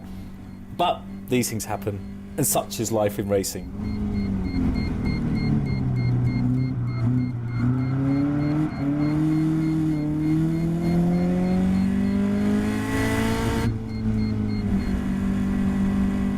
I managed to nurse the car home to a respectable P7 finish, but then to add insult to injury, I received a 5-second penalty for track limits. Overall, it was a cracking weekend. It was so good to see so many old faces and some new faces on the grid. It is a really fun championship, and most people do realise that.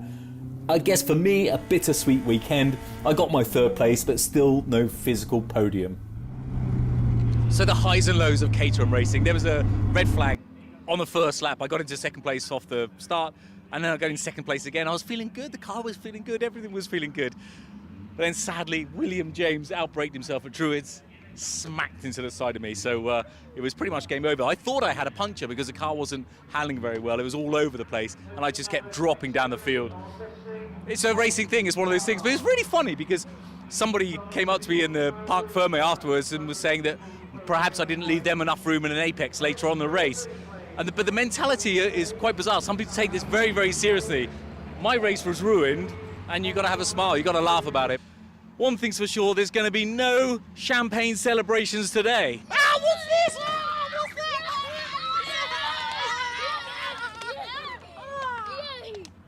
See you at Snetterton.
Welcome back to Silverstone for the third weekend of the Caterham Motorsport season of 2022. We are back for more Caterham action. We've had 2 excellent races so far today, and we've got 4 more for you before we call it a day here at Silverstone. Got Sam out there in the assembly area, and weather's actually it's still holding together for us. Oh, it's lovely and sunny down here. I'm in a nice wind-free spot and it's delightful. But I'm here with Jodie Lees. Now, Jodie's come straight from bike racing into cars. So how are you finding the transformation? Yeah, it's interesting. People would perhaps think it wasn't so close. Bikes are very close, but these guys are it's extra close. So there's dare I say, there is a little bit of rubbing and contact. So that's been a little bit of an adjustment for sure. I got bumped in the first race. I did quite well to finish actually, so it's been a bit of an eye-opener. It's a lot of adrenaline, high adrenaline, so everybody's not giving an inch. They're all over the place. It's quite frantic, but that's great fun as well. So, but enjoying it though, because I mean you've got great pace as well this weekend. Yeah, we qualified third, which it was a surprise. I wasn't sure whereabouts we'd be. So that was a bit of a nice surprise, and I felt like we made a poor choice on the tyres in the first race. I didn't realise, but the brand new tyres are a no-go in these cars. The cars are all over the place, so I really struggled with the back end of the car with the new tyres on at the start, and that shuffled me back to about 7th or 8th, and then there was a bit of a melee in front and one of the guys run into the back of me, and from that point on it was just sort of I wanted to just finish my first race, and we did, so I was happy at that. And the wing was like flying in the air going around the track for ages, and then it blew off, and I thought, well, they're going to pull me in. I didn't really know what to expect, so yeah, it's great though, it's good fun. Excellent. Well, I'll let you get in the zone, but I wish you all the best for this race. Thanks, Jodie. Right, let's have a go over to Aaron Stevens. Here we are. Aaron came from, I think, 20th or 21st on the grid yesterday, so great position for him. Aaron. Hello. Hello. I'll just have a quick word with you if that's okay. So was it 20th or 21st you started yesterday? 21st. So to be in, is it 8th? I think that we were 7th. Sorry. Wow. How was the race from your point of view? Yeah, it was a strange one actually. I just really enjoyed it first of all. I kind of really enjoyed the conditions. They were damp, but I still felt there was a fair bit of grip, and yeah, I was just really focused on making my way through the field essentially. Once I'd made a few initial positions, I was just determined to make a few more. So yeah, really happy to be in this position. It's great, yeah. Excellent, great. Thank you very much. I'll let you get ready for the race. Yeah, so I wonder if we can have a quick word with Paul Woodman. Obviously yesterday he had a bit of a scary spin. Didn't get collected, thankfully. Hopefully he can see me coming. He's just chuckling to himself. Paul, scary moment for you yesterday. You came out of it completely clean, untouched after that spin, which I think you were very delighted about. Oh, that was a scary moment. And my heart was in my mouth. I took my hands off my wheel and almost said no, no, no. But yeah, just one mistake, and it just shows how tight this racing is. Yeah, exactly. But you're here, you're not too far back, so hopefully you can make up some paces, because you were on pole yesterday, so you've got great pace. Well, I got the pace.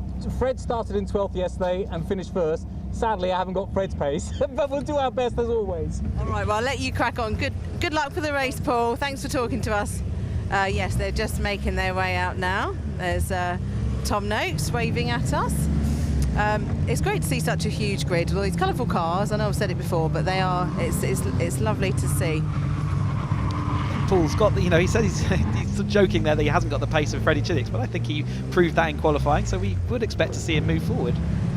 I think so. Yeah, I think he's underestimating himself there.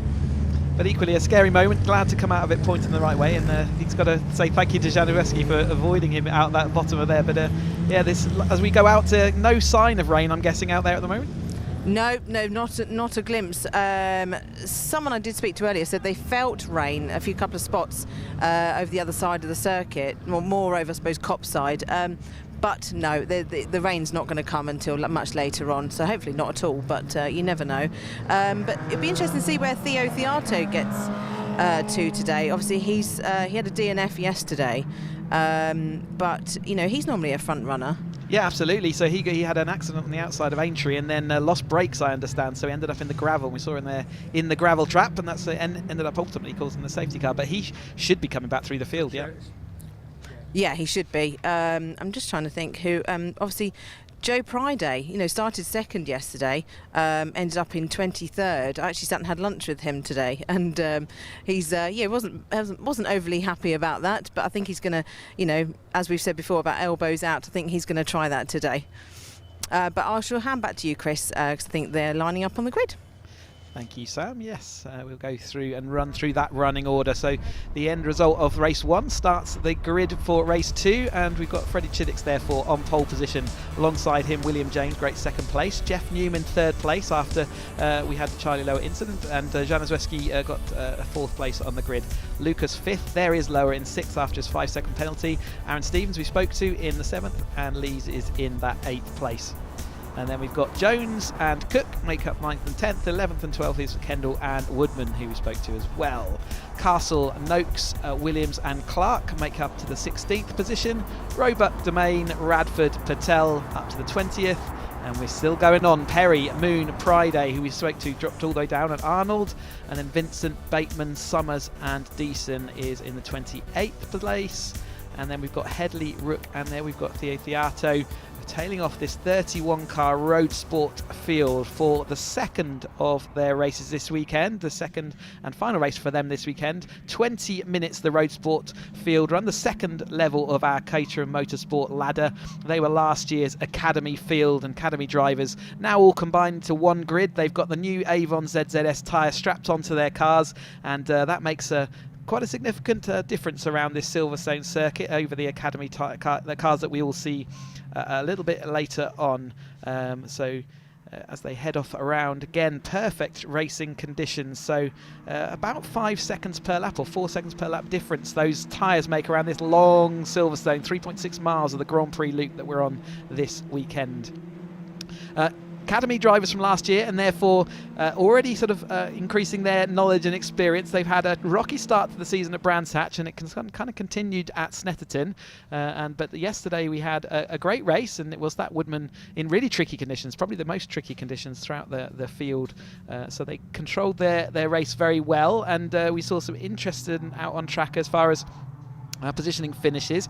Jeff Newman pulled away into a nice controlled lead in the first half of the race pre-safety car, and was very, would have been sad to see that safety car, but he took it with great, in a great attitude, and he ended up in 4th place over the line. But Charlie Lower got a track limits infringement, which moved him back to 6th place after the 5 seconds is added. Ryan Errol there sat with his friends and family in the BRDC grandstand. Very grateful to open up that stand this weekend. Yesterday in the rain, that was a very important stand to keep out the wet conditions. But everyone here looking forward to more Caterham action. Already had 2 fantastic races today, and we've still got another 4 to go, including this road sport race. So do stick with us. We have a short gap after this road sport when we complete, but then it's going to be back-to-back all the way through to conclusion, including the second ever on-track expedition for our Academy drivers. And their 2 grids are all going to be combined into one today, so it's going to be hard for me to keep up with, but it's going to be certainly excitement and will be wall-to-wall action, no doubt. Making our way out of the loop there. So still, again, the green flag lap takes a long time, doesn't it? It gives the drivers plenty of time to make sure their car is set up to their liking, make sure the tyres and wheels are all getting, tyres are all getting up to temperature, and everything feels right in the car. Also a chance to check the condition of the circuit. After the rain we've had, it will be feel different in grip levels to how it felt in their testing. So it is another opportunity as well for the drivers to feel what is out there on track and underneath them. As we see them sliding around Luffield, just getting that last bit of temperature ready for the race start. They are pushing on quite heavily through this lap, and you can see that as they go round, the cars are sliding and slipping as they get their temperature building up in those tyres. 31 cars on this road sport field with us this weekend. Great sight, and we've mentioned before they've had fantastic liveries this year. They all sort of took a memo and tried to outdo each other, and we've ended up with a fantastically good looking grid.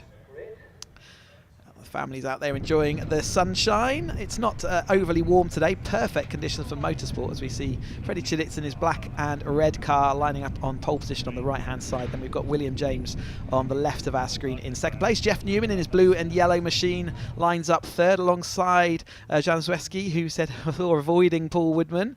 31 cars takes a little while to reline up, but we're looking for that marshal top sort of right of our screen there to see when we get that green flag given to say that all the drivers are in position. Thank you ever so much, as ever, to all of our marshals out there, all the race control, BRSCC, all of the track officials that let us go racing. It looks like we're nearly lining everybody up. We'll be looking for that green flag in just a second. The heat drifting across, there is that green flag, so the 5-second board is presented to the drivers, and it's shortly get underway with a second of their 20-minute race for the Lovecars Roadsport Championship. Off they go. You can see the nose of the cars all raised, a little bit of a great start further back. One of the drivers, they're going to the outside, but along the run onto the inside, it's William James. It looks like he's made the best start. Freddie Chiddix bogged down a little bit away from the line there, and I think that's Kendall there coming along sort of a little bit further, just with Carl Jones behind, Fraser Jones behind.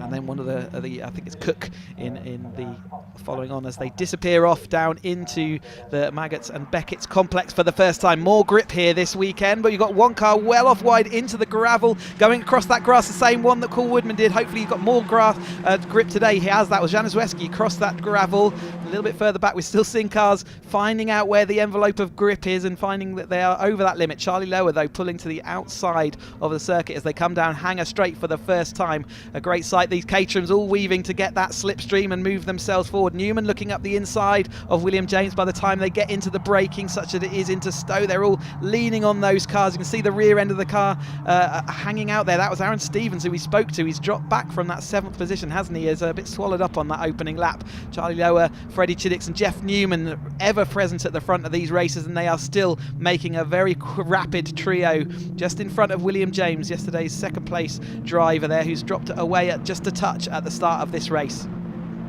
3 wide into club is an uncomfortable position to be, and they just about make that work. That was incredibly tight. There's a sausage curb which makes it an immovable object on the inside of the track there. A wing does go flying, but trickles off to the edge of the track, and therefore will be probably okay, as they're still having to breathe in as they all try and make every opportunity out each time a driver sort of gets a little bit stalled or balked. They're trying to shove their cars down the inside, and those gaps are incredibly tight. But the number 85 there of Jody Lees, we spoke to him, new to this sport, but he's learning that he has to get his elbows out, and he said that he got a bit caught out by the tyres going into that race. Paul Woodman up the inside of Aintree, but losing out a little bit of the momentum as they go off down this straight.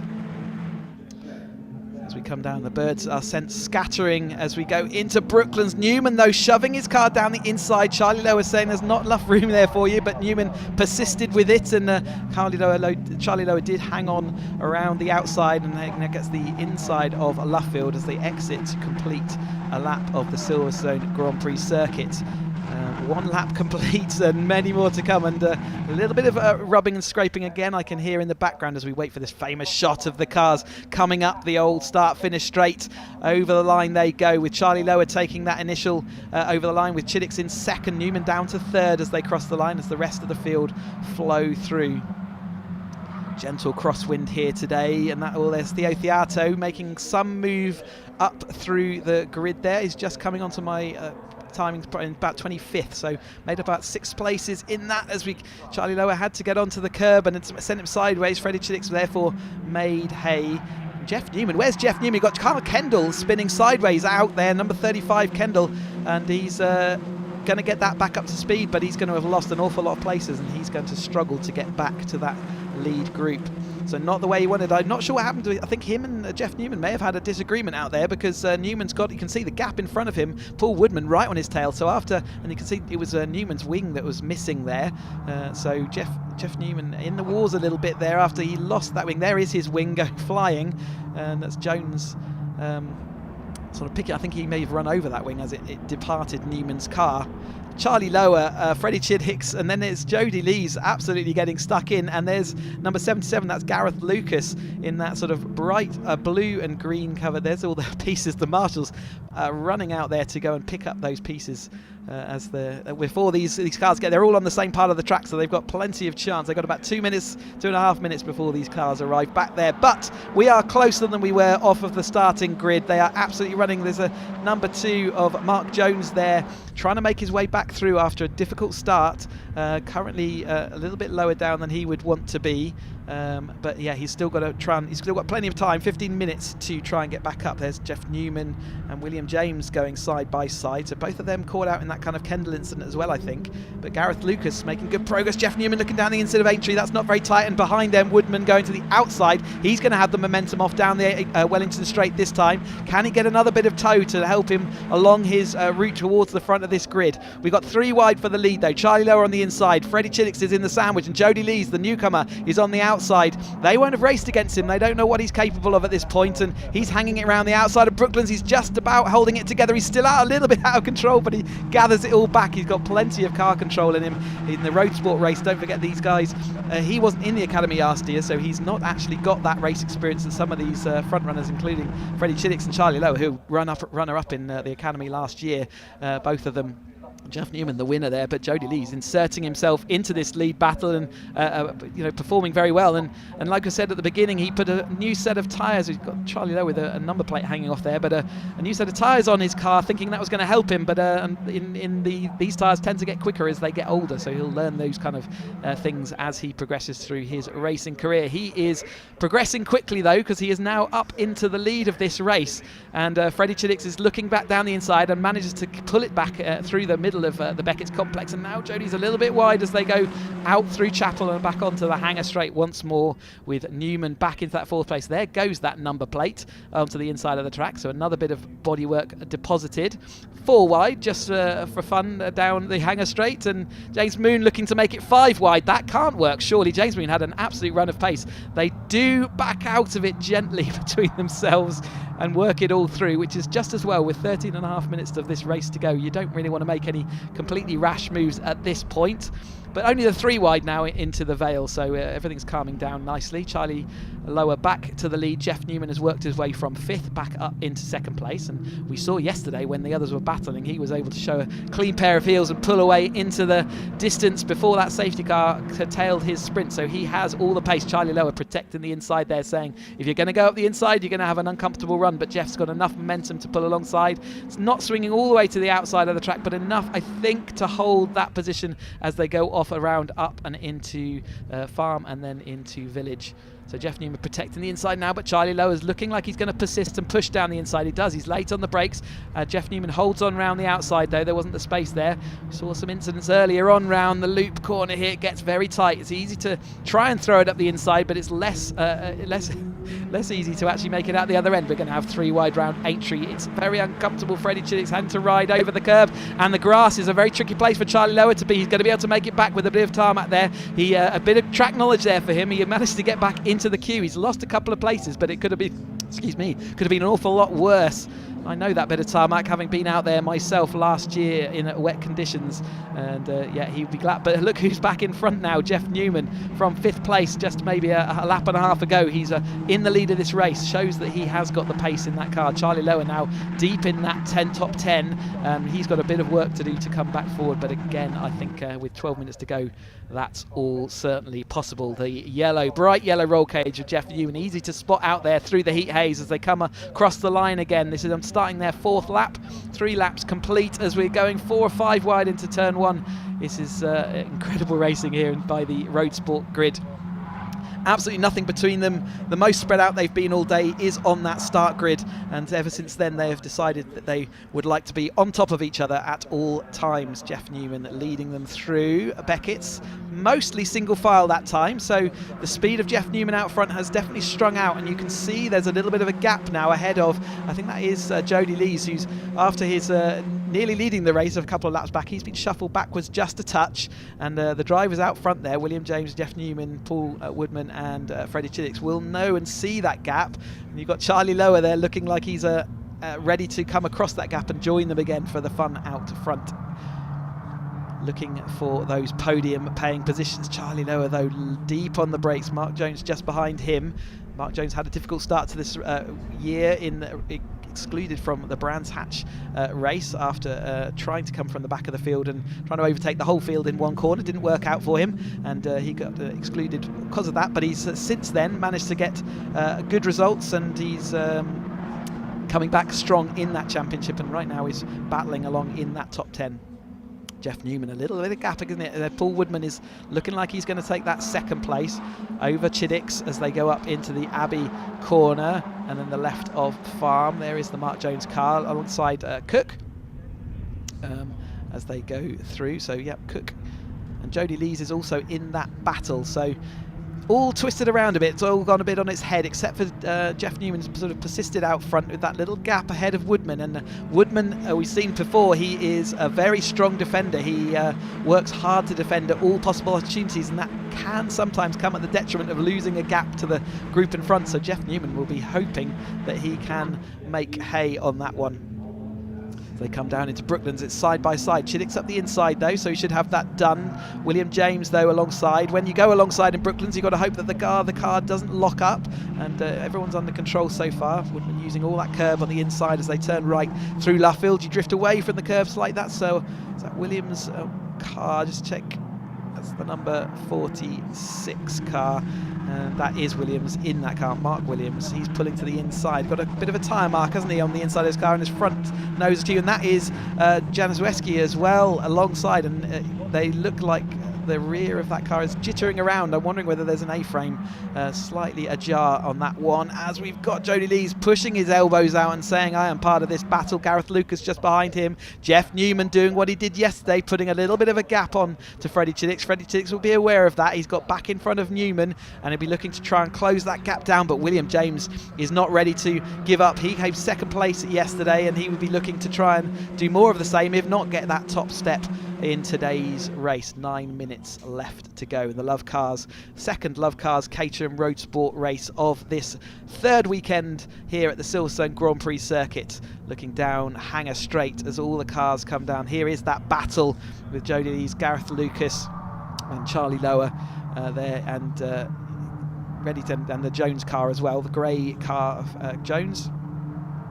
They're all going side by side. The momentum was on the outside there with, I think, Jody Lee, so he is going to be able to pull into that fourth or fifth place. I think it is fifth place. No, we've got Mark Jones late on the brakes once more, but this time making it successfully round that corner. So again, Charlie Lower not able to make that move through. That one mistake drifting back through this field, and it's now complicated and difficult for him to do. We've got the cars, Caterham having a look over. There's Darren just checking out the status of these cars and working out whether they can go out. But by the time you've pulled into the pits, your race is over at that point anyway. But he's disappearing off into Parc Fermé, and they will look to come back at Donington nice and strong next time out. Charlie Lower has moved up a couple of those places. It's all changed since we last saw it, but it's Pride A is the other grey car that I'm seeing joining the rear of this pack alongside Cook. So they were kind of involved in that lead pack until it split with, I think it was probably the Kendall issue, and then a little bit further on it caused that split, and we've never seen that looking like it's being threatened. It does look like the top four are away and gone, led by Newman, but that gap that Newman had built up has disappeared as Freddie Chiddicks was able to come across it. Jeff Newman leading yesterday's race by a comfortable margin for several seconds until a safety car brought them all back together, and he got a little bit mugged towards the end, actually crossed the line in fourth place, but Charlie Lower got a track limits infringement which dropped him 5 seconds further down in the order, and therefore Jeff Newman did pick up that third place. All these cars we see in that front four, all part of the championship battle. Charlie Lower came in here though in the lead of that championship battle, so he's going to be suffering a little bit. He's had a couple of wins this year, a second and a third, and yesterday he was in that 6th place, and today he's not looking much better right now. So certainly a weekend that we'll be hoping that he can wipe out with drop scores later in the year, but such is the strength of this field, this 31 car field. It's you've got to have a good set of consistent results to rely on as we get to the tail end of the season later towards October time, where they will be back here actually for running the international circuit. So they'll be running this south side of the circuit that we're just joining now. A little bit of gravel noise in the background as one of the cars kicks up or hits the edge of the track. They come down here. Cheddix is being pushed right up against that white line is by Newman, saying you can go down the inside, but you're not going to have any room. If Freddie, though, gets a little bit of momentum as they come into the corner, Newman goes out wide to try and sweep around, carry the momentum through the middle of the corner. Cheddix is going to drift out towards the exit curve. Newman's got that momentum, but it pushes him to the outside of the corner, left-hand side for Vale. So we watch that following group through, which Gareth Lucas is now at the back of, but Pryday has come up through the field. So Pryday started in 23rd, and now he's up into 8th or 9th there. And Pryday making absolutely brilliant progress up through the field to be behind his paddle up teammate there, Mark Jones, in the twin grey cars. Let's look at this battle out front there with Newman dropped into second, but now it's Woodman taking that lead. Lovecars journalist leading the Lovecars Caterham Roadsport race. A little bit of a twitch there from Woodman as he takes that lead, drifts wide though onto the tarmac, and that's going to let at least the top 3 back through, so he's going to go back into that 4th place. Newman again heads the field ahead of Cheddix and William James in that 3rd place. And let's go down to Sam, who's got Darren Phillips, who's the head of Caterham support down in the pit lane. Yes, thank you, Chris. Yes, I'm here with Darren. We just saw Mark Januszewski and Mark Williams come into the pits. What are you checking for in their cars? Basically suspension damage. Certainly both Marks had sustained suspension damage on both cars, and it's really not safe for them to continue, so unfortunately they had to retire. Oh, it's a real shame for both of them. Thank you, Darren. Okay. Back to you, Chris. Thanks, Sam. Yeah, so you could see, I said that the rear end looked like it was wobbling around a touch, and obviously Darren's had his team look at that and decided that, not worth the risk to go out, especially with you're already out of the race anyway. So side by side then as they come into turn 1, as they flow through, and side by side for this battle for sort of 7th and 8th and 6th to 8th, and it's still Jody Lee's leading that group. You can see his novice cross on the back. It means he hasn't had an opportunity to gain 6 signatures yet. You gain a signature every time you finish. Lots of bodywork there on the exit of turn 1. You can see bodywork and lights. That sort of suggests that the front of one car has gone into the rear of another as they exited that corner. And let's see whether we can see any damage. I can see Jody without a wing. I think he had that from earlier, but there's another wing missing on Joe Pryday's car, so I wonder whether that's part of the issue that we've got there. These are all fully road legal cars. We're going to go 4 wide again down into Stowe Corner, so we've got all the lights and paraphernalia of road going cars, and generally they're shedding them down be less and less as this race goes on. Charlie Lowett leading this group now ahead of Gareth Lucas, and that's Jody Lee's into the back of Lowett into the Stowe, just carried a little bit too much. That sends Gareth Lucas into a spin. Hopefully his radiator on Jody Lee's car won't be affected, but that was his front of his car pushing the rear around. Gareth Lucas was already on the edge of grip, and that little tap was just enough to send him into a spin, and it's dropped him right down the order. It looks like we might have a puncture there for Jody Lee's as well, or something, maybe even liquid coming out of his radiator. Just watch out for that. If he is having a leakage on his radiator, he needs to stop pretty soon. Yes, he is. Looks like he's pulling to the inside of the track and away. Something not right with that car, probably is radiator. We've got another car off into the gravel, and that looks like it's the 71 of Giles Perry in there, and there is Jolie. He's pulling to the inside away. Sadly, he won't get one of his signatures for the race today, but Cheddix is in front, out front of this race. Still got that battle as the number plates being picked up. They're going to have quite a collection as we're just joining this back again. A little bit of weaving to try and shake the toe, but it's not working. There are only 3 podium spots. We've got a lap time currently of 2 minutes 33. We've only got 2 minutes 21 onto the clock, so this is going to be the last lap, coming on to the last lap of the race. Jeff Newman sweeping around Brooklands there. He absolutely used the whole width of the track, knowing that he was going to be clear of Cheddix, and he judged that well. Newman and William James arguing over the exit of Luffield, though. The second apex as you drift away from the curb, come back to it. Marshall's desperately trying to push that car out, but he's not going to make it out of that, so they probably covered that under double yellows for the final part of this race. Sadly, they couldn't get that moved away, but they are on to the last lap of this race. Jeff Newman leads Freddie Cheddix as they turn through turn 1 and out back down towards the Beckett's S's. You've got Paul Woodman now after that altercation with William James. You've got to bodywork in the middle of the track there. That looks like it's a wheel arch, a rear wheel arch, sat there on the entrance of Beckett's, which isn't ideal. Jeff Newman, though, able to still feed them off. Does he want to be in the lead of this group, though, going off down Hanger Straight? I don't think he does, but he hasn't got any choice right now. He is going through Chapel and out onto that Hanger Straight. Maybe by losing a place here, he can gain it back as we go down the straights later in the lap. But Freddie Chiddick's moving to the outside, as it will be, of Stowe. But has Newman got a run, and can he tuck it up the inside? It doesn't look like it right now, so it is going to be side by side for the lead. Newman hanging on as they sweep into Stowe corner for the last time, as they will make their way round to the back to the line and see who is going to take the second race. It was Freddie Chiddick took the race yesterday ahead of William James. There is that car on the exit of Vale, so they all have to be a bit careful. No overtaking. You see the double waved yellows, the marshals all taking careful attention. Jeff Newman does back them all up and does the job he's expected of him. You should be prepared to stop if you see double wave yellows. You know there's people and in the line of fire. Up the Hamilton straight, though, for the last time, and the sort of over the wing start-finish straight. I'm not using that one this weekend. We'll see that in use by the Formula 1 cars in a couple of weekends' time. But Newman heads them into Abbey. Looks like Freddie Chiddick is quite happy to sit there and wait, and Woodman is sat behind them ready to pounce as well, see if he can pick up any pieces. He's looking like he might want to have a sniff up the inside of Village as we go through this right-hander. They're very much, it does look like Chiddick wants to hold off the people behind. He wants to be second coming down the Wellington straight. These battles a bit further back. There is Mark Kendall, and he's made his way back up to 16th after he was in that lead battle, and he's not had a race weekend that he's going to be particularly happy with. The Chiddick's leaving a perfect little gap there, wasn't he, for get the tow as they come on down that. We're seeing that car being retrieved now and live snatched away as the tail end of the field go there. But we're coming down into Brooklands then for the last time. Newman protecting to the inside. Chiddick's trying to get through, trying to go around the outside. Newman goes right to the inside, holds it down. Can he hold off the chasing three cars as he goes round? He was taken away from him yesterday after the safety car. He got mugged a little bit and ended up in third place. Is he going to be able to take the lead? Chiddick's can get a run, and we have seen the run work. The inside of the track has been slightly slower than the outside. Chiddick is going to the outside. Can he make it past as they come down to the line? We're going to have to wait and see for the timing screen. It's Newman took that race over Chiddick. Then Woodman came and took another podium, his second podium, a proper podium of the year, whereas he was gifted last time after a track limits infringement. William James, great to recover to fourth, or to stick in that fourth place.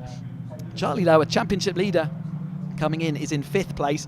Priday, what a result to come all the way through the field up to 6th place. And then we got Jones, Cook, Clark and Stevens, Castle, Rook, Patel, Noakes, Kendall, Headley, Lucas as they keep streaming across the line. Gareth Lucas losing out there right at the end, wasn't he?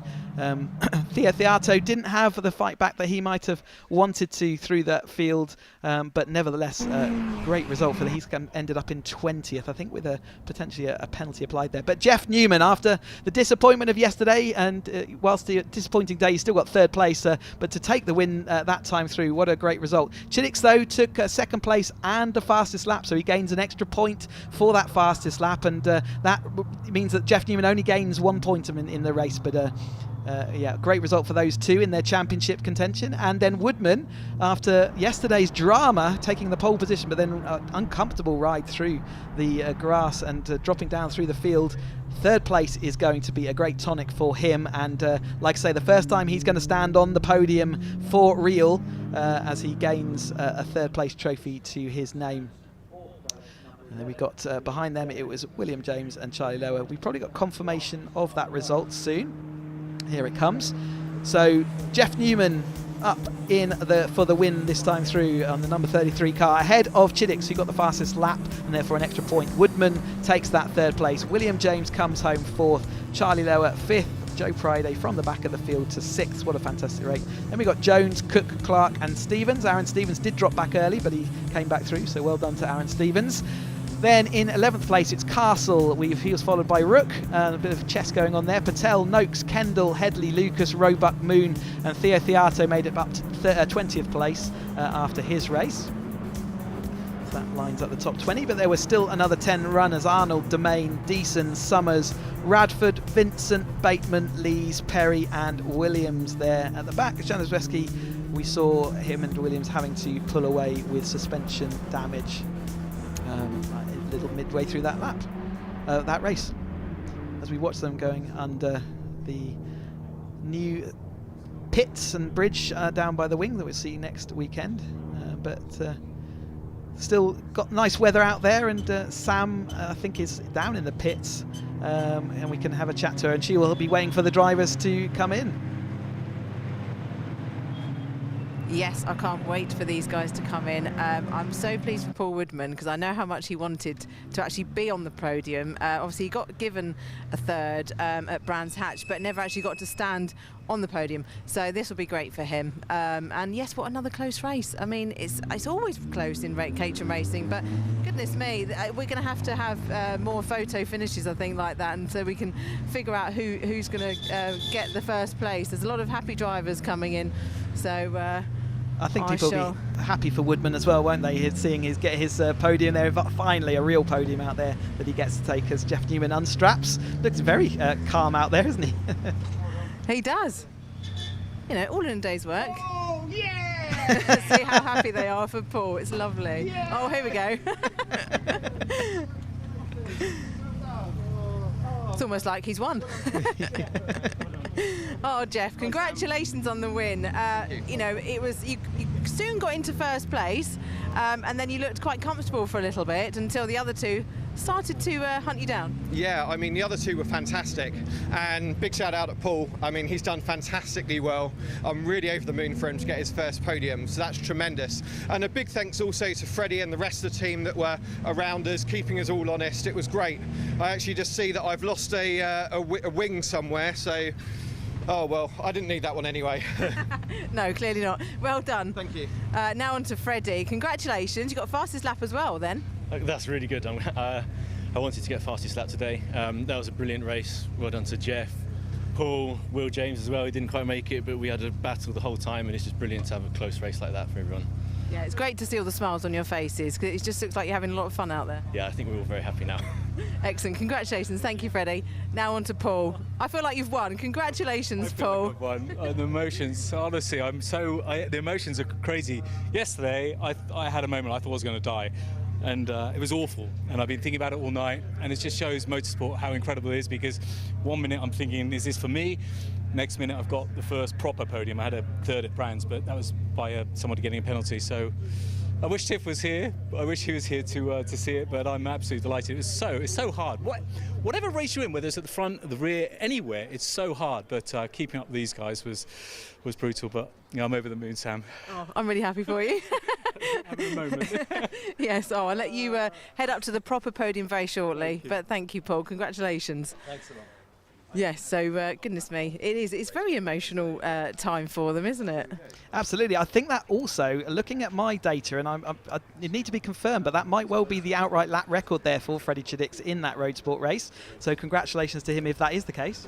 Excellent. That's fab. Yeah, we'll confirm that and let him know. He's very happy to get the fastest lap anyway.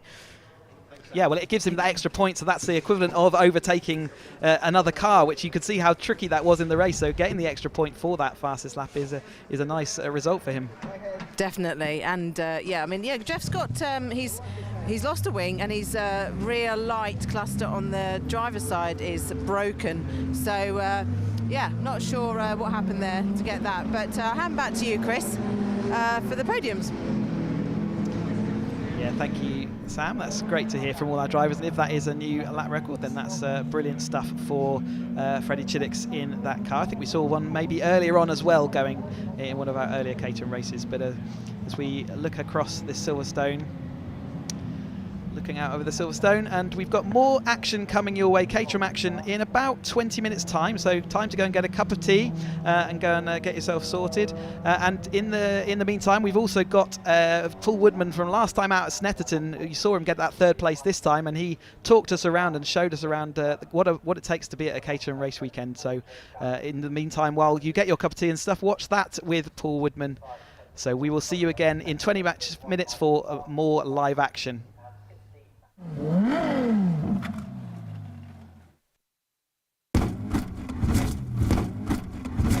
Hello, I'm Paul Woodman and welcome to Lovecars. You join us. It's not even 7 a.m. We're on our way from Somerset to Snetterton for the second round of the Caterham 2022 Championships. It's about a 4-hour drive. Why do we do this? I have no idea. It's going to be the first time you see the Caterham Academy boys of 2022 on track, and it's a bit of a baptism of fire for those guys because Snetterton's quite a long technical track, but I'm sure they'll do okay. They've got some good talent there. I'm looking forward to watching them.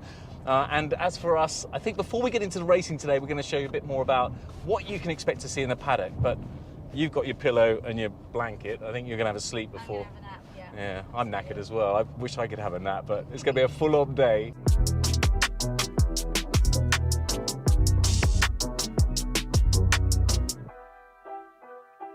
And we're going to kick off with tyres, because tyres are the most integral part of any car, not just a race car, because they're the only part of a car that connects you with the road. And this is Adam from Avon Tyres, always looks after me. Thank you, Adam. Oh yeah, not a problem. I've never seen you so quiet ever, because it's a race day today, but the busy part is the practice days, the Thursday and the Friday. And then it's just full on, you've got queues of tyres going out of the tent.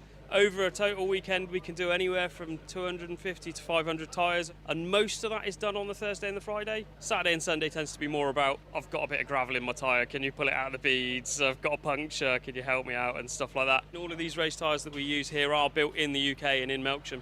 If you're lucky enough to be able to have a team, they look after you. They look after everything to do with the setups, tyres, manage it. They even clean the car for you.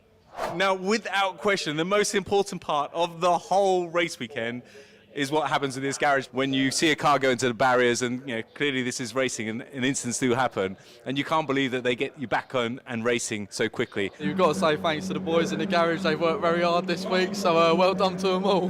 They literally will stay until every car is fixed, so people like me can come in the morning and race. But what they do need to rely on is where we're going next. Now, this enormous truck, this 40-foot Arctic, is full of Caterham parts, hundreds of thousands of pounds worth of Caterham parts, from wings, coolant, radius arms, even engines, gearboxes, the whole thing you could possibly imagine it could go wrong on a race weekend. All the people in this parts van know my name, which is a bit embarrassing, but it's never my fault. We know it's never my fault. Oh yes, I'll have a coffee please and a cup of tea, thank you very much. As part of your package with Caterham, you get all your food and drink. In this lovely little hospitality tent, there's another breakout area over there as well. So this is my favourite part of the whole paddock, no question at all. And over here, we're going to hijack her. We got Guy and Sam. These guys, look at the camera. Guy's got to lug around for the live stream, because of course they live stream all of the Caterham services. And Sam as well, she's got a proper microphone. We've got a little baby microphone. Sam Parker, stunt driver, racing driver, and an amazing presenter as well. You're so good with capturing the moment with Caterham. How are you finding it this season so far? Really good, actually. I'm loving watching the racing. The racing is so good, it's so close, and yeah, I'm really enjoying interviewing the drivers. Actually, it's a great championship to be part of. Now, always on race weekend, any race anywhere in the world, you get a lot of very, very serious looking people. You're quite chilled, Antoine, from the BRSEC, but without people like you controlling the race, we wouldn't have a race, and particularly the marshals as well. Yeah, that's right. I mean, there's a lot of people involved in this, and everyone's pretty much a volunteer. Just do it for the love of the sport. We're going to head to scrutineering, because that's quite an important part as well, where they check over your car and your equipment and make sure that you're fit to race, because safety is paramount, isn't it?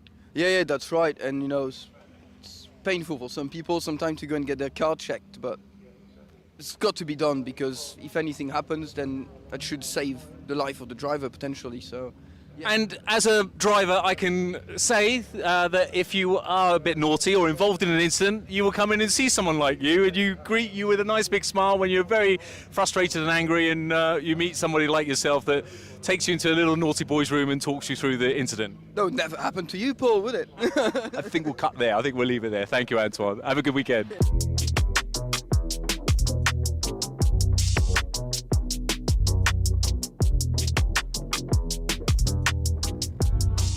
This is where the tension starts building, when you're waiting for the green light, and then it's all about getting that good start. I got away nicely and managed to dodge Mark Kendall's flying wing.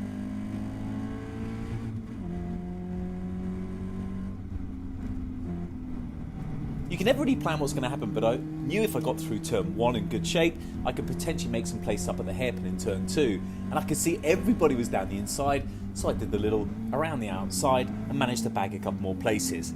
So I was right in the thick of it. So I already made a few places, and then I tucked inside a mark to get up to P7. But then I had to start defending for dear life, which meant in front of us, the top 6 were sadly breaking away.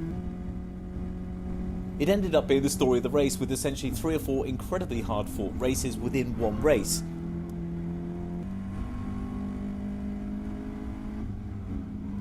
Mark and I had some really good tussles, but at Palmer's he overcooked it trying to go down the inside, which is a real shame because he'd been driving so well, but it finally gave me a bit of a rest. Well, for about 3 or 4 seconds anyway. Then I had to dodge old Mark Kendall as his car was all over the place after his earlier coming together with Theo, which thankfully I missed as well. And up front, the lead pack had such an incredible race. Rob and Gareth were well in the mix of the usual suspects and they're more than holding their own. Meanwhile, our little race was hotting up. Typical Caterham style, changing positions, defending, attacking. I was defending so hard the whole time. All I could see in my mirrors were Caterham headlights inches behind me.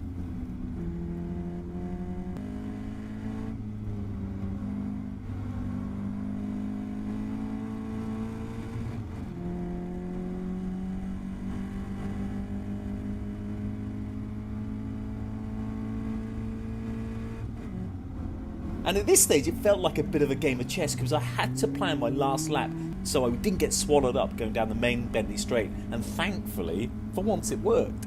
Without question, this was the most intense race I've ever been in, and one of the most enjoyable too. A very hard fought P7. The race was won by Jeff Newman with Charlie Lower second and Freddie Chiddick's third. Nice to see Mark Jones in the padlock car finally getting some points on the board after a disappointing start at Brands, and a brilliant race from Rob and Gareth making up the top 6. Elsewhere on Saturday, it was the first time on track for the 2022 Academy drivers, with Ravi Patel winning for the Green Group in some style, Ian Hibbert in second, James Emerson third. In the White Group, Thomas McEwing took the win, Ben Timmons second, and Matt Larby, after getting pole position and leading the race, had a bit of a spin. We've all been there, Matt. Came in for third place. In the 270s, this was one of the best races I've ever seen. Taylor O'Flanagan held off to keep first place over Philip Bianchi and Hugo Bush in third. In the 310s, James Wigfield took the win, Pete Walters second, and Tom Cockrell in third place. And then the 420s, the big boys, James Murphy took the win with Aaron Head in second and Henry Heaton in third place.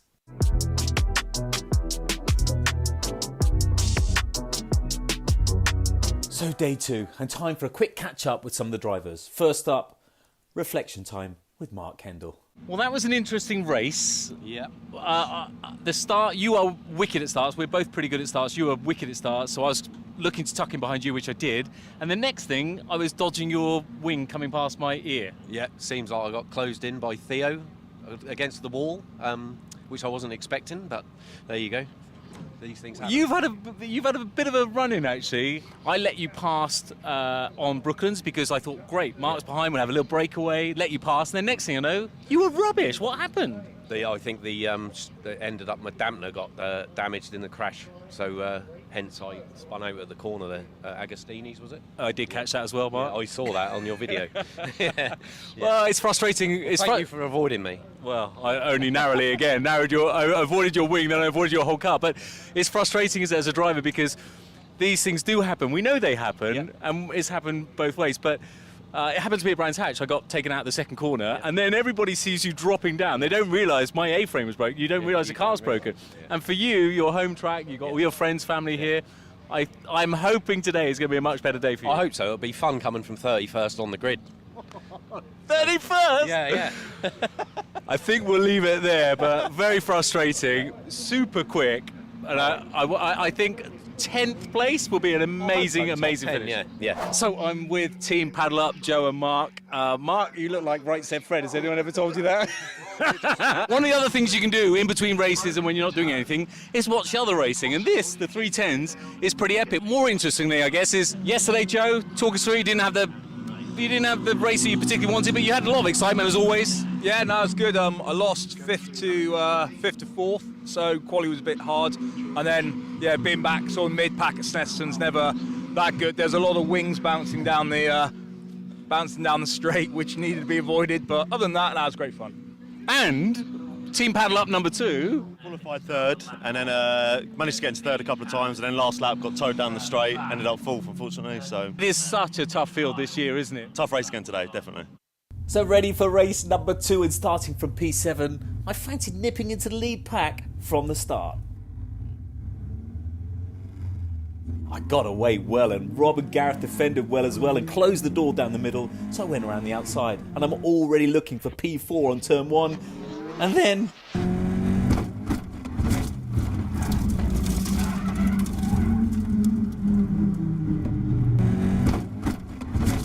It's so frustrating. Again, for the second race meeting in a row, I get taken out through no fault of my own. It looks like Fred missed a gear as he'd been having gearbox problems all weekend, and Rob didn't avoid him and careered directly into me, throwing me into the barrier at 65 miles an hour. The shortest race of my life.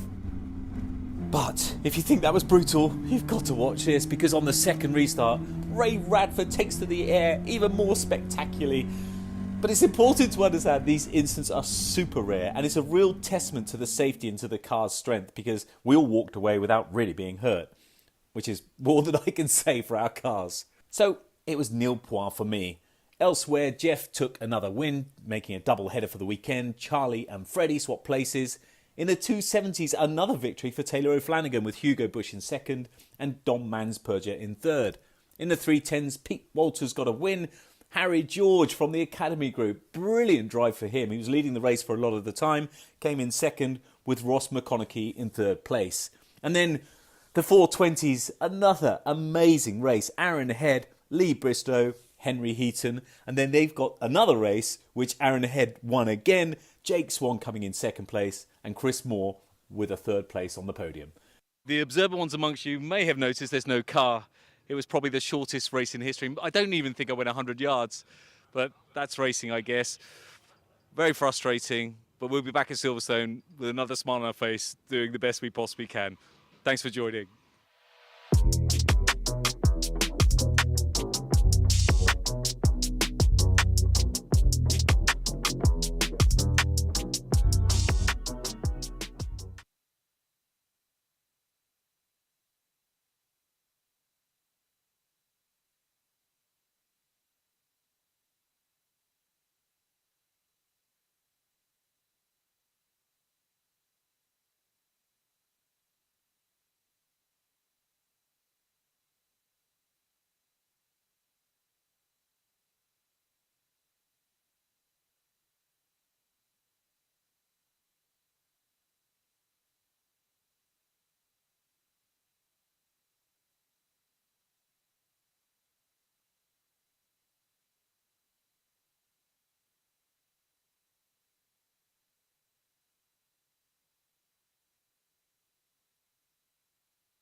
Welcome back to Silverstone for the third race meeting of the 2022 season for Caterham Motorsport. We are about to get going with the fourth race of today for us, and that is the Mission Motorsport Caterham 7 270R Championship. They're all in that assembly area, and we've got Sam down in assembly, who's again enjoying this sunny weather with all the drivers. Yes, I'm enjoying the nice weather again down here. I'm here with Ben Buckley, who starts in 5th place. So, Ben, you've had quite a good race weekend so far, but it's only your second time out this year. Yeah, it's nice to be back out. I'm just guesting for a few races this season. I was at Brands before that, but yeah, it's been going well, and hopefully dry today, so it should be a little bit more of a race. Yeah, a bit more consistent for you out there, so you know what you're getting yourself into. That's it. The wet always mixes it up quite a lot, and hopefully with the dry, I'll be able to stick with these three in front and mix things up a bit. You know, they having it very easy at the minute as a group together, so hopefully mix things up. But you're a multiple champion, so you know how to handle these cars, don't you? So I've not actually had a championship, but I've had a few race wins, and I've had know how to handle them. But it's good to be back out and getting back into it. Getting stuck in. Definitely. It's always good to get a few racing involved. Excellent. Well, I wish you all the best of the race. Thank you for chatting to us. I'll move over to Anthony Taylor now, who starts alongside Ben Buckley in 6th place. Anthony did the academy, I think it was 2013, and then he went on to road sports, and then he had some time out. So you had a few years out, Anthony. How many years have you had?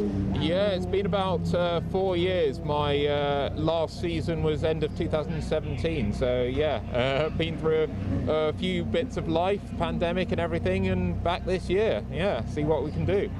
And how are you enjoying it, being back in? Oh yeah, it's been brilliant. I had a brilliant quali at Brands, qualified 5th. I've then been about 10th, 11th, and then yesterday I went forwards from 11th. So it was a mega race. So we'll see what we can do today. Hopefully stick with this pack and get up to the front row. That's it. Yeah, just stick with them. Just try and keep clean and get another good start. I mean, yesterday I think it was a bit better because there was the drier line on the outside, whereas this time it's a bit more level, so we'll see what happens. Thank you, great stuff, all the best. Right, I shall now move on down the grid a little bit. I think we've still got a few minutes before they'll be sent out. Let's find Gwyn Jones, because he seemed to be struggling. He's normally at the front end, isn't he, Chris? Yeah, absolutely. We normally see him up there at the front of the field. I fed you some incorrect information there, didn't I, about Ben Buckley? Apologies for that. I've been told a million times not to exaggerate, but he's certainly a front runner, and it's good to see him back. But here is Gwyn Jones. I can see him in his red machine there. Yes. Gwyn, how are you doing? Not too bad. So normally we see you a bit further up the front. How have you found it this weekend? Oh, bit of a struggle, to be honest with you. Yeah, had a bit of a disappointing weekend. Had a few issues with the car and something, so yeah, I was a bit off the pace yesterday. So hopefully today, a bit drier. Hopefully we'll try and go forward this time instead of going back. Hopefully the weather will work in your favour. Yeah, well, let's hope so anyway. So yeah, we'll go for it anyway. All right, brilliant. Thank you very much. Yeah, so obviously some people may be not liking the unpredictable conditions that we have been having from yesterday. It's just unsettling, isn't it? Because you're getting yourself just dialed into one set of conditions, and then it all changes again as you go. Here we're watching Andy Lind on the screen, but yeah, it all changes again. So every time and every lap and every corner, you've got a new adventure to go on. Down sort of the rear of this field. But it's some drivers cope with that a lot better than others, and it depends on their experience, I guess. Yes, exactly. I'm actually just alongside James Hall. James had, not a great Snetterton, but he's starting further up this time. Hi, James. Hello. How are you feeling about this race? Good, yeah. It's a bit better weather conditions than today. Starting further forward than yesterday. And yeah, really looking forward to it. It was nice, clean and close race last time, so hopefully it goes well and we'll have a nice drive round. Excellent, yes, hopefully you will do. I'll let you get in the zone. Thank you for talking to us. So hopefully he'll have a good race. There's some lovely design on Peter Mott's car there. Yeah, it's brilliant. It's like a light trails, aren't they? We saw him, though, having a few troubles in that race, bits parked up on the inside of the track at one point, but I'm sure he'll be looking to have a better race as we progress through the weekend. Yes, exactly. Let's move further down. Have you? We'll have to get a shot of the safety car because it's being used. Well, it's the British Motor Show Mustang. I think you mentioned it earlier, Chris. Indeed, yeah, I can see it just at the tail of the field here. The Mustang on the right-hand side there. That is advertising the British Motor Show happening on the 18th to the 21st of August, and Caterham are going to be at that event. I think it's in Farnborough. They're going to be offering a drift taxi, and there's a display of all the steps of the Caterham Motorsport ladder, as well as being part of the main arena show, displaying and talking about all the. If you want to get into racing, and you can do with Caterham Motorsport ladder, and how do you do that? And we'll see the academy soon, and we'll talk about that. But you can see this Mustang's going to be with us for the rest of the season, and it looks great out there, doesn't it? 18th to 21st of August, the British Motor Show. There, seeing looking. They weren't expecting a camera in their face, were they? No, but yeah, I can't wait for the British Motor Show. I will be there with Caterham, which will be fabulous. Hopefully I'll get a little go out in the cars around the circuit that we've got there, drifting them sideways. If you've not been in a drift taxi so far, it's quite an experience, right?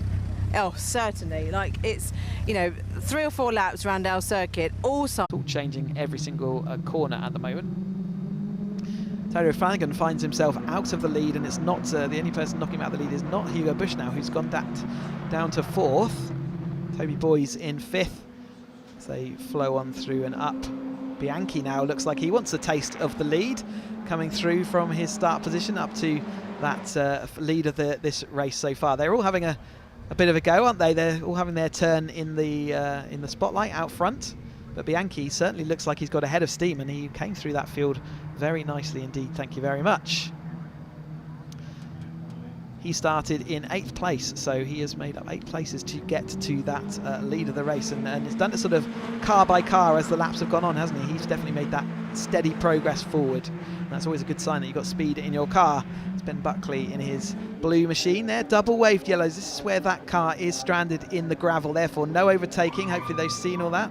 More cheering from the grandstands, ever the sporting. There is that car. It's actually outside of Luffield that car's gone off, so maybe just pushed a little bit too hard into the right of Luffield, and or contact maybe with showing why he's lost his exhaust and put him into the outside. Green flag signifies they can go racing once more. Taylor O'Flanagan is back out in front of this grid by the time they get across the start-finish line.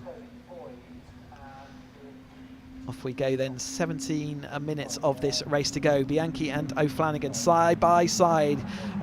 Bianchi managing to sweep across and take the racing line, so he's going to have a good bit of speed as he goes down through.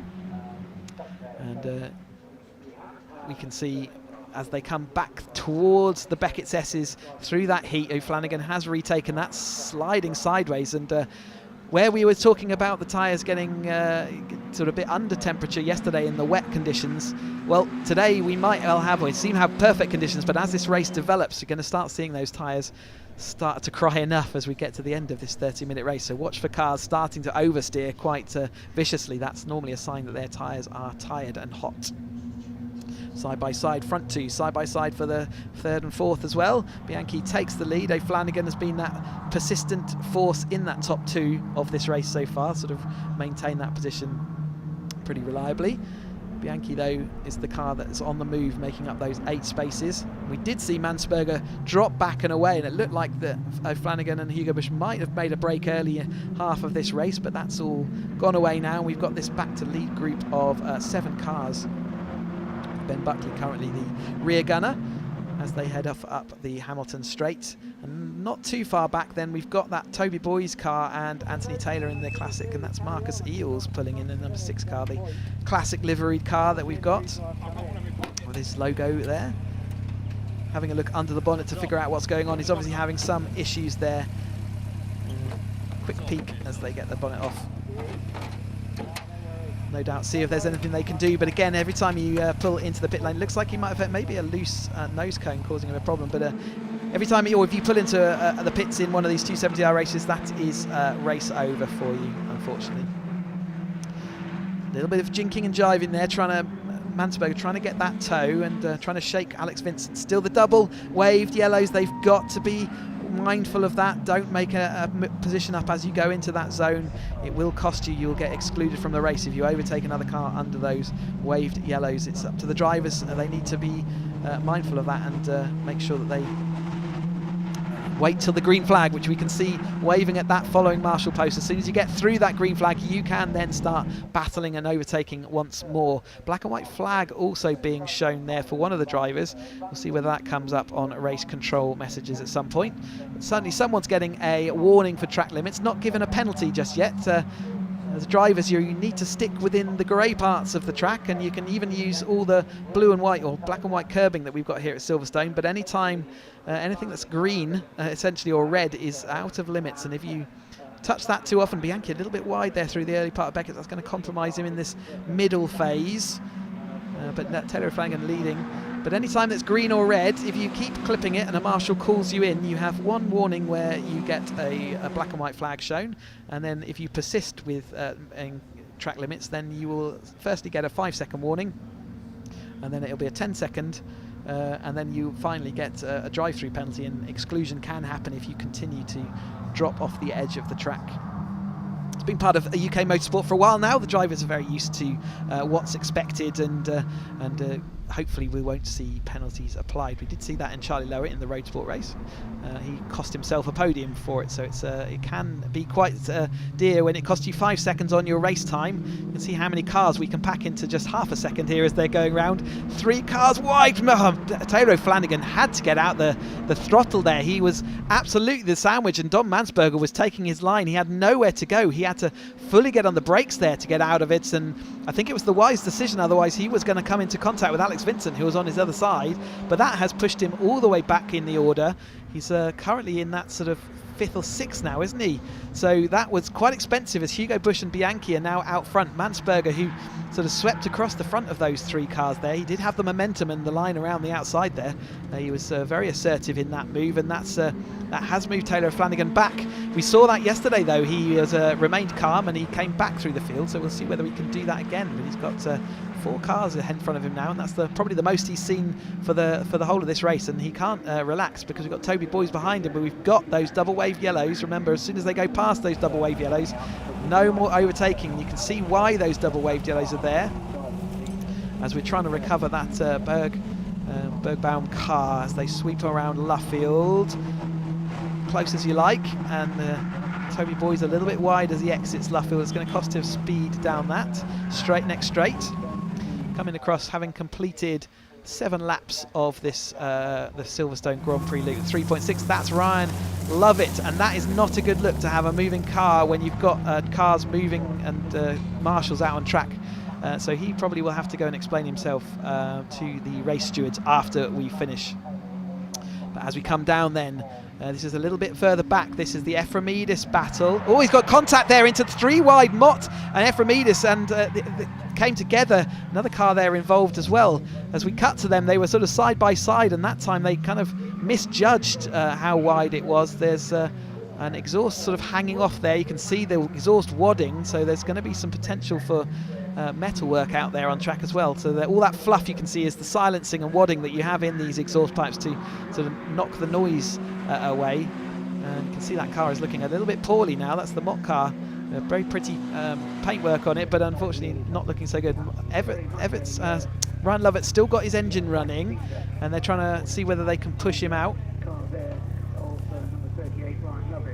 Thank you ever so much to all our marshals for all their efforts here. We haven't got a limited slip differential on these 270Rs. That's the difference between these cars and the 310Rs. So the left rear was spinning as he put his power down in that gravel. Hopefully the marshals have got enough human power to move him out the way.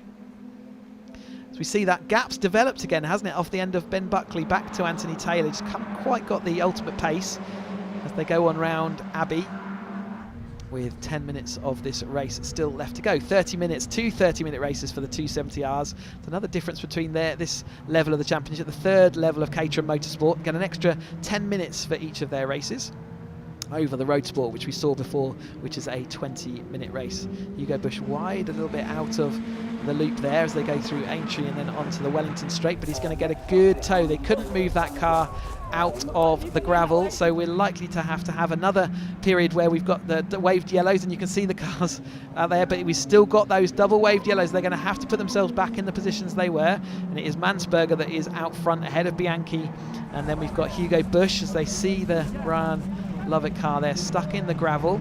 So they'll know now next time why that is there. A little hand from Taylor O'Flanagan to wave, to acknowledge.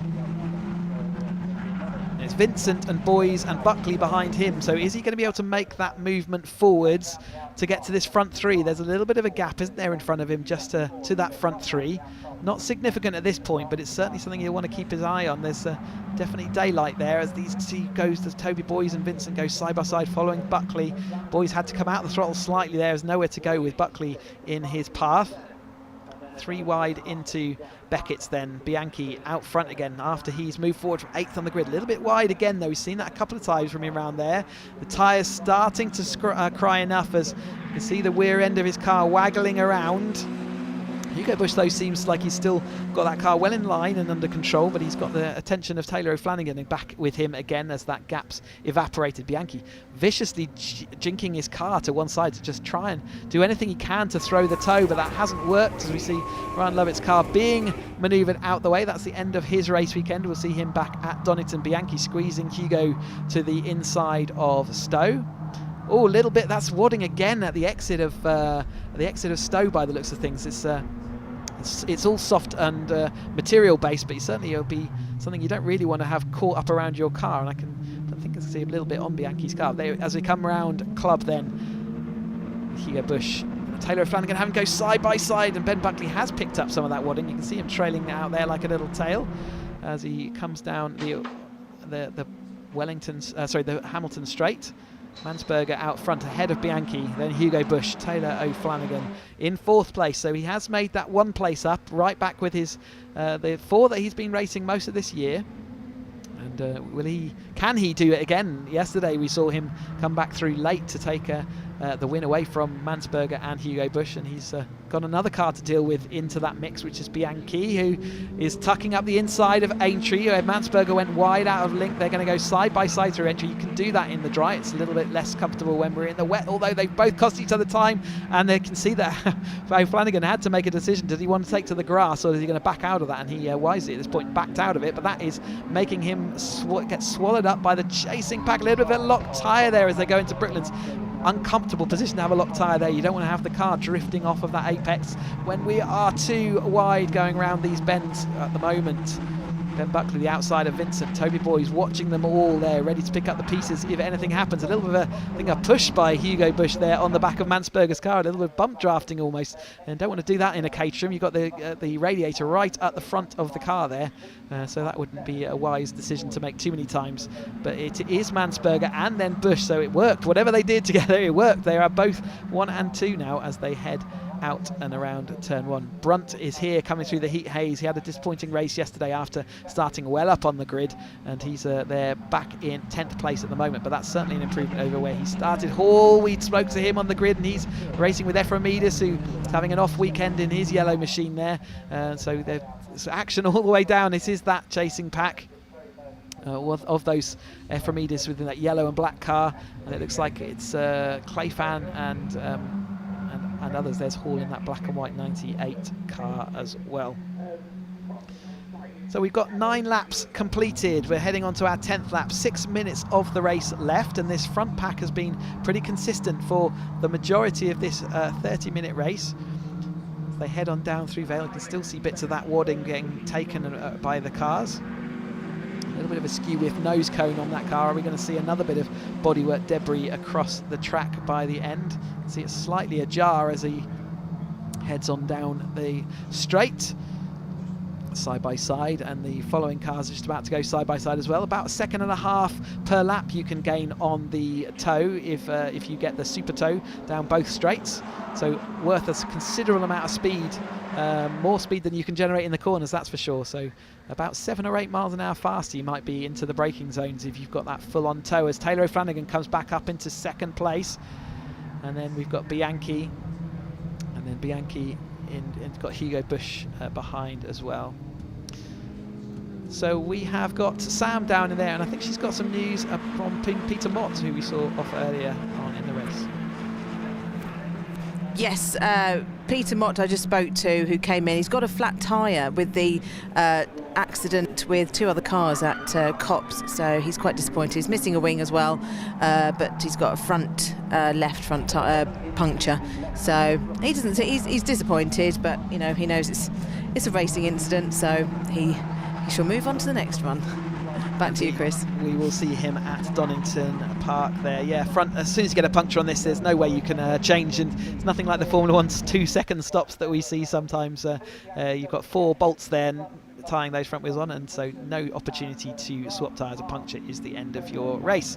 So we go 3 wide for the leaders into turn 1, and they do make it through Copse, and whereas we saw earlier on, that was the move that cost Mott his puncture, didn't it? With 3 wide there, ending in a bit of disaster with Ramsey and Taylor disappearing off through the heat haze as well.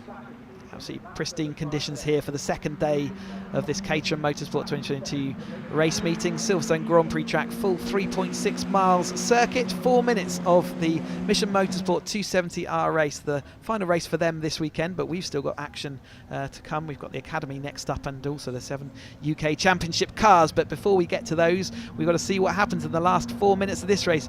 Bush taking the racing line to the outside. Taylor O'Flanagan takes back to the lead of this race, although Mansberger's up inside, and actually O'Flanagan outbraked himself, which is going to cost him momentum as he goes on down into the Vale left-hander for what will probably be the penultimate time, depending on when they cross that line again. We've got a 2:29 is the fastest lap of this race, and that is by Bianchi, so as well as being up there in this lead group, he's gaining an extra point currently for having that fastest lap, and with these cars driving absolutely nose to tail, Hugo Bush has got absolutely nowhere to go. He was completely blocked in by Vincent there, and that's cost him an awful lot of time, hasn't it? He's now behind Buckley in sort of 5th place, but equally he's seeing his championship rivals disappear up the road, and he desperately doesn't need to give Terry O'Flanagan any more bonus points over him in this championship. This is, whilst we're still at the beginning of the season, we're not halfway point yet.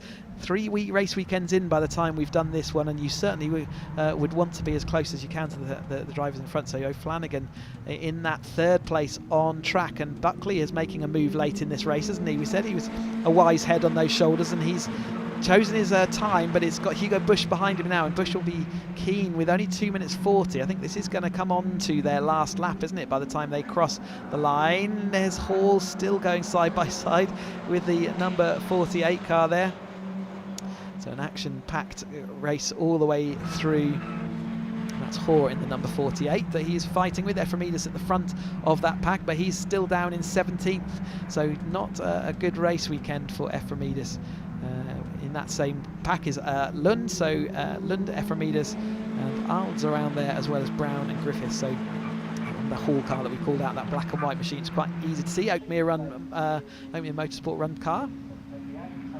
Back to that lead group, 2 minutes on the clock, 2:30 lap. This is the last lap of this race. So who is going to make out? Where is a little bit of a barge there from? Was that Bianchi? Has he dropped all the way back through to about 4th place there? I think he has. So it is currently Mansberger, O'Flanagan, and then it's Bush and Buckley. So the front 3 here, the normals of the front 3 we expect to see. So somehow by the time we get onto that last lap, they are in those positions. Alex Vincent getting a bit blocked that time by Bianchi, who's going to try and get back through. He's had the pace in that car, a little bit of dust thrown up by one of the cars in front. So who was that? Was that one of our lead 3? But Mansberger's lost a bit of momentum early into that lap, so maybe he was a bit late out of Chapel, but he's going to get that second bite of slipstream as they come into Stowe. That might protect his position ahead of Hugo Bush in 3rd place. Remember, these 3 are the championship rivals really for this year. So far, with Taylor O'Flanagan taking 4 of the 5 races that we've had so far. A little bit of contact there of Hugo Bush having his win taken off by Bianchi. He's late on the brakes, he's locked up into there, he's going sideways, and he's spun over the sausage curb. So he locked up, he didn't have anywhere to go. The sausage curb upset his car, and that's going to push him back into about that sort of 8th, 9th place. So a bad end for him as we head towards the north end of this track again, and for the conclusion of this race. Taylor O'Flanagan doing what he does best. He's leading this group. Hugo Bush having to defend in 3rd place against Ben Buckley. There's Ramsey and Boys going side by side as they go through Abbey, absolutely on the ragged edge of what you're allowed to do around the Abbey chicane there. Hugo Bush, though, is having to work hard for this 3rd place currently. He does hold off against Ben Buckley, but they've still got the Wellington Straight still to go.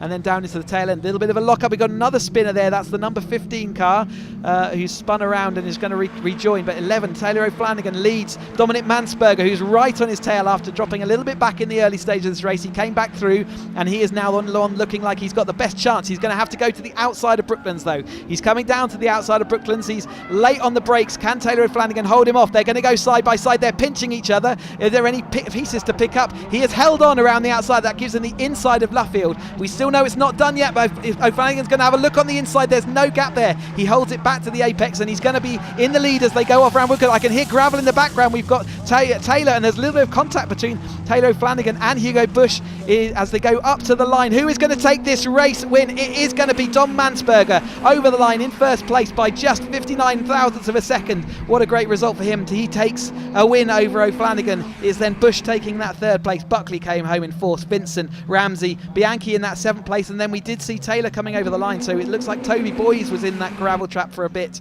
as they dropped back. So there's definitely a little bit of drama as they went around Luffield that last time. We're seeing the remainder of the field flow on through. So we've had Brunt, Mara, Turner, Mountsie, Arnold coming across, and we're just looking for the Ephraimidis battle that we've been watching a little bit throughout this race as well. He's due to come over. Here is his yellow car in that 16th place, and it looks like he has got Lund right on his tail, and Griffith, Hall, Hapgood all crossing the line. The Caterham Racing has not disappointed with last lap drama this weekend so far. We are 4 races into today's 6-race schedule. More to come, of course, as they make their way down on this cool-down lap heading back to Parc Fermé. Great news for Dom Mansberger after yesterday looking like he was in a good position. It's a 25 Mansberger winning that. That's a wrong graphic on the screen just there at the moment, but I'm pretty sure Mansberger will be happy to take that win, and that gives, I think that's his, he's had a second and a third already this year, so that completes the set of podium positions. So they are starting to share them around, but it's still Taylor O'Flanagan who's been a bit greedy with that top spot. Everyone else has just been taking the scrapings. But again, another great result for O'Flanagan though, second place. He didn't get the fastest lap in the end. Bianchi got that with a 29.8. We saw him in the wars a little bit towards the end there. Yeah, so great action from the Mission Motorsport Caterham 270R grid. Close to lap record pace. It might well be a new lap record. The conditions today ever so fast. It might be a 1/10 of a second. That is another lap record. So we'll keep that a little bit of a trophy if they do have a lap record. So we'll keep an eye out that. But that'll be another thing to put on the mantelpiece for Bianchi. A little bit of a consolation after leading this race. But let's have a confirmation then of the provisional results of this Caterham 270R race. Mansberger takes the win ahead of O'Flanagan, and Bush takes that third place trophy home with him. Buckley is there in fourth place. He's not important in points, but he is here as a guest driver. Vincent fifth, Ramsey sixth, Bianchi takes seventh, Taylor eighth, Boys in ninth place, and then Jones rounds out the top 10. 11th for Brunt, Mara 12th, Turner 13th, Mountsie, Arnold, Ephraimidis, Lund, Griffith, Hall and Hoare. And then into the tail end of the field, Hapgood, Brown, Hilton, Koo, Cox, Mott, Meager, Lovett, Eels and Bergbaum. We have the relative, well, those cars at the end there, and Errol, who we saw not making it to the checkered flag. Absolutely brilliant from the Caterham 270R Championship. So more action to come after straight away we're heading into the Academy racing coming up next, and they normally have, well, they have 2 grids of Academy drivers, but this weekend we're having to combine them all into one single grid. But we have got the winners of the 270R race coming down to Sam, so hopefully we'll have more happy drivers, and looking forward to hearing from Dom Mansberger. Over to you, Sam. Yes, thank you. Yes, once again, I'm going to say it, another eventful Caterham race. Same 3 as we saw yesterday, just in a slightly different order, but I know Dominic Mansberger is going to be very happy that he got the win that he really wanted yesterday. So let's grab a word with Dominic. Dominic, you got that win. Congratulations. Finally, finally I had some luck after yesterday misjudging the laps, hoping that it was 1 lap shorter. So today it worked out, and I'm quite happy for that. Excellent. You can breathe and relax now. Yeah, absolutely. Thank you. Thank you, Dominic. Right, let's move on to Taylor and Hugo. Taylor, that was an eventful race. Second place though, still really good. Yeah, eventful is one way to put it. To be honest, I'm glad to come back in one piece, let alone on the podium is definitely a bonus. It was a mega race, loads of action. I'm looking forward to watching it back, but yeah, here we are. Excellent, congratulations. And we'll have a quick word with Hugo. Hugo, congratulations on third. That was an intense 30 minutes, wasn't it? Yeah, as usual, but not so happy with that one. I wanted more than third, But Bianchi nearly, he spun right next to you, didn't he? So that was... He drove into the back of me at Vale and then, spun at Brooklands, but, managed to escape that unscathed. Thankfully. Lovely. Yes, excellent. Congratulations. Yes, so another eventful race for the 270R Championship boys. The reason that Hugo's disappointed with that is obviously even though it's a third place, and he'd be happy that he's got third place, he knows that both of his main championship rivals are out in front of him there, so he's losing points. Even though he's getting good results, he's still losing points. Exactly, because the other two aren't behind him. Yeah, so I'm pleased for Dominic that he's got that win that he really wanted yesterday. And Taylor seems more than happy to get second, but then he's leading and he's got some. It's just extra points for him. So I'm sure absolutely. The win will come for Hugo. It definitely will. He's had one win this season already, been unlucky not to get others, and so he'll be looking for his turn in the spotlight, won't he, to get those extra points, because it's the 2-point gap that is actually really important. You get an extra point gap ahead of the second place driver, which is when you get to the tail end of the season, they're the ones that count. Exactly. And who got the fastest lap for that one? Bianchi in that one. I think it might be another lap record, but Bianchi took the extra point that time. Excellent. So, okay, that's, interesting stuff. They're just making their way up to the podium now, but it's non-stop Caterham action for us this afternoon, isn't it? We've got the Academy next. Yes, and the Academy obviously is going to be an incredibly exciting race. We've actually got two grids racing as one, so it's going to be quite hard to keep abreast of, but you can tell, I know that you've spoken to some of the Academy guys in the past, and you can see the excitement and the adrenaline that you get as they're really in the early part of their racing career. I'm looking forward to that. I'm looking forward to them coming into the pit lane and seeing their happy faces. But I'll pass back to you now, Chris. Cheers. Thank you very much. And so conclusion of that 270R race. What a brilliant result there for Mansberger, taking the win over O'Flanagan and heading Hugo Bush. But as we said, the action doesn't stop, because we have got immediately coming up the Caterham Academy races.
Welcome back then to Silverstone for the 5th race that we've got for you today, and this is an exciting one. We have the Caterham Academy out on circuit. You can see them all being released, and they are being released in their droves. 47 cars we have got on this grid today. We normally run 2 grids for the Caterham Academy, but Silverstone has sufficient capacity for us to allow to run as 1 grid. You will see stickers on the front of these cars. You can see green stickers for marks a green group driver, and you'll see a yellow sticker on the front and on the back there on the roll cage. You can see which signifies that they are in either the white group or the green group. So green stickers equals green group, and if you see a yellow sticker, it means they're white group. If they are different colours, they are not fighting each other out there for points, because they will still be given their points as separate grids. So I will be trying to keep abreast of which groups are doing what, but to start with, I think we'll just try and call the race as best we can. 47 cars in only their 2nd ever motorsport race. Can you imagine what that feels like, to sit in a race car on the Silverstone Grand Prix track for your 2nd ever car race? We saw them last time out at Snetterton in their separate groups, and yes, on this wide and committed track they are now there. So let's go through some of that grid. So Pat Key takes that pole position ahead of Larby in 2nd. Then we've got Timmons and McEwing in the 3rd and 4th. Harris takes 5th, Wilby 6th, Ballard 7th, and Kennelly is 8th. We then have Bryant and Lowe there in 9th and 10th, 11th and 12th, Tolmarsh and Lawrence.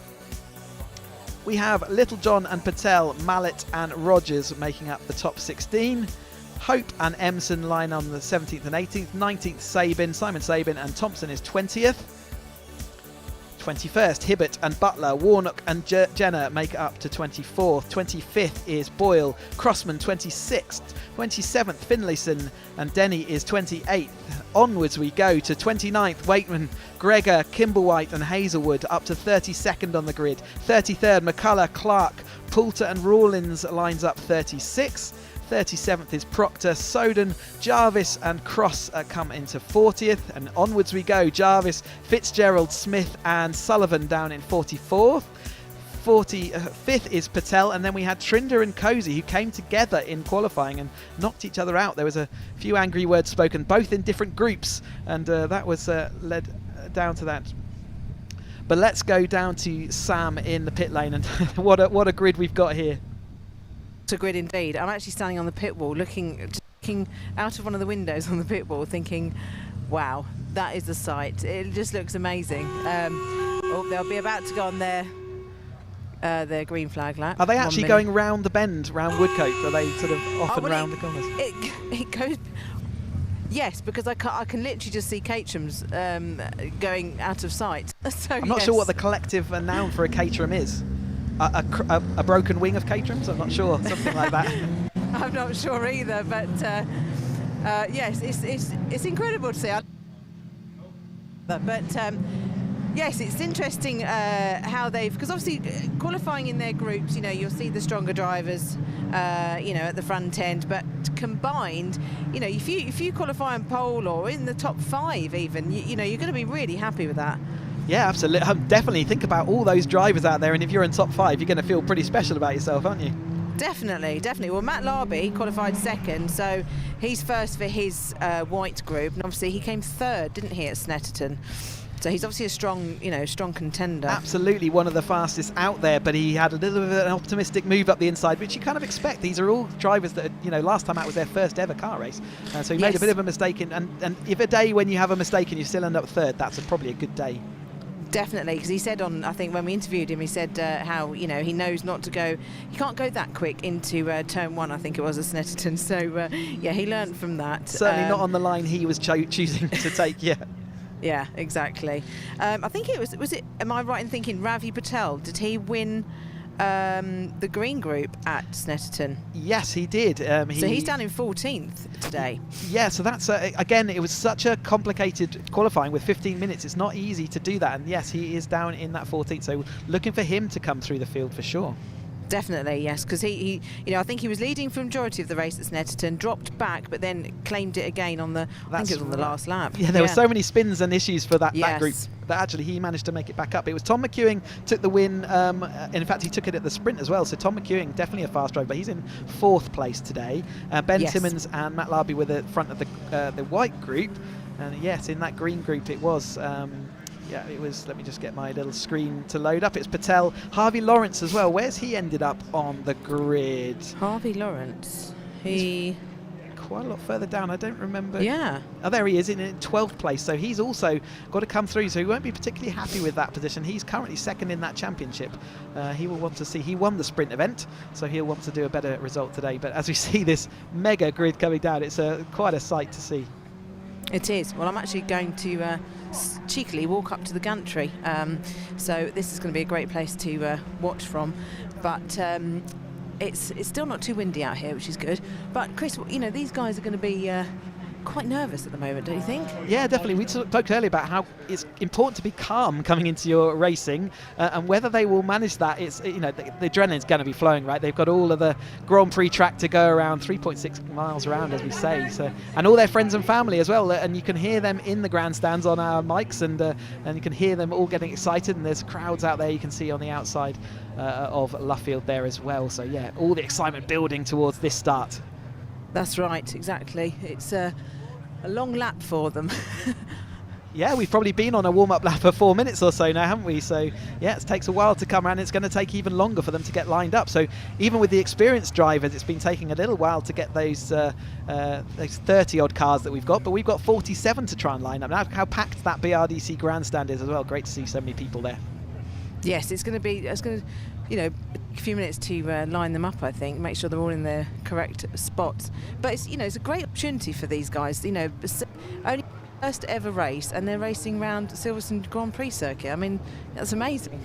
I mean, yeah, a year ago, these drivers, all to a person, were not racing drivers. They are not allowed to be a racing driver to join the academy. So this is their first ever car race last time out, and the second car race, is at Grand Prix track. What a great story to tell everybody, and I'm sure they'll be tuning into the live stream and listening right now. So I'm sure they can cheer on their own drivers as we start to get these cars lined up.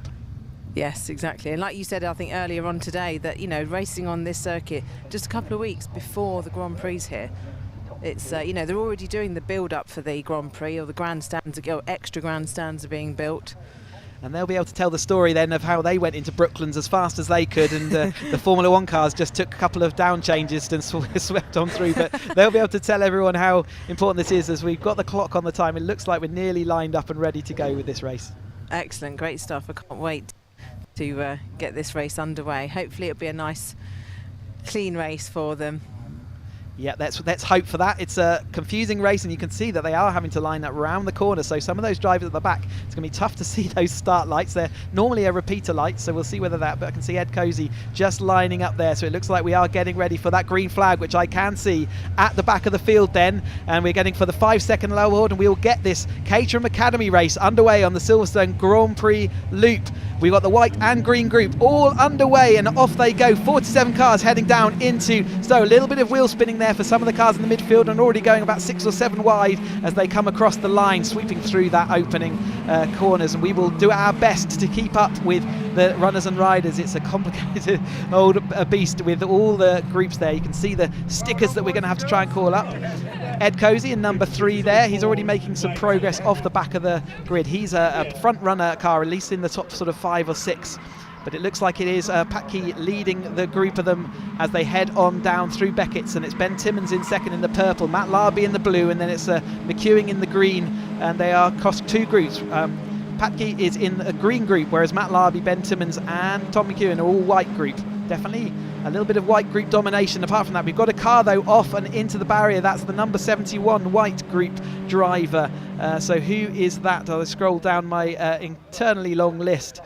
Can't see him there to spot his name just yet. I will try and pick that out for you, but not a good. So it's Proctor in the white car there in the barrier. So might be a safety car, but he's sufficiently away from this racing line that they may well just choose to remove the driver from that car and let the race continue. Someone mounting the red curb, the sausage curb there in midfield. as they all flow on through. What a brilliant sight. Moore managing this situation. We have got, that's Butler up the inside there, I think, and he was squeezed hard by, I think that's Empson, who we saw battling at the front of the field in the academy last time out. Like I say, we've got a bit of a white group domination at the front, so even though they're a bit further down the field, they could well still be fighting for podium positions. But it's currently Ben Timmins in the purple car, Ben Timmins in that purple car leading this for white group. And it's still Pat Key leading for the green group. 63 car there. And another one losing a little bit of speed and momentum, and that is Hazelwood trying to get back up to speed as we're going 3 wide round Aintree. That's not a very sensible thing to do, and that's Duncan Mallet in the see, he's in the white group there with the yellow stickers, and it's yellow stickers all around him. Their drivers will be aware of the cars that they do have to battle, and we see Tom McEwen in the green machine coming to take that second place as they move on round through Brooklands. Pat Key is the leader in the green group, and he is in third place on track. Matt Larby, another white group driver, just behind him, and then we've got Richard Harris up there, a great position for him to be in, and the number 21 Dutch Barn Vodka there, a very good performance for him. We've got yellow flags though, we've got another rotation, and that's number 36 there towards the back of this grid. He's going to get back there, but you can see there was a furious waving of the yellow flags. It looks like it's Charles Rawlins there getting up to speed. 3 wide though for the lead. Why not? Every other championship's done it, so why not the academy? Duncan Mallet there flowing through as well, and I saw Robert Lowe in his slightly pink festoon car there. Isla Lowe did the academy last year, and her husband's now chosen to take his term as we're going 3 wide. It is Pat Key back in the lead there, and you can see on the table to our left hand side the white group are showing as purple and the green group are showing as yellow, so colour schemes we just have to ignore them and just know that they're different. But as we flow on round through Beckett's and out through Chapel and onto the Hanger Straight, so it is currently Pat Key leading this for the green group. You can see the green sticker on his car. So Tom McEwen and Ben Timmins, who are flowing out and coming side by side with him, and they're not fighting him at the moment. He is well clear of his next championship rival, which is Ballard, it looks like. And then it's Harvey Lawrence, who we said was a bit further down through the field, but he's currently in third place on the track. So there is Harvey Lawrence in the blue machine with the yellow roll cage and the yellow wheels, so he's quite easy to spot a little bit further down there, currently in that third place. Tom McEwen, though, takes the lead of this group. Ben Timmins in the number 8 purple car is in second. Matt Larby in that blue car is in third, but Pat Key's going up the inside of him again. Richard Harris in the Dutch Barn Vodka car. We saw Lawrence going through the field, Lowe going through, and Simon Sabin there in the white with the yellow cars. And Butler again up the inside of this, really uncomfortable again, going side by side. Really not easy to do that. They're managing to manage that situation very well at the moment, as Duncan Mallet sweeps around the outside of what looks like Robert Lowe. Indeed it is, with the pink roll cage. But Ben Timmins is just now trailing a little bit McEwen. McEwen's taken a couple of wins already out of this very competitive white group field. So McEwen in his green machine, Ben Timmins and Pat Key. Then it's Matt Larby, who we were speaking about before. He cost himself one of the chance for the win at Snetterton last time out by taking and having a spin late on in the race. Are we going to see any movement up from Patel? I can see he's in 4th place in his class, but he's actually 14th place out on the grid. So the white group really is dominating this field right now. It often happens. We've got a spin there for Richard Harris as he goes through Brooklands. He gets it all tied up together again and gets up to speed. A little bit of wheel spin as he gets the power down. He's going to join behind Lowe in the field, just there ahead of his sister car. So there's a 310R we've got on their field, which is also the same livery, so he's quite nice and easy to spot. It's the number 83. And I think that's it's Ian Hibbert. So it's Hibbert and Empson, wasn't it? I got confused over those 2 colour schemes last time out at Snetterton, and looks like I'm going to continue to do that. Matt Larby losing a little bit of ground at the moment. We'll be keen to see whether he can regroup up with his mine rivals of Timmins and McEwen. They both beat him at Snetterton, so he's not going to want to let that continue on further. But it is McEwen out front of Timmins, then it's Pat Key, and then it's Larby following on behind, and he's got Wilby right on his tail, and that is all for position. So Pat Key is still leading the charge for the green group. See him there in the pink festoon car. It's very easy again to spot him out there, and he is the green group car who's most competitive with this field, isn't he? As you see there down the long Hanger Straight, and we have McEwen up the inside now of Timmins, letting him make that move. We've Still got 13 3/4 minutes of this race for 20 minutes for the Academy nowadays. In my day it was only 15, but they do get the full 20-minute race, like same as Roadsport, but they only get a single race this weekend. So this will be the only time we see them out there. But you can see the grids appearing on the screen for the various groups. But currently it's Timmins, McEwing and Larby are the front three for the white group, and then the green group is headed by Patke and Ballard and Lawrence, who we saw a bit further down, again in 8th place. He's made up some places, but he is still 3rd place, and he has to take another couple of places before he will start earning any more points. Lap speed at the moment, the record is 36.7, or the fastest lap so far, and that looks like it's by Bryant. Out in his car, he is in the green group, the white group, and he has currently got that fastest lap. You can see the little symbol by his name on the timing tower to the left of the screen. So there is Patke in the pink machine. We saw him looking like he was going to have a dominant win in the Academy group around Snetterton. Unfortunately, he then got collected by another car before he was able to solidify that, but he's looking like he is the car that is, or the green group car, able to most compete with these front two. We're going too wide into Brooklands. Larby has caught across that gap. We've seen McEwing a little bit on the grass, close as you like to the rear wing there, but he didn't snick it off at that time. We've got number 19 stuck in the gravel. No, he's not on the gravel. He's just looking like that's coming out of the wing pits, isn't it? So that'll be around the Abbey complex. So number 19 having a bit of a stalls out. We've got Neil Warnock 42 there, also spinning around that same kind of area. So a little bit tricky out there. They're starting to find some of the limits. They had their qualifying session this morning, again with all those 47 cars, and we heard that it was a little bit Cozy and Trinder had a bit of coming together out there, and they were two opposite groups, so it was a bit unfortunate. We'll see whether Timmins is going to make any ground up, but here is Ben Timmins in the lead of the race, currently ahead of McEwing. Patke is in 3rd place and Larby in 4th. These are definitely the class of the field, aren't they? They're starting to spring a little bit of a gap now over Wilby and Bryant, who are also white group drivers. Then we have the podium fight for the green group for 2nd and 3rd between Lawrence and Ballard. You can see Lawrence in the background, and he will be following Ballard in just ahead of him on track. It looks like it's that Duncan Mallet there. We've got another. That's Craig Boyle in the 93 car there, just off on the grass. Wondering whether Duncan Mallet is in that battle. He was ahead of Ballard when I was looking on the screen there. So we have got another white group in between the Lawrence and Ballard battle out on track, as you can see them coming down into this here. Mallet's now ahead of both of them. That is the battle for 2nd and 3rd, the number 14 and the number 4. So currently, and the number 77 of Harvey Lawrence. He won the sprint event for his group, but only had a 5th place at Snetterton, which he was quite disappointed with, and he was looking to see whether he can move up, and he certainly has. He's currently in that contention for that podium. He's looking like 2nd place is possible. Whether he can catch up through all the other cars he'd have to get through, as it's tight into Abbey there for the number 99 car as they flow on through. And that was Hope in the number 99. He's got Rogers next to him and Little John around him as well. All in there, bit stripy on the left-hand side there, meaning they're not battling each other. You can see this is a green group car trying to go up the bottom of a white group car. I'll choose my phrase better next time. But a little bit of, there's Richard Harris recovering back through after an early problem there where he had that spin, didn't he? So down at Brooklands, but he's back up to speed next to the 83 car. As they head on through. That's the 83 of Hibbert. Just ahead of them is Cozy, according to the timing screen. So he's recovered back all the way to 19th. Sideways action all the way through Luffield, though.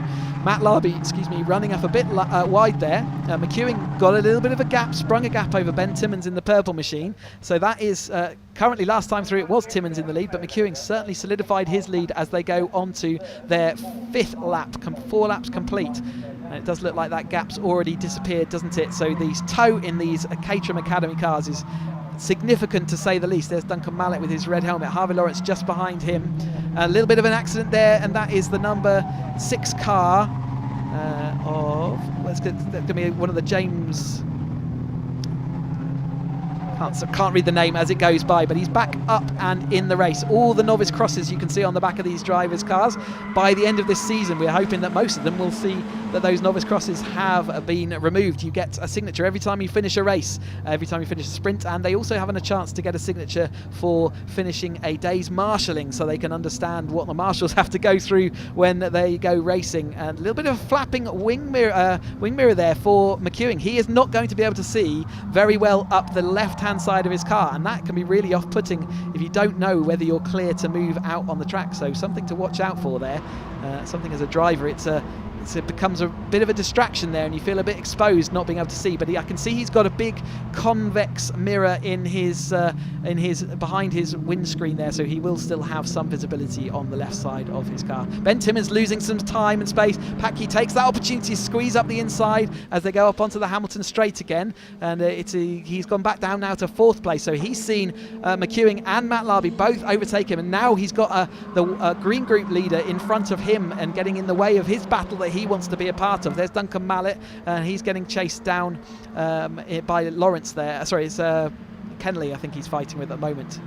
But Packy, opportunistic move there up the inside, and the exit of Club back onto the Hamilton straight, and we've got other cars dive bombing. 88 coming there, too much speed, collects him, and that is 2 white group cars, so that was a battle for position, and it looks like the number 28 is also involved, and that's Bryant in the number 28. Ben Timmins does manage to collect it all up, but that was definitely will be carrying too much speed into the loop and collecting him. Luckily no harm, no foul at the moment, but I'm sure that was shaken Ben Timmins. He's lost a bit of speed and momentum, and it is these front 3 that have broken away. Matt Larby takes the lead of the group. I've seen pictures of him. He's got his family. Ben Timmins now off the wide around Brooklands and loses it on the marbles. It gets really slippy out there. We've got other cars struggling. He's going to be able to come across the track as he knows he's not. He's going to have to wait. I've got more noises in my screen, in my earpiece. There's someone else spun, I think maybe here at Luffield, or certainly was not facing in the same direction he wanted to be.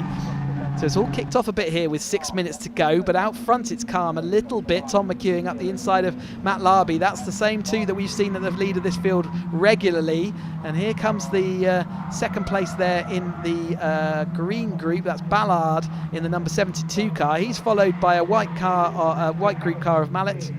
In fact, Mallet's just ahead of him. Mallet's making good progress up through the field at the moment. He's currently in 5th place in class. He's an exuberant driver. He's rarely going in a straight line. He likes to hang the rear of that car out. A young driver on this grid, and certainly finding the pace later on in this race. 6 minutes to go.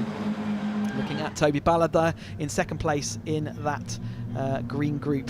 But it's going to swap out front again. So Packy's made a nice significant gap back to all his championship rivals. Now there will be a bit of pride to try and win this race above and beyond these white car drivers. However, he is not fighting either of the cars in front, and he has got a significant gap back to the cars behind. He cannot afford to have an issue. If these 2 in front of him have an issue, he cannot afford to get caught up in it, because that will affect his race. These guys are not taking points of each other. Here is the class leaderboard on the right of our screen. So in the white group we've got Larby, McEwing, which we can see the blue and the green. Packy going up the inside of him, but he's not in that white group. Another spun car. Wilbeat is in the 3rd place in that white group, and Bryant, Mallet and Kenley, Lowe, Timmins and Littlejohn Rogers make up the top 10. You can see them all down the right hand side. You can also see their actual race positions alongside, so you can see the white group is doing well. You can going all the way down. Here's the green group. Packy is 1st place, but he's 3rd place out on track. In fact, he's 2nd out on track now. Got Ballard and then Lawrence, who we've been talking about, with Patel, Hope and Hibbert making up that top 6 for that group. You can hear in the background the Caterham Avon dedicated Academy tyre squealing away. We give them this Academy tyre because it doesn't have maximum grip, but it teaches a brilliant bit of car control, as in the tyre is extremely compliant and long lasting. You can potentially do the whole season on one set of tyres if you would like to, but it's oftentimes they have a couple of sets, again for the same reason that we have them in the other championships, where we keep a high tread blocks, one for the wet. Today we have got dry conditions out there. You can see all the fans of the Union Jacks waving. Friends and family, that's always part of this Academy package. All the friends and family get involved as Matt Larby takes that lead. We've got Packy in 2nd place with McEwing in 3rd place as they go towards that line with 4 minutes of this race to go. 2 minutes 35 it takes them to get round this, and Matt Larby currently has that for an extra point as well. So this will be the penultimate lap around this Silverstone Grand Prix loop. We've seen a few spins further back for this lead group. It's been pretty consistent out front there, but is that 4th place car? Will be. He's come across that gap after that little incident we saw with Timmins earlier. Timmins has lost all the way down to 12th place, so he's going to be very disappointed, and because he's part of that white group, that is significant points lost. Here's Cozzy, who had that issue in the number 3 car, and he's made his way all the way up from 47th to 17th on the grid. He has done nothing but overtake cars, and he's got the Hibbert car around him as well, who is actually in 6th place in class. That is, so 5th place in class. That is how many white cars. Hibbert absolutely hanging the rear of that car out round the Beckett says, and again, it's happened too much. He's gone, it's rotated. Can he get it all back under control? Hopefully no one else will hit him. That is Hibbert not facing the right direction. He bumps himself back over, and that is also the 86 car there recovering back to the track. But on this penultimate lap, the drama doesn't stop, does it? 47 cars, 47 Academy drivers in their 2nd ever car race, and some of them finding the limits at this Silverstone Grand Prix track. It is McEwing back to the front though. Matt Larby sweeping around into 2nd place. He has got clear over Patke in that 3rd place, but remember, he is the lead of the green group, and the other car behind him, Wilby, is the next white group driver, and we can see even behind him Bryant, who is the next one. So it is Patke in the green group lead, surrounded himself by all the other white group cars. He does not need to have an issue at this stage. We certainly don't wish that, and he needs to keep that in mind. And whilst it'd be nice to cross that line in 1st place, it won't make any difference to his championship, and we really want to see him have that good result after the disappointment at Snetterton. And yeah, bad fortune for him. I don't think it was his problem, and it wasn't his fault.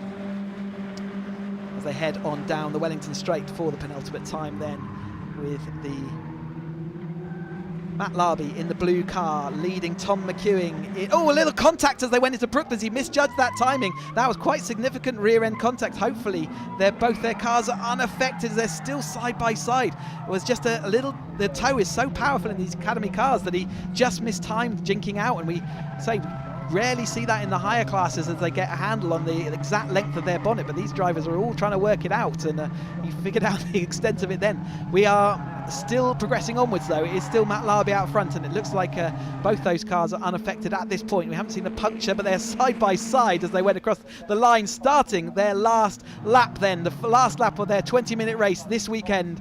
The Caterham Academy putting on a great show for everybody. All the Caterham action this weekend has been truly spectacular, but they are heading out for the last 3.6 miles of this Silverstone circuit. Patke going up the inside. Does he know he's going to have to capitulate, going to have to drop back a little bit, and it's still McEwing, but Larby and McEwing. Oh, more contact. They're riding over each other's wheel. Again, more contact. He's taken the wing, sort of returned the favour that time. They've both landed, painting in the right direction. We got bad suspension damage there. Some poorly car there looking out there. I'm not sure what car. I think it was Jenner in the number 5 car, but his car was looking badly damaged there with broken suspension, all sorts. So we'll keep an eye on that. Hopefully the driver is okay as we watch the rest of the field on the front of this field coming down Hanger Straight. McEwing out front after the aerial antics, a little bit of toing and froing, and that puts Wilby up into 2nd place. As we'll be up into 2nd place, and there is Patke around the outside. So yeah, that's really hoping that incident up at Copse is okay. Wilby though in 2nd place, locks up as he heads into the Vale, and he's on the tarmac coming back across the sausage curb. Matt Larby had to let him go. That has let McEwing get away, and we see Wilby is in that 4th place. Are we seeing yellow flag there, red flag at the ready as well, so keep an eye on that red flag. The race has been stopped for that incident down at the first turn, so we will be neutralised, and we will go back a lap in the results. So the last lap they're completing, you can see the medical car also going round there ready to go and check that everyone is okay. White car, slow car, that means out on track, and the red flag signifies the race has been stopped. Return back to the pits at this stage. They will be a red flag and checker with only while they're on the last lap. We'll have to wait and see what the result will be rolled back to, because it always gets confusing, especially in these situations. But one thing I can say is that Patke will have definitely won the green group race, and it looks like Ballard and Lawrence are going to take the 2nd and 3rd. We'll have to see who crossed the line when for Larby, McEwing and Wilby. I would suspect that it's going to be between Larby and McEwing, as we have that red flag shown there. yeah, until we know, we're not showing any of the turn 1 until we know that the drivers are all okay out the car safe and with the medical team checking them over. But the rest of the cars will now just get pulled back into assembly. That will be red flag and checkered flag sort of simultaneously shown, so they will take that. That is Ed Cozy, who we saw coming up through that. So we said that he had a disappointing time in qualifying. Well, his car's looking a little bit more poorly. He'd made all his way up to about 14th place from the back of the field, and clearly had an issue there. But Ed Cozy out the car and walking away. As we look at the 47 car field, or slightly diminished now at the end of this race, going around in front of the Brooklands and into the pit lane, where they will be called up, and hopefully we'll have Sam down in the pit lane to chat us through. But on the whole, what a race for the Academy there. 47 cars is not an easy thing to manage, and they did a great job. We did see some spins, which is to be expected, and obviously had a nasty incident there at turn 1, and we will say wish everyone well on that, and we'll bring you up to date if we and when we get news on that. It's going to take a little while to get all these cars back, isn't it? As these cars are just heading up the past the wing pit. I can see cars over my shoulder coming into the pit lane as they head in. We will get that confirmation, but it's certainly going to be between Larby and McEwing for the win in the white group, with Wilby probably in 3rd place at that point. Packy's definitely won the green group race, and it looked like it was between Ballard and Lawrence as to who was going to get that 2nd and 3rd. So congratulations to all our Academy drivers on their 2nd race, and let's wait for good news on that incident. More action, though, is coming up today. We have got through now 5 of our 6 races, but we do have the 3rd and final race for the 7 Championship UK cars in the 420s. They're up next on track. They have their final 20-minute race after the circuit's been cleared. And that will be also the final race of the Caterham action for the 7 UK Championship. So that's coming up shortly. And then once we have completed action here, that is the 3rd round of this season will be complete. But then it is on to Donington for our next event out, which is 9th and 10th of July. We're just waiting for the timekeepers to work through all of the results to work out what happened and when, and who crossed the line and how.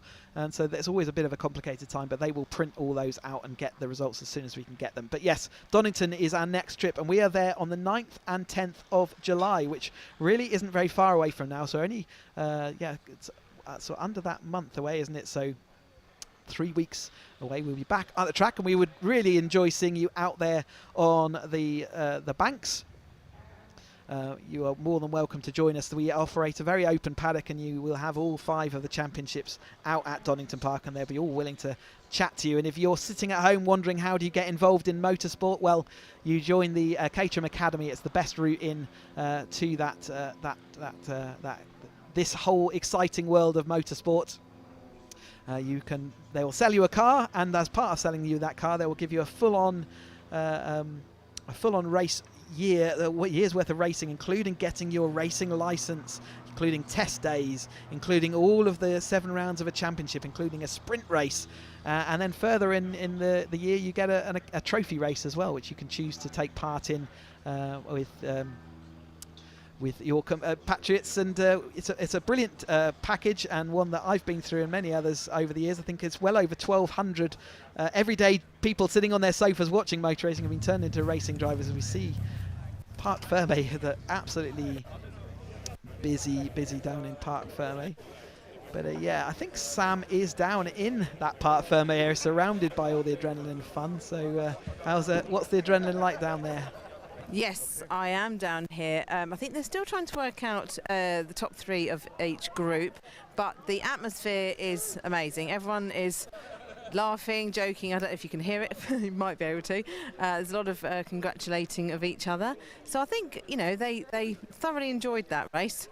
A few looking flushed in the face too. You know, it's quite intense for them, isn't it? When they've third ever race, second actually ever race, because obviously Brands they didn't do. So that's right. They've done their sprint race though, so they all had that sprint event. See Duncan Mallet there in that young exuberant driver. But some of them would have seen that accident in turn 1, and that might have put them off a little bit. So there'll be a bit of subduedness, I'm sure, until they hear news about how everyone's getting along. But you can see all the drivers. Everyone's got their story, haven't they? Exactly. It'll be interesting to hear some of them. Let's see. Look, I'm here. There's Timo here. Let's see if we can grab a quick word with... Hello, how are you? I'm lovely. How are you doing? I'm very well, thank you. How was it from your point of view today? Yeah, it was great fun. The start was great, and then I made a classic driver error and had a sympathy spin just to make everyone else feel better. A few bits of contact, but yeah, it was great fun. Also, thank you to the marshals. There was a couple of marshals that pushed me out the gravel in qualifying, so they've been absolute lifesavers. Oh, they are. Without them, we can't do what we do. So. They are, yeah. Absolutely. But yeah, it was a great race from where we were watching from, and obviously there's still... Where do you think you finished? I don't know, honestly I don't know. Maybe 14, something like that. I think I could have won today if I just kept it on the black stuff, but yeah. You were up there, definitely. Next time out at Donington, yeah, we'll see how we get on. But yeah, well done to whoever did win. I'm going to assume it was Tom or Matt, but yeah, everyone drove really well, so well done to them. Thank you very much. Thank you, sir. Remarkably calm actually, considering he spun out of that. He was, leading the race for a bit, and he spun out down at Brooklands, like you said, in a bit of sympathy after he'd also had a bit of contact. Someone else had sort of rammed him up the inside, so he was actually very, very under control for considering the adventures he's been on. That's right, exactly. Yes, I think I remember Matt Larby saying at Snetterton he had an amazing start, didn't he, Timo? So he was like, I've got to watch that back because he wanted to see what he did right. So he obviously did well this time, but that little spin, just overcooked it. It's going to happen. They're learning, aren't they? Yeah, it looks like we're trying to get the result given out to the drivers. You can see there, Kirsty's going to tell everyone what the result of this race is. Maybe you can feed back to us because we haven't had confirmation just yet. I will get close. We're listening to see whether we listen can. in. Yeah, and even now it's not necessarily confirmed until you see it in sheets and so you get the points awarded. You can see Tom McEwen there on the left with Matt Larby just drinking his water. Those are the two that we think are in that lead of the white group. Okay, obviously there has been an incident at the end of that race. There are 3 cars involved. It's Graham, Tony and Ed. Everyone is out of the car. Ed and Graham are up and walking. They're just dealing with Tony at the moment. As far as we know, he's conscious. He's just being seen by the medic crew. All right? So that's where that stands. Obviously, the double yellows were waved. The clerk are looking into what happened at the moment, but we think it could be a repeat of what happened with Matthias and Andrew. Someone spun, they've all come around the corner, a little bit of a panic, and a lot of people were skidding, all right? But the main thing is, they're out of the cars and they're being dealt with, all right? I know you're all worried, so just wanted to let you know. Okay? So I don't know if I'll just walk away for a moment while they're having their meeting. We'll wait for the results, but it is good to hear that all the drivers are out of the car and being dealt with by the medical staff. So yeah, it's nice to hear that out there, and all the drivers. Obviously, it's a bit of an eye opener with the the reason that we have all this support crew, all the medical staff, all the marshals are to look after us out there on track. All the rules are in place for a reason, and it does look like at some point we'll get the result. But yeah, right now it's important that we make sure those drivers are all being looked after. Exactly, and also it's nice that Kirsty got everybody round to tell everybody, because they are all worried. They don't know what how those drivers are, so it's nice for them to have that knowledge. Yeah, it's a family atmosphere down in the academy paddock. They all joining up to do this adventure together, and they've all got that love of motorsport and this competitive, that competitive action. And genuinely, we generate friends for life, and in the paddock, and so it's exciting to see that form. And like you say, it's you want to hear that everyone is okay if the incidents do happen. That's right, exactly. Well, there's a lot of family and friends all gathered around Parc Fermé here, waiting to speak to their favourite driver and congratulate them just for, even just completing the race and finishing, because that's, you know, like we said before, second race ever, so that's an achievement in itself, isn't it? I don't think I've ever been in a race with 47 cars. I can't imagine what that feels like to try and to manage that kind of situation, especially when half the cars in the field you are not fighting against. So their first experience of class-based racing as well, in a way, but everyone in the same performance car. The Caterham deliberately designed so there are no performance gains to be gained, other than it's all about the driver. And at the moment it looks like the white group have a little bit of bragging rights over the green group, doesn't it? Yes, it does actually. I agree. It's it's interesting, because obviously they don't. This is I believe this is the only time they ever get to race as one group. Until at the end of the season, when the championship is all decided, they get a Caterham Autumn Trophy race where we do combine them and offer them the chance. It is a voluntary race, it doesn't count for points, but if they want to, they can have a final race, and I think that will be at Silverstone International at the tail end of the season when we come back here on the 15th and 16th of October. There's Ed Cozy's car looking a little bit sorry for itself, coming back on the back of the low loader back into Parc Fermé. So I'm just, Kirsty from Caterham is just rounding everyone up again. I think she has the confirmed positions now, so I'm just... Oh,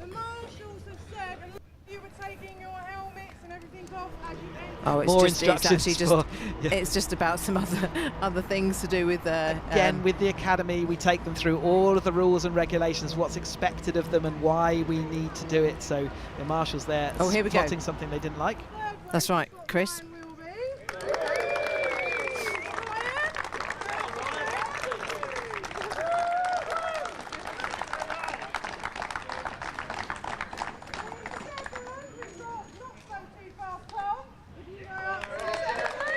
Tom McEwing in second place. Long walk to go and pick up the trophies. And we're also getting...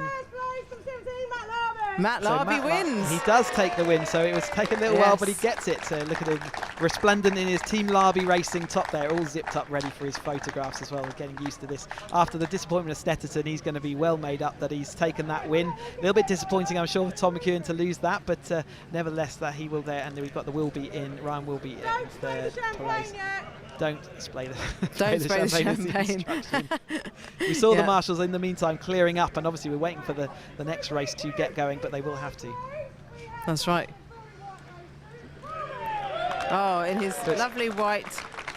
He certainly can't go rolling in the grass on that with that race suit on, can he? He needs to keep that one nice and clean.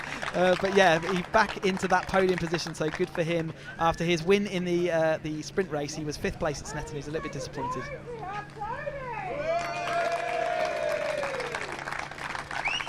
That's Toby Ballard in second place. Well done to Toby, picking up that. Congratulations to all our drivers here.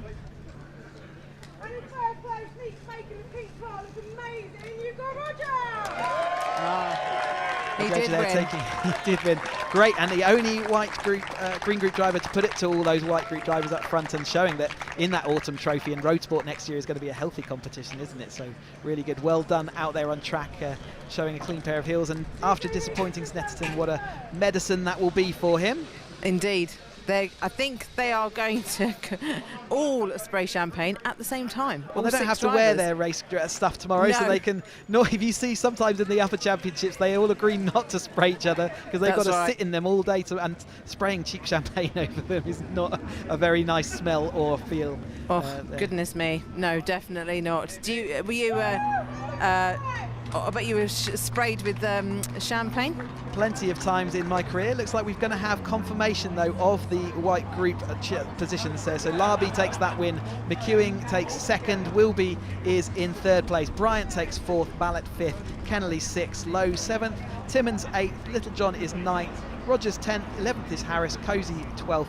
13th is Tolmarsh. And 14th Jenner.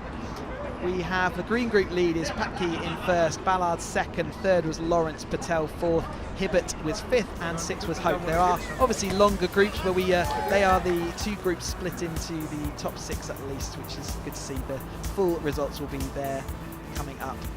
But this is how it all lined up as we finish. So it's Larby, Patke, McEwing, Wilby, Bryant, Mallet, Ballard, Lawrence, Kennelly, and Patel rounding out that top 10. 11th was Robert Lowe, Timmins, Littlejohn, Rogers, Harris, Hibbert, Cozy, Tolmarsh, Hope and Jenner.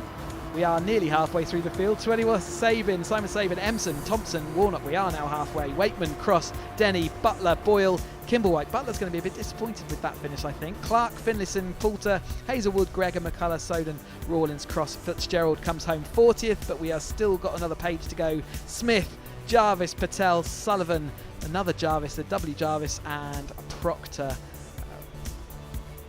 So that was the second ever road race for the Caterham Academy. They will be back with us at Donington Park on the 9th and 10th of July, but we are not done here yet. We still have the last race for the 7 Championship UK cars, the second or third of their 20-minute races, but we'll be back in a few minutes with the coverage of that.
welcome back to Silverstone then for the last Caterham action of this third motorsport weekend we had as part of the 2022 motorsport season.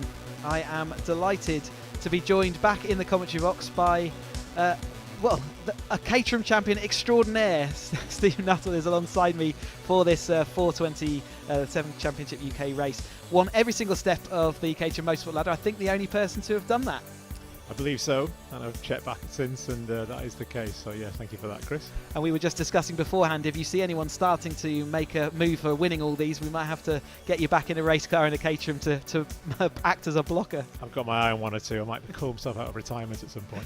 Got a quick update or two to make based on the results that we saw in the earlier second race. The race stewards have been pretty busy out there, and Lewis Thompson has been promoted to the win of that the second race. James Murphy, there was a yellow flag infringement, and he has been moved back behind Lewis Thompson. Tim Dickens taking third place. So Lewis Thompson jumping into a 420R race machine, slick shod in dry conditions, managing to wrestle it round to what we thought was second place, which is impressive indeed, but now given the victory. Indeed, very, very impressive. I think we understand it was a flag infringement from James that's just caused him to give him a slight time penalty, moving him back behind Lewis on the road, but no doubt that'll put James in a frame of mind for this race, certainly. We've seen it before. He's an angry James is often a very, very rapid James indeed. No one faster than him on those kind of days. But we've also got Sam down in assembly area. They've been in the assembly area for a little while, but you're down in there. Conditions remain good, and we're looking forward to the final action of the day. Yes, I'm sure it will be a very good race to end the day. Yes, I'll have a quick word with James shortly about that infringement. But first of all, I'm going to have a word with Lee about his Goodwood Festival Speed drive in a 420. James, how did you wangle that one? Sorry, it was pure luck, I think. I've done all right so far this season. I think just lucky, really. They gave me the opportunity and asked me to do it, which I wasn't going to say no, was I? So a bit scary. Bit daunting, but yeah, it's a bit of a tick box thing, isn't it? So can't wait, really.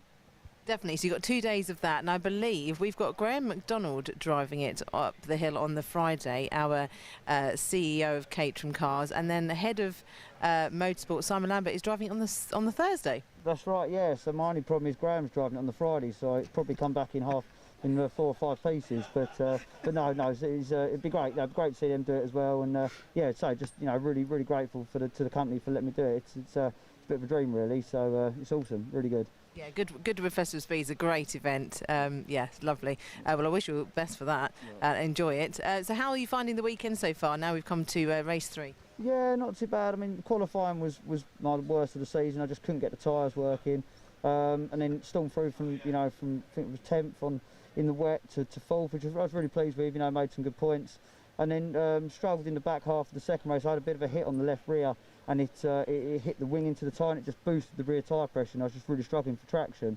So hopefully with that fixed now, we can just have a good clean race, and fingers crossed just make up some positions. Yes, I hope so too. Well, I wish you all the best. Thank you, Lee. I can hear a couple of, an engine start, but I don't think we're quite ready to go out yet. So they've been in the assembly area for a long time now, haven't they? All sort of sitting there waiting patiently. It's kind of, nice to be sitting in your car, but you don't necessarily know what's going on. But yeah, that's right. Yes, I'm moving down to James now, so he's the one that's got the engine on. He's ready. He's eager. Let's grab a quick word. James, you're ready and eager to go, aren't you? I'd say so. Yes. So that infringement, has that brought the elbows out, James? No, we always try and race as fairly as possible. I would say I'm eager to get on with it, but we always try and race as fairly as possible, of course. Yeah, definitely. So you're in the zone. You've been waiting here a little while now, so I bet you can't wait to get out. Yeah, I mean, all that matters about waiting here is obviously there's been an incident. We obviously couldn't see who was sitting here, but in the Academy races, hope everyone's okay. That's first and foremost, and yeah, with those of us in this grid, we've been around a little bit. We've had to have situations like this, so the important thing is to stay calm and just to stay focused. Exactly, that's good advice to the others as well. All right, thank you, James. Yes, let's go and have a word with Lewis now then, starting on pole position.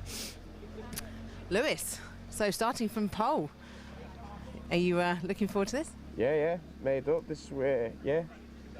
I'm used to starting in pole from last year, so not too nervous, but these 420s are quick, and I'm sure James is going to be out for a bit of revenge, and I'm sure the boys behind me are going to be wanting to take home a win. So yeah, I'm going to be on my toes and try and win again.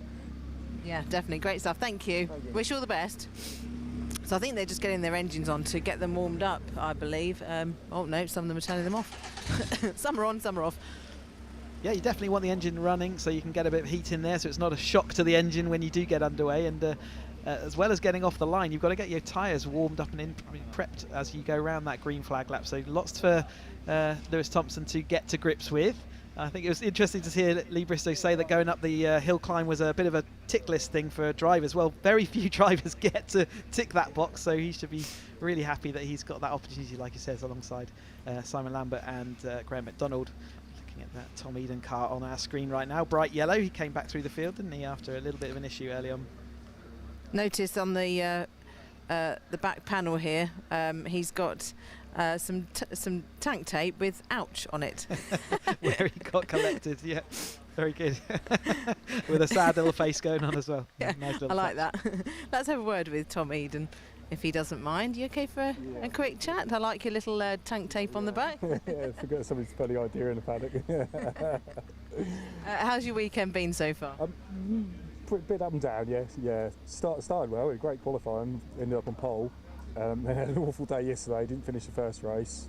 The earlier race today we finished 8th, which wasn't too bad after getting spun round the first lap. So it's been a bit, up and down, but good fun. That's it. It's always enjoyable, isn't it? Even if you're further near the back, there's always someone to battle with. Exactly, yeah. It's always generally a good race, so yes, yeah. Excellent, thank you. I wish you all the best. Hopefully, see you further up the grid. Yes, so I think they are going to go out in a few minutes. Well, I say that. I hope so. I think everybody putting their engines on is making me thinking that they're leaving, but I don't think just yet.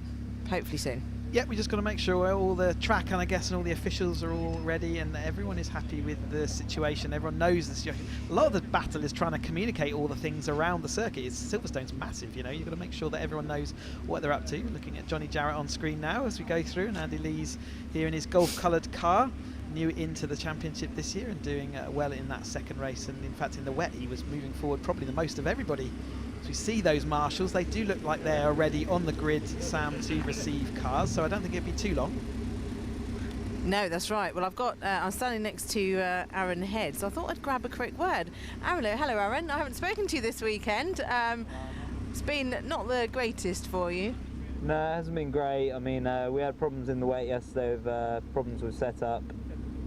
This race earlier on, drive shaft broke, which seems to be a normal occurrence at the moment with these. And yeah, we're starting at the back, so we'll see how we can get through. Go from there. I'm sure you will. Yeah, fingers crossed. Fingers crossed. I wish you all the best. Thank you, Aaron. Yes, it's unusual to see Aaron down here, isn't it? Yeah, definitely. Well, we've seen him a couple of times slip to the back of the field. He had that stall in race 1 at Brands Hatch. He did make it all the way back up onto, I think, second place or something ridiculous like that. So he's doing well. We've had the timing screens reset, so it does look, in fact, scheduled. Yeah, so it was scheduled for 4 o'clock this race. We are running about 10 minutes late, and it's going to be a shortened race. I think I heard in the background there. Is that right, Sam? I think it said 15 minutes. Yes, I was. He's 15-minute race. Okay, so 5 minutes less even than a shortened 20-minute race, so that's going to be pretty intense there. See Mike Evans sparking up the his 420 as he heads off. Rob there. Yes, I think they're all going out now. I'm sure they're very eager. Yeah, I bet they are. They've been sat there for an awfully long time, and like I say, they're all experienced drivers though, so many of them will be used to that. And James Murphy said that he was very used to those kind of situations over the time. So back here then into the commentary box with Steve Nuttall. I guess like James said, you do gain that experience. You know when to stress and when to actually you just relax and wait for to get told what to do. Yeah, absolutely. It was like interviewing a politician though with James there, wasn't he? I think he was saying all the right things, but the look in his eyes probably told a slightly different story. Yeah, I think you are right. He's definitely eager to get on and going with this race, as he put it. Indeed. Again, nice to see the crowd out there and see spectators back after our lockdown and enjoying the what's left of today. This is our final Caterham action. It is going to be a 15-minute race rather than the 20-minute race that we'd expect. Here is confirmation then of the starting grid, and that slightly altered one from the finish that we had. Thompson in the lead. Murphy is in second place. Dickens and Heaton are third and fourth. And we have Swan in fifth place with Lee Bristow in sixth, Chris Moore seventh, and Tom Eden in eighth. We have ninth place for Gary Lapidus. Johnny Jarrett is in 10th. Sparshot 11th, and Andy Lees is 12th. Benham is 13th, Aaron Head 14th, Evans 15th, Kirby 16th, and rounding out the field, Dale Head at the back there. That's Aaron Head's brother. And see whether he can make his way through from the rear of the field. So one more Caterham race to go on this third race weekend in the Caterham Motorsport 2020. Avon Tyres 7 Championship UK, aiming for the title of British Caterham champion, and as I mentioned before, joined in the commentary box by the current British Caterham champion, and I'm sure that that's brought you many accolades in your day-to-day life, Steve. Of course, yeah, it gets mentioned most days by nobody outside the Caterham paddock.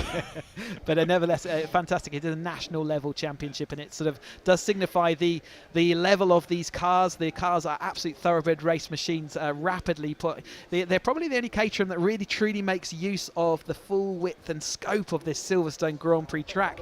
The others, we've seen before, they quite regularly go side by side, but in the 420 you do have to manage that a little bit more carefully, and the slick tyres give you that envelope and performance, and they are going to come into the second race on these slick tyres, so they've got to account for slightly worn out but not as tired as they would be had they run all 3 races in the dry. Yeah, I mean, sometimes you get differing tyre strategies and whether you bring another set in from a weekend as we've seen in the previous year, but you would think with the wet race in race 1, the tyres should be in relatively good condition. Especially true for those who perhaps finished the race a little earlier than they'd like on the second race. So they'll be there with a slightly fresher set of tyres, which you may not think make a huge difference, but actually it all counts. The Avon tyres hang on incredibly well. Just a bit of a lock up there from Gary Lapidus as he tries to get his temperature in. The Avon tyres hang on incredibly well, and they're really good tyres for testing as well. They give us plenty of mileage, but again, with any tyre, you have its operating window, and when it's at its peak, and you need it to be there for as long as possible. And by the end of that third race, you tend to enjoy the performance of the tyre has slightly gone away compared to its peak, so you definitely get the best of it out the box and when it's fresh, and we use that when it's in qualifying to try and get us up through the field. Silverstone, with its long straights and toe, does remove the need for that. You can make up the difference in the straights, but nevertheless, the slick tyre has added an extra dynamic to these cars. Indeed. Looked at Andy Lees making sure he's getting his full money worth out of his tyre on the green flag lap. So he's definitely burning a layer of it away, wasn't he, as he swung it through? But again, as much as anyone, when you're warming in on this lap, Brands Hatch is a bit frantic because of the sheer shortness of the track, but plenty of time to get that tyre in, and you really do feel it gripping up as you go going around. I mean, even to the point where you could probably overdo it around here. You could almost leave it to the second half of the lap to bring the tyre in. You're right, Brands Hatch in particular, the whole lap is spent trying to get the thing up to temperature, and even by the end of the lap, you're not really there. There's enough room and space to get it right here at Silverstone.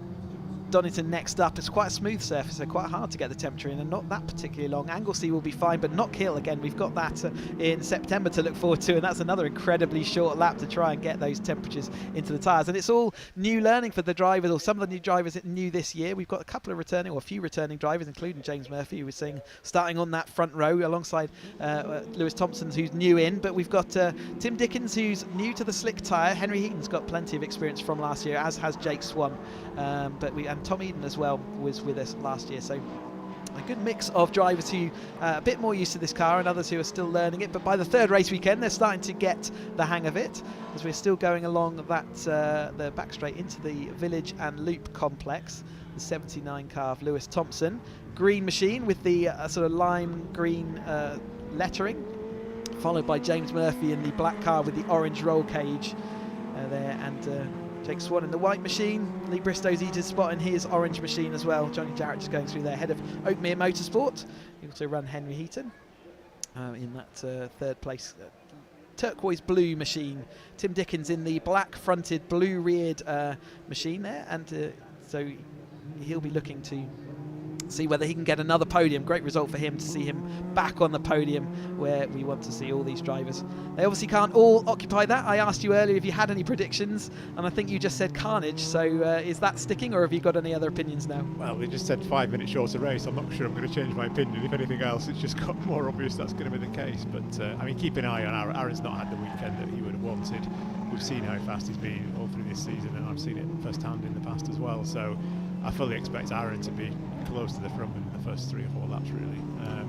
We've just seen a grid of 47 cars. There are 17 of the 420R cars, so there is a less distance between the back of the field to the front. So if you do drop to the back, there is a less issue there. But nevertheless, you've still got a lot of talent in front of you, and they're not going to let you past easily. Yeah, I think like the relative smaller number, but as you say, quality throughout the field. So it's no easy task to find your way through there. As we see the Ford Mustang there, the British Motor Show car there at the rear of the field. We mentioned that earlier on, 18th to the 21st of August in Farnborough, so looking forward to that, and Caterham will be there as we're seeing the final few cars coming and joining the grid for the third of the 7 UK Car Championship races. 15 minutes for this one, the final Caterham action of the race weekend. We've had some fantastic action so far. The green flag is flying at the back of the field, so we've got the 5-second board shown to the drivers. Let's get this 15 minutes underway. We're looking at Lewis Thompson and James Murphy on the front row of the grid. Who can make the best start? Who's prepared their tyres? Great start by Lewis Thompson there. It looked like he really got that hooked up. The rest of the field all come through nicely even. Has Lewis Thompson got the speed to swing across? He does. He really did nail that off the line. He saw the car just take off as we was watching Chris Moore and Tom Eden in there with spar shot alongside Jarrett as they flow on through. The full field will be together as they head in through Beckett's S's. Thompson, though, getting a little bit of a run, hasn't he, on this early phase? He manages to keep it all within the bounds of the track, and Henry Heaton already looking at Tim Dickens to see whether he can make any move early on. 15 minutes has taken away 5 minutes of their sort of settling period, and they're going to have to get straight down to the action. A little bit of dust kicked up on Chapel as they head down Hanger Straight for the first time. Looks like Aaron's made a good start there. He's already in the back of Ian's bar shot, so he's made at least 5 or 6 places. Amazing Off that line straight away then to make up 5-6 places in those opening couple of corners, as we then Lewis Thompson heading the field. Johnny Jarrett a little bit wider, as is Barry Benham there outside of Mike Evans, who's also going to be looking to try and get through. James Murphy having to block off Tim Dickens on the outside as he went round the Vale left-hander there into the right-hander of Club. But Lewis Thompson definitely showing a clean pair of heels. Aaron Head making another move up the inside of Chris Moore as they go on round Club and onto the Hamilton Straight, crossing the other start-finish line that we're not using this weekend. Lewis Thompson maintains that lead. Murphy, Bristow up the inside of Eden. Jarrett sweeping across. James Murphy looking a little bit wide there onto the dirt on the outside of that track. Still manages to haul it back in time and actually makes a good move up the inside of Village. But Thompson will have the inside of Loop, and Tim Dickens nowhere to left to take his car, and he's opened up a little gap for Henry Heaton, who's decided, I'm going to put my nose down the inside there, but he doesn't get to have the acceleration out through Aintree and onto Wellington Straight. Tim's in that situation where you're almost too close to the car in front. You just know that the guy's going to jink out and leave you nowhere to go. But they're both picking up the toe from Lewis and come past. Both sweeping past him as they go into Brooklands. You're right that you need sometimes a 6-foot gap to actually accelerate into, rather than actually being right on the car in front. But with 12 or 13 minutes sort of left to go, already coming to that sort of 10-minute phase where we said last time, it's sort of thinking about where you want to be. Well, these drivers are all going to have to come into that mentality already as the heat haze comes across this start-finish straight, as we get one lap in the books. James Murphy protecting the inside. Has Tim Dickens got the run around the outside, or with James Murphy hold on? It looks like Dickens is going to sweep across. The rest of the field still all nose to tail. Barry Benham there just ahead of Mike Evans. Johnny Jarrett a little bit further behind, and he'll be looking to see whether he can make some space up. Dickens takes the lead though into the Beckett's complex. James Murphy in that second, and now we've got Henry Heaton ahead of Lewis Thompson. He though had to hang his rear end out as he went over those curves, really monstering them. Last year we saw him taking it all the way to the grass on the inside here of the sort of end of Maggots and onto Chapel. Sorry, it's not Maggots, it's Beckett's into Chapel. We haven't really spoken about Henry much, have we? He's been relatively quiet this race, but I'm sure he'll want to finish the weekend on a high, and here he is making a move. He's going down the middle into Stowe and actually making that at least a place up. And Henry's one of those drivers who does tend to sort of just be there or thereabouts all the time. It's relentlessly, regardless. It's seen a couple of times in wet conditions he sometimes falls off the pace slightly, but then he's generally right back in it when the points are being awarded. So great to see him there, having a little bit of an issue with his shoulder last time out at Snetterton, but I know he's getting a bit of a massage on that and is coming back up to full strength. Aaron Head, though, already onto the back of Jake Swan. So last time through, Swan was 5th on the grid, and Aaron Head, therefore, is 6th place. Lewis Thompson, though, back up to the front of the field in front of James Murphy. And there's a little bit of a gap now back to Mike Evans and Barry Benham here fighting down in 13th and 14th. Looks like Ian Sparshot's doing a good job, though, just trying to hang on to that front group. I was chatting to him before the race, he was hoping for a better result today, so he'll be keen to stay with that group rather than get marooned in no man's land between the two. And he's kind of a Silverstone specialist these days. He makes sure he comes here every year as often as he can to get that racing, and he was here last year and he had a quick turn of pace then, and certainly in this slick shod car he is hanging on, like you say, into that lead group, and that's all you need to be when there's the stakes are high in this third race. Oftentimes you just need to be in the right place at the right time. As we see, James Murphy at the moment is in exactly the right place he wants to be, in the lead as they come down to that 10 minutes to go marker. Henry Heaton now back in that 3rd place, Dickens 4th, Head is in 5th. As we go over the line to get the 2nd lap into the Banks is coming across through the heat haze once more. James Murphy, is Lewis Thompson, has he got the momentum? It looks like he has. He's going to sweep around the outside of James Murphy as they head through turn 1. Henry Heaton is in 3rd place and Tim Dickens in 4th, Head 5th, ahead of now of Jake Swan. So every single lap we're seeing him make positions up. Indeed, and taking the fastest lap by the looks of things just to prove the point, underline the point. I don't doubt by the end of the Hanger Straight we might see him further up again. He's going up the inside of Tim Dickens as they come through the later phases of Beckett's and to Chapel onto Hanger Straight. Absolutely no gap there left whatsoever. No doubt in his mind that it was his corner and he wanted it. He is coming already straight onto the back of Henry Heaton's rear panel there, and he is jinking out to the outside of Stowe. Is he going to be able to make another position already? All the drivers around him are going to be thinking we had a little bit of a rest for him, but it's actually only been a couple of laps and he's right with them.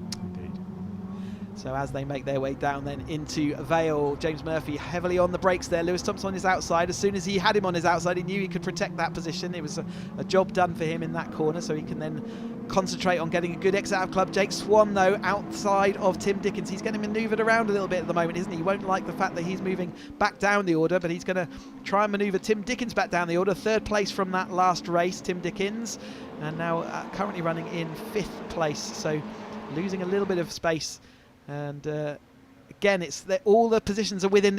Aaron Head making a really late break around the outside of Village that time. Made everyone else look like they were in a different braking zone, didn't they? They absolutely made it work around the outside of that. And sometimes when you've got a queue of cars, it's easy for the following cars to sort of let the race develop around them. And if someone is on a different line on the outside, for example, we see the same thing at Brands Hatch around Druids. Absolutely. And we talked about that distance before. I think Aaron's in the perfect spot here to draft James down to the next corner.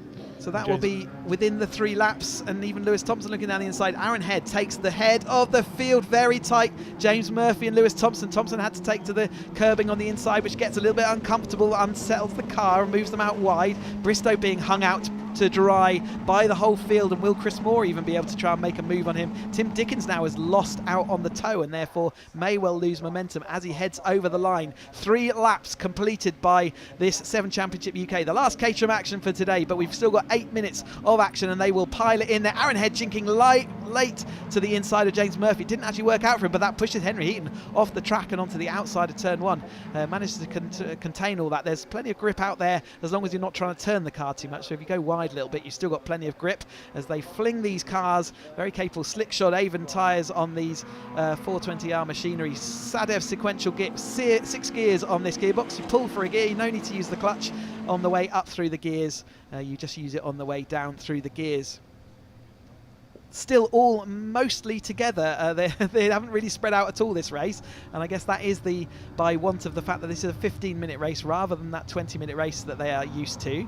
So their tyres will be grateful for the 5 minutes relax, and I'm sure their arms will be as well, but we are coming down to that 7 minutes to go and things are going to start heating up even more. Yeah, it looks like Jake Swan's sort of playing a watching brief here, isn't he? He's been relatively not so involved in the front 2 or 3, but just there or thereabouts in 4th or 5th.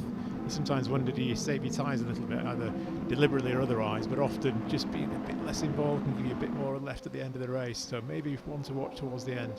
Indeedy, and his progress forward there in that 4th place has been at the expense of Henry Heaton, who is dropping back just slightly there. So he'll be a bit keen to see that stop, but he is now under attack from Lee Bristow in the orange machine. So he will, he's definitely not. He's got Tim Dickens and Jake Swan have moved forward. Jake Swan, quite often see him in that 4th place, and he does seem to remain in that position and calmly waiting until he thinks that the position is on. And he, so far, he's actually made quite good fist of that. Yeah, he seems to have made a step this year. I think last year he was there or thereabouts. Got some great podium finishes, but we saw in the last race, or the first race rather, really stepped it up another level, taking it right to the guys at the front.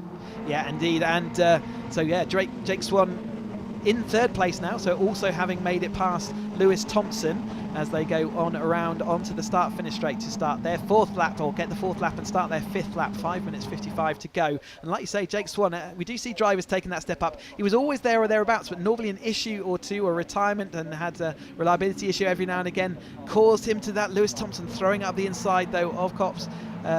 As they head through here, all 3 of those cars absolutely leaning on it. You see the dirt and debris they're bringing back onto that track as well. So every time they go wide out of these corners, you can see how much debris there is, and the rubber, sort of the marbles as we call them, on the outside of the track. If you get that on your tyres, you're going to carry that for the next couple of laps. And on these slick tyres, when they're up to temperature, they do pick up all that dirt. Absolutely. You get the sense from watching this that James and Aaron, when they get a bit more free air, really do have the outright pace. Absolutely. So as soon as they've come out to the front of this field, they have strung everyone else out. Everyone else is then having to sort of cling on to their coattails. But Lewis Thompson's showing that he has got the pace in that car out front now. He's slipstream past both of them. So again, good notes to be taken for a little bit later in this race. Not much more to go, but to know that you can come onto the hangar straight in 3rd place and actually get out in front, that is one note to be taken. But we really want to see how much progress can you make down the Wellington straight, because that is the one that's going to be really crucial into Brooklands. Yeah, we talked before about this game of chess. I think you get less opportunity in this class to think that way. It's so frenetic at the front. It's almost back to, as I said earlier, just being at the front the most often. If you're there or thereabouts, just stay there and fight your way through, and you're just increasing your likelihood of being the one that crosses the line first. It's really difficult though to defend at this circuit given the tow. You do sometimes see enough of a gap to be able to defend into a corner, but oftentimes that's just going to cost you more than you end up gaining. So you will see, especially drivers this level, there's absolute millimetres between Aaron Head, and a little bit of a bump there. Tim Dickens onto the rear end of Aaron Head, so it didn't actually cost him anything. In fact, Tim Dickens had to get out the power, and he's going to be now under attack from Jake Swan in that white car. A little bit more of a contact there. You can see Tim Dickens's rear panel is a little bit bashed in at the back there, but Aaron Head down the inside of Brooklands. We're going 3 wide here. That's not a sensible thing to do. Lewis Thompson is going to be hung out to dry. James Murphy controlling that well. That's really uncomfortable. Lewis Thompson still looking like he's got the overlap coming through Luffield, so he's going to be on the inside, and he will likely take that position. So we see Lee Bristow following on Chris Moore. I'm hearing a bit of dirt and gravel in the background. There's a wing going missing. Whose wing was that? Was that Mike Evans, I think, has lost a wing on the inside, so he's making some progress here. I saw one of the cars maybe going slowly at the back there. Yeah, it looked like he might have been pulling into the pits. As we come down here, I can hear Snappy John and his camera taking photos through into turn 1. As Lewis Thompson now leads this 420R field, the Caterham 7 Championship UK, the 3rd race this weekend. We've been having a 15-minute race. We've only got 3 minutes left. This is the penultimate lap, therefore. They are turning 2 minute 15, 2 minute 16 laps in this race so far. Right across the curves there for Aaron Head, absolutely maximising that, but I think maybe a bit too much there. Looks like James has been shuffled down the order quite a bit here. Not quite sure what went on there to make that happen, but he's down in 5th or 6th place at the minute. We heard all that the gravel and dirt getting kicked up. I wonder whether he's part of that. There's a lot of moving left and right by all these drivers. They know that it's coming down. A little bit of a lock up there as he entered slow. He didn't really have anywhere to go. He's kind of being ping-ponged between 2 cars, and you're right, he has been shuffled down, but actually some of that movement around the track caused a bit more confusion. Lewis Thompson, though, getting sort of almost pushed. A little bit of contact there. That's Tim Dickens up in the air. He's got his car, he's landed again and pointing forwards, but he actually lost the front of his field. Now the gravel has grabbed in front of his exhaust pipe, and I think he is now going to have to get pushed out there. Locked up in the transmission somewhere, actually. Would might struggle to get him out of there. So it's obviously still in gear as he was going through that gravel, and like you say, it might be stuck in that. And that's with 2 minutes to go. It's in quite a dangerous position, that car, and whether they'll live snatch on that last lap, I'm not sure. We're still seeing the intensity has taken a notch up. We've seen a little bit of contact. We did predict a bit of carnage, and there was some down at the Vale that time through, one of the heavier braking points that we get around this Silverstone Grand Prix circuit. circuit. But out front, Lewis Thompson is dragging Jake Swan away from Aaron Head, and then James Murphy. Henry Heaton is down the back of it, so there's nothing they can do. It doesn't look like they can push that car out. It was quite an uncomfortable ride over the wheels of the car in front, and when the car landed, you said that you spotted it maybe locked up. So we're coming into Brooklands and Luffield then for the penultimate time, minute 30 left on the clock, so they'll be coming on to the final lap of the race. Are you willing to call anything yet, Steve? Well, I called Aaron getting to the front early on, I'll take that, and I called Carnage, so I'll take that one as well. Nothing more than that from me. You're not going to give me a race winner at this point, and I don't blame you. I wouldn't want to call it either, but Lewis Thompson has been a consistent force out front. Jake Swan, we said he was in that watching brief. He is now pulling to the inside. He's going to take the lead of this race for the first time. A little bit of contact, that's maybe where we saw some of that contact. The front tyre being rubbed by that front wing, which is not going to come and recover, so hopefully you won't get a puncture out of the final corner. But as we come down, more debris and dirt going through, and I'm guessing that was from the Luffield incident. We saw some cars going wide. Jake Swan right across the grass there in his efforts to keep up with Lewis Thompson. James Murphy still in that fourth place. We said you can get past two cars, but I think he's a little bit too far back. They're going to try and live snatch Tim Dickens as the cars are all coming down to that area of the track. We're heading down Hanger Straight right now, so there will be wave double yellows as we go into Vale. That's one overtaking opportunity will be gone. There is that tyre getting rubbed by that wheel arch. It's Jake Swan who's in the lead as he comes into that what will be the yellow flags. You can see them in the distance. You can see the live snatch going on. They will all have to protect themselves. They cannot overtake into this zone. So Jake Swan backs them all up and takes the speed off nice. You can see how much debris. You don't want to get a puncture at this point. They are going to then filter out through Club as we come to the tail end of this race. Everyone controlled that nicely, and nice to see that in these late stages. Jake got a mini gap there. I wonder if it's enough to let him defend the first position down this straight. I think optimism, maybe down this straight, but optimistic for the rest of the lap as they all come back together. Line astern here, Mike Evans and Tom Eden are still right in this mix depending on what happens as we come through the latter part of this race. Jake Swan out front currently. Aaron Head though looking around the outside, and James Murphy down the inside of two cars there. He's interlocked wheels. They have managed to sort themselves out though. Aaron Head left on the outside, Lewis Thompson still on the inside. Jake Swan, can he make a way out? James Murphy all the way to the grass. It's going to be hard for him to get back. He's going to have dirt on his tyres, and I think that might be James Murphy over, but therefore Aaron Head has got behind Lewis Thompson. They have a little bit of touching as they go down the straight. They've got slippery surface flag coming into Brooklands because of the debris on there. Aaron Head down the inside of Brooklands though. Lewis Thompson on the outside. He's sweeping round into the lead. Jake Swan still very much involved though. Lewis Thompson has come through the best on the inside of Luffield. Coming round to the last area of the race. Can Jake Swan make anything? Can Aaron Head overtake? Henry Heaton's back in it as well. Lewis Thompson though, is he going to win another race? He's gone to the outside. Aaron Head, who is going to take that line? It's going to be awfully close as they come around the outside. Aaron Head's got the momentum. Is that Aaron Head? Head has given that race by 3/1000ths of a second. Another epically close occasional action from Silverstone.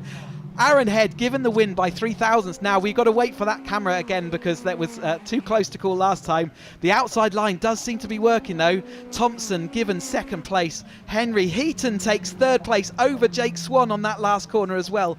Lee Bristow in fifth. Chris Moore sixth. James Murphy seventh. Evans eighth. Ninth for Eden. Sparshot 10th. 11th Jarrett. Benham. Kirby, Lees, Dalehead, Dickens and Lapidus. What an end. Wow.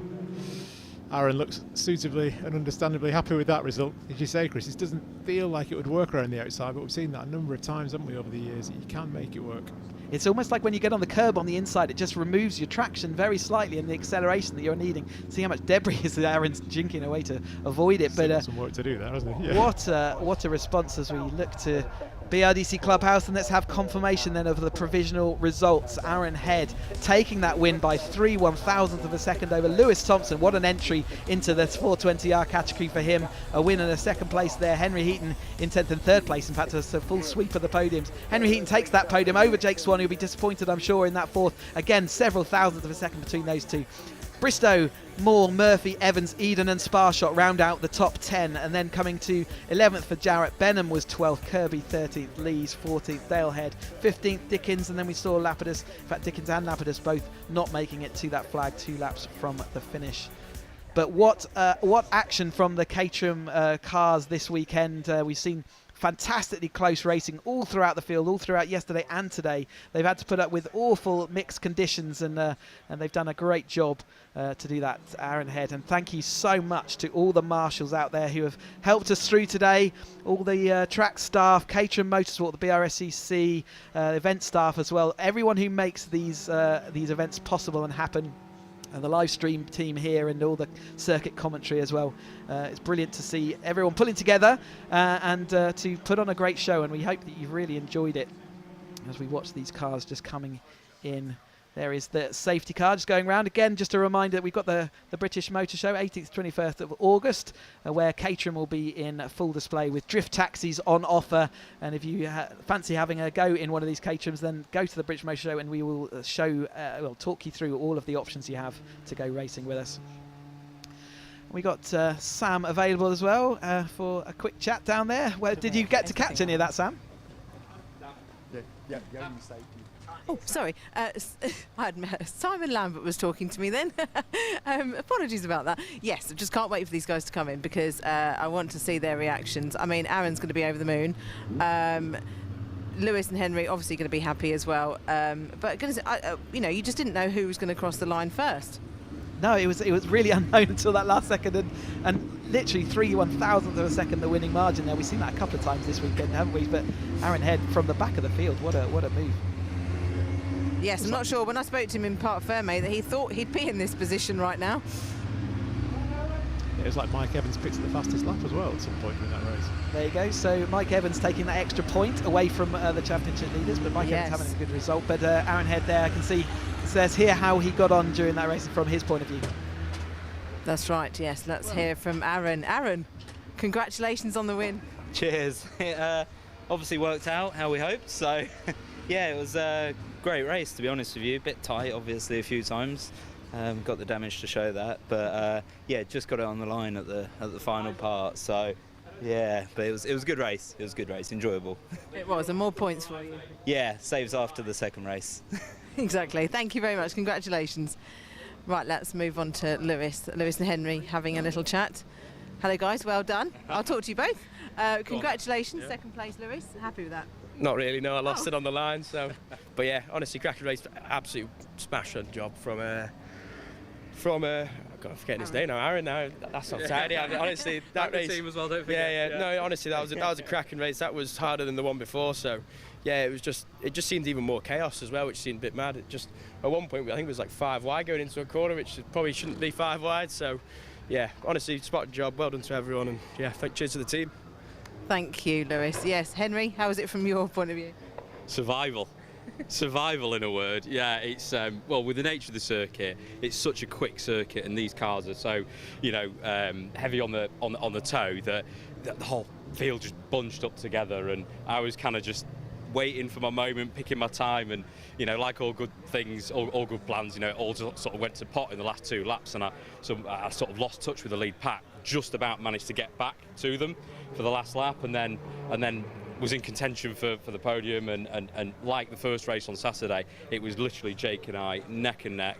I think I obviously just about got it, but I think it was probably just as close this time as it was on Saturday. But yeah, pretty tasty race, I think, all in all. I'm very glad to be finishing on the podium and no damage to the car as well. Excellent. So just what you want. Yeah. Thank you, Henry. Thank you. Right, Chris, I shall hand back over to you to finish off the day. Thank you very much. That was the last of the Caterham action, but we will be back out for more at Donington Park on the 9th and 10th of July. Thank you to everyone, BRSCC, Caterham Motorsport Marshals, track staff, event staff, everyone else who makes these events what they are. We look forward to bringing you more of the same on the 9th and 10th of July, and we'd love to see you On the Banks. Thank you for all the action. Thank you very much to Steve for joining me in the commentary box, and we will talk to you again when we join you at Donington. Bye for now.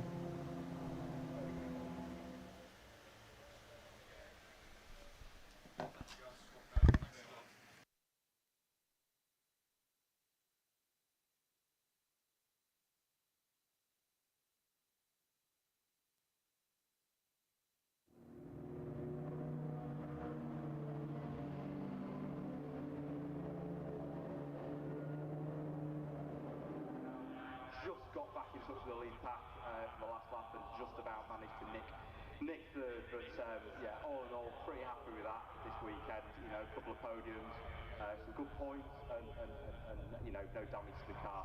So yeah, leaving Silverstone a happy man. Well done, and good luck with Tonington. Thank you very much. Okay, folks, that's it. The cars have already left the pit lane for the Britcar Trophy, so over to you, Alistair. Thanks very much, Tony. Yes, they're in the pit garages, so they go straight out for their run round to the grid, and the marshals are already there, so the cars are really just as they were before.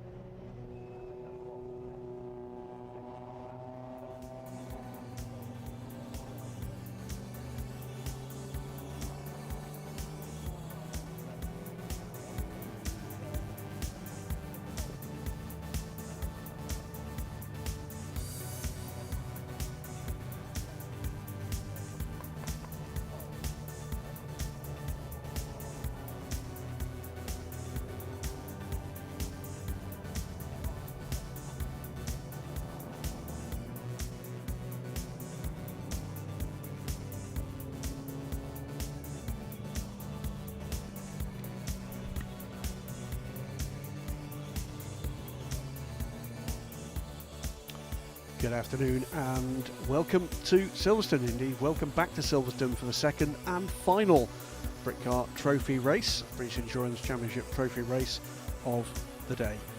It'll be, I think, 33 cars to take to the grid for this one, and we will be seeing the clock running as soon as the cars start their green flag lap. Some delays earlier for some incidents in some of the support races. 15.5 degrees or so of air temperature, heavy cloud now. 52% humidity, so a cooling day at the moment. So it can be interesting to see if that the change in the weather affects the action.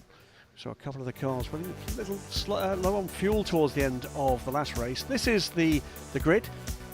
Pole position for the number 40 BMW from Simon Green Motorsport, the winning car from the earlier race. 74's SVG Motorsports Ginetta G56 shares the front row alongside the G55s, the 111 car from Dayton Motorsport, and the 24 car from SVG Motorsport. These grid positions, of course, from the results of the previous race. The 179, the yellow BMW E36 M3, will start the race from 5th after a fine recovery drive from that car. 33 Mach-E Racing Mazda will start alongside on row 3, and then row 4 made up by the Motus 1 Renault Clio. Fantastic result in the overall standings for that car, 7th overall from the early race. And Chandler Motorsports VW starts 8th, 35 car. 555 Clio alongside the 63 Saxon Motorsports VW Scirocco, and another Clio, the 89 High Road Motorsport car, starts alongside another Motus 1 car, this time the 11th.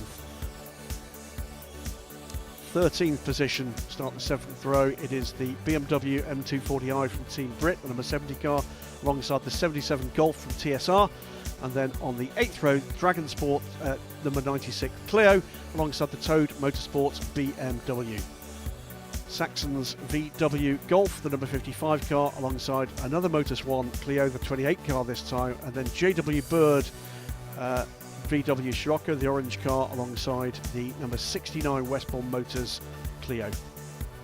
Motus 1, another Clio, the 13 car, 21st position, alongside the 22nd position car, 127, the JRW Automotive VW, one of our invitational entries. Raceway Motorsport and their 27 car, 23rd, and then the 41 Westbourne Motors Clio. SVG Motorsport, their number 91 Ginetta, alongside the Oryx Motorsport car, shown there as a Seat, but it is actually a VW Golf. The 44 and 22 Ginettas, followed by a pack of G40s, the 62 SVG Motorsport car, 31 from SVG, they're all from SVG, 54, and then the 98 Race Lab, the invitational car. That car will not be starting this race, I believe, after a gearbox problem in race 1. Safety car, the Mustang is rolling. And as we've been briefed, believe that the clock indeed is counting down from the start. Attempt to beat curfews here at Silverstone. Long day for the marshalling staff. Plenty of action and the odd incident too to deal with here. So 33 cars it will be in this, again, mixed grid. It'll be the drivers that ran second. But let's go and watch the cars on their green flag lap. David's down in pits and paddock. David, we've got a couple of cars not making it out for this one, but still 33 cars, a good effort for this second trophy race. Yeah, the race 2 proved that there's a lot of racing throughout the field, and we've changed a driver for this time, so these are the guys that finished the race 1, so they're going to be fresh and up for the fight. So I think we could see some more racing. The championship is really close, so I think it's going to be a great last race here for the weekend. Completely agree. It was tight this morning's race, this afternoon's race. A few lessons learned about the conditions out there. You expected to see any of these cars rising up from the order. We've not got that many cars further down than we would have expected them, have we? Perhaps 1 or 2 of the BMWs. The 64 Scirocco after a penalty, might see that one recover up the order. Obviously being penalised for short stops or stopping in the wrong place. I think they will have a point to prove and will want to make up for those place losses from race 1 today. So hopefully we're going to see some really exciting races. The Clios seem to be really competitive here this weekend. So the Westbourne Motors cars are looking good as well. Yeah, the first of those, 7th in the overall standings. It was a 35-car field with cars not that far short of GT4 pace. That's an exceptional result from the winning Renault Clio from this morning's race. Looking as well to see what we can see from the Jeff Steele Racing number 179 car, that number 5, the E36 BMW, that bright yellow car there. They had a delay to their race start this morning with an electrical problem requiring the car to be recovered to the pits on the green flag lap, but recovered to a fine 5th position. So we'll keep an eye on progress for that car. That car this time around will be started by David Gooding, a man with no little endurance racing experience going back into the 1990s. Ian Astley out there as well, another man whose racing experience goes back a couple of decades. In fact, Ian telling Steve Wood from Britcar this is his first full season in endurance racing since something like 1999, and great to see him back. Round they come though. Safety car about to pull off, and it will be for Brian Branson in that pole position, E46 BMW, who will control this field to the start-finish line, and then it will be game on with 41.5 minutes of green flag running, we hope, ahead of us. And they go. BMW from the 74 Ginetta, and looks as if he's held that position with the inside line through Cups Corner. It's going to be tight though as they go down now towards Beckett, and indeed well away the BMW. 2 white Ginettas behind, battling away as well. And that, I think, has been a change for position for 3rd. The 24 car ahead of the 111, and behind the Clios bunching up. And once again, a mixed bag of Clios and Golfs in that Class 3 and Clio Cup field. We saw it throughout the race this morning. Branson getting away a little, but challenge at the moment for 2nd place, the 111 car. Axel van Niedven looking to get onto terms with the number 74. Up the inside, and it's a move for 2nd. Can he tough that out? I think he can. Great move there. That's the 24 car going through into 2nd position. That is Neil Wallace starting the race this time around. 111 looking to go around the outside of the 74, couldn't make it stick there. So all the movement at the moment has been between the 3 Ginettas that fill grid slots 2 through 4, with the yellow BMW trying to hang on in there. It's at the front of the race. It is the number 40 car getting away. There is the 179, the older E36 style M3. in the hands of David Gooding, man who chatted to a little earlier, multiple starts on the Rolex 24 Hours at Daytona some years ago. This is a very different track, but the discipline's the same. Fire-breathing 179 car, and behind is another car that pays homage to that race in Daytona, the number 33 Mach-G Racing Mazda RX-3, a tube-brain car, fending off the Team Brit number 70 BMW M240i, and then the 63 Scirocco, class winner this morning. Smoky through Cops for the 179 car. Through come a pack of little touring cars here. Clios and Golfs are plenty, and then the 64 Scirocco, lower down than it would be on pace as a result of pit stop penalty earlier.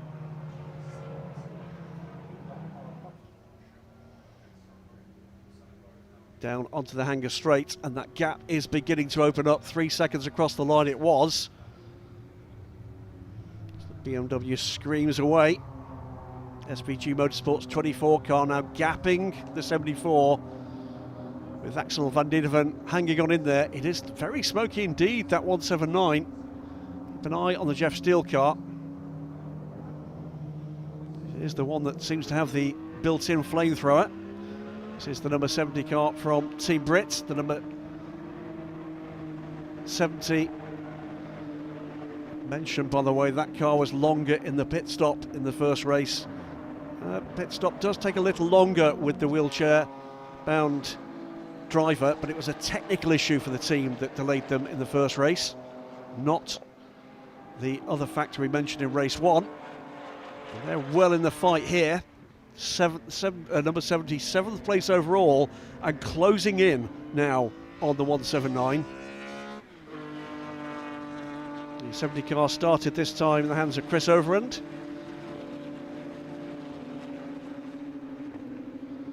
Great looking livery, good looking car. The M240i has been a fine addition to the BMW Motorsport stable, now replaced by the new M2 Racing. I'm sure we'll be seeing some of those cars in Brit car service sooner rather than later. Saw there on the overrun, a flame up the rear of the M3. Snack time. Oh, trouble, and that's the 22 car, the 11 car.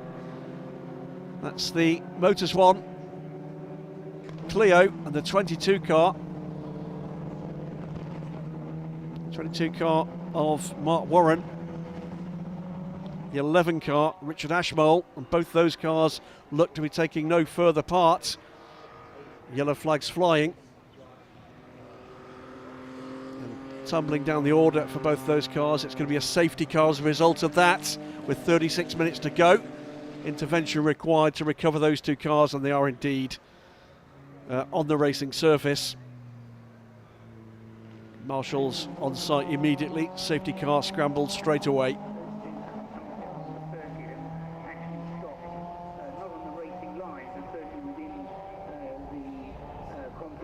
So field will be brought back under control. That's early race efforts from the number 40 car in the hands of Brian Branson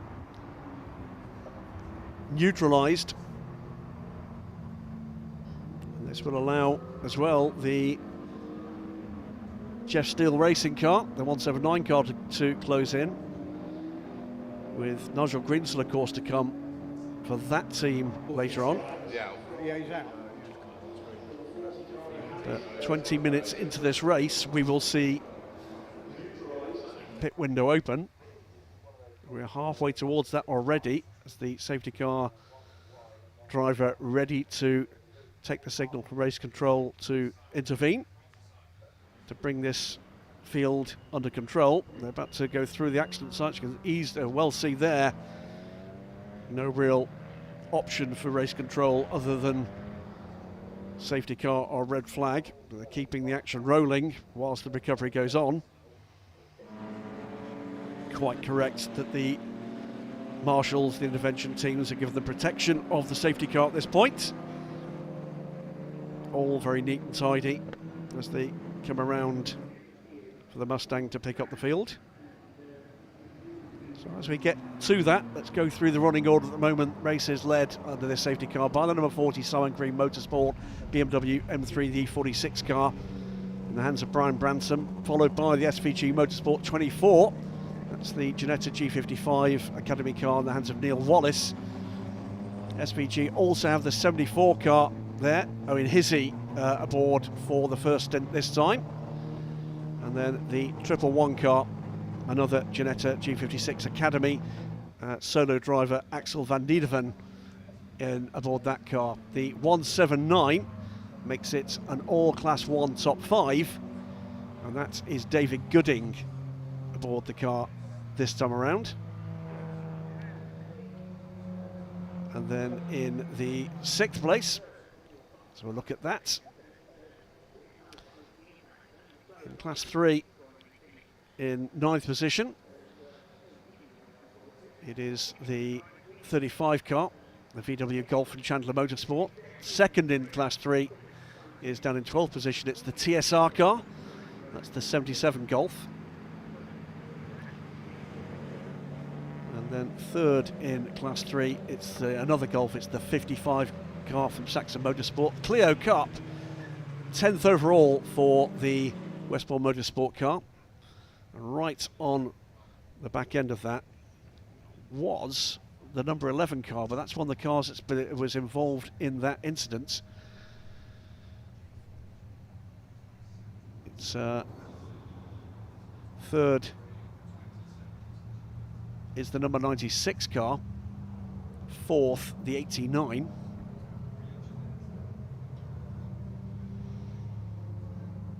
Neat and tidy, and this is going to mean effectively a whole new game at the end of this safety car. Wait and see how long it is before those cars can be towed to safety, drivers to safety, and any required clear up. Clock, of course, is still ticking down. Something like 7 minutes until we get to the pit stop window.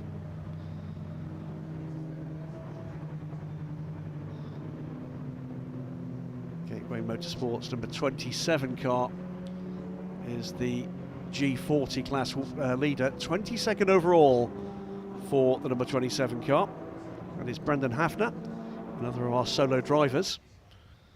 There's some clear up going to be required there. 22 cars still awaiting recovery. So it's going to be a little while yet before we can get this race back under green flag conditions. Marshall step away as the field passes through. See at least some spillage there in front of the Ginetta. Rear end damage to the 22 car. Drivers both away and clear.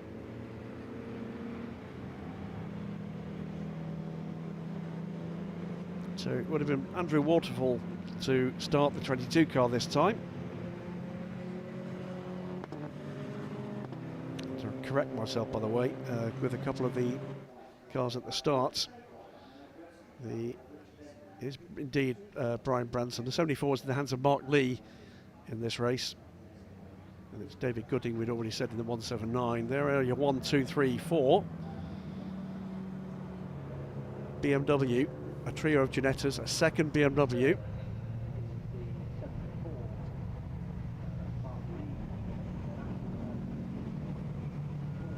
Through they come. Increasingly gloomy out there. Don't think we're going to get any rain, but it's not absolutely out of the question. These cars on control Goodyear rubber, no slicks or wets required here. These are track day tyres for the whole of this field. Goodyear here in some strength as the Ginetta is towed away. Significant impact. It is getting darker. Would not be surprised if we got at least a sprinkling here.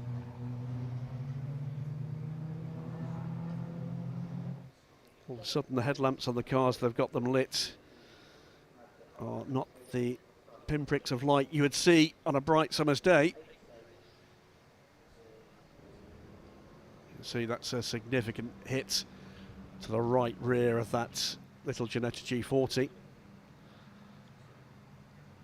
That car will go no further. So track surface is clear now.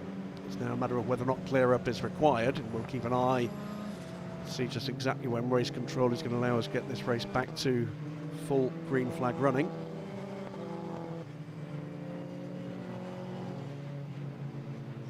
And if it is still behind the safety car, we'll have one more of these laps before the pit stop window is open.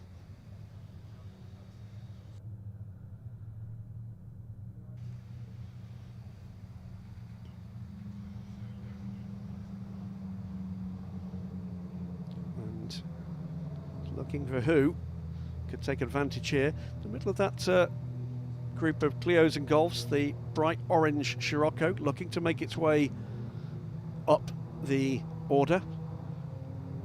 The number 64 car, the J.W. Bird entered car, took a drive-through penalty for a short pit stop, and therefore artificially out of its order on pace.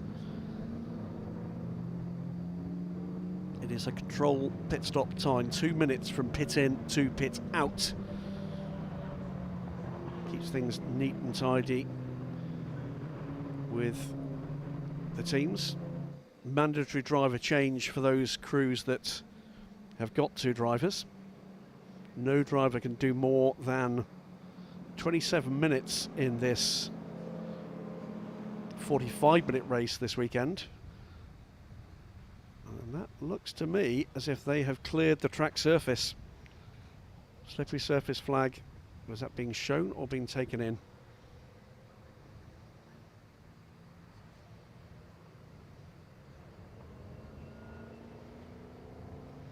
So 27 minutes passes, 2 more minutes and pit stop window opens.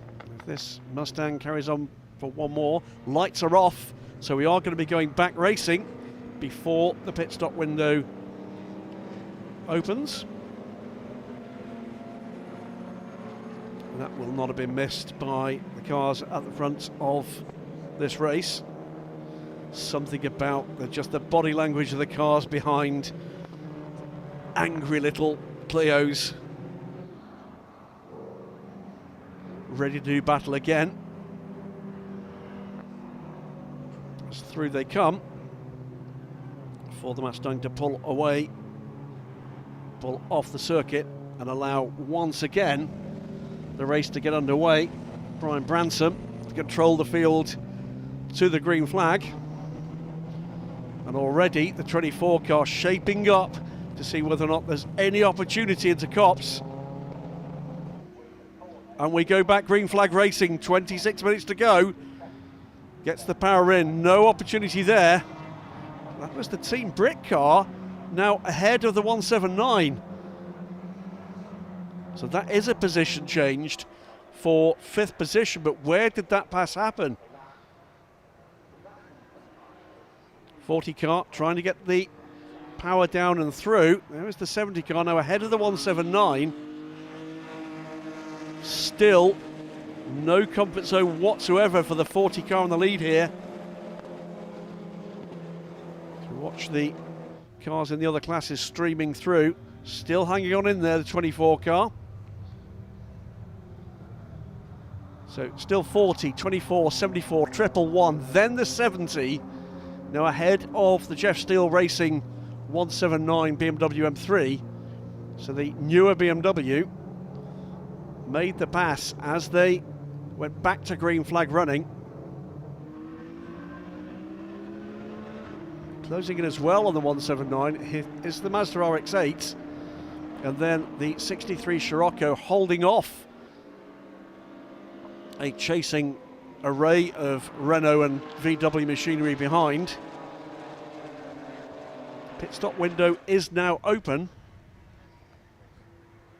who is going to be first to head for the pits. We'll find out soon enough. Someone's had a moment behind, and that is the 111 car from 4th position. So bad news indeed for Axel van Niederven. And he's not going to stall the car as well. So through the incident zone and back on the green flag running as they come round to complete the lap and have the first opportunity to decide whether or not this will be the moment to bring the car down pit lane for a change of driver. Who's going to come first to pit road? 40 car carries on through.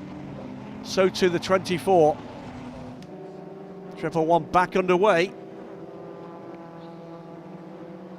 Yet back up to full speed. And the 3rd place car, the 74 car, is our first pit caller.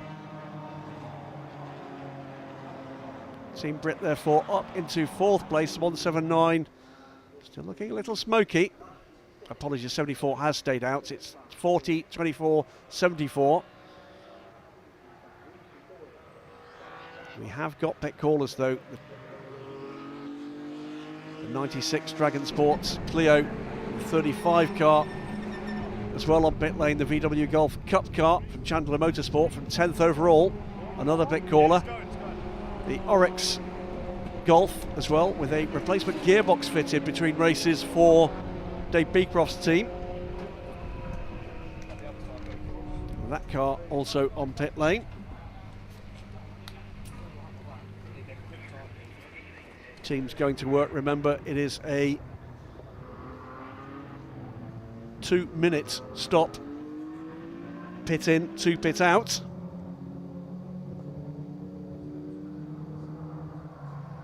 It's going to be Harry Rice, by the way, started the car. Dave Beecroft, long-time team principal, looks after the Junior Touring Car Championship in the UK.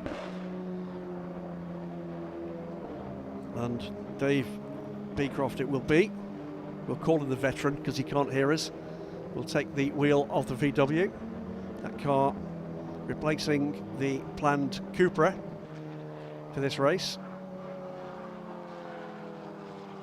The 55 Golf ahead of the 77. Sister car, the number 7, one of our non-starters here. So the Saxon Motorsport car of James Alford, the 55. The 77 TSR car from Robert Taylor and Mark Jones.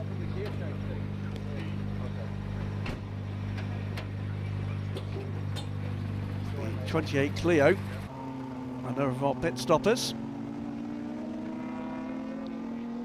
That is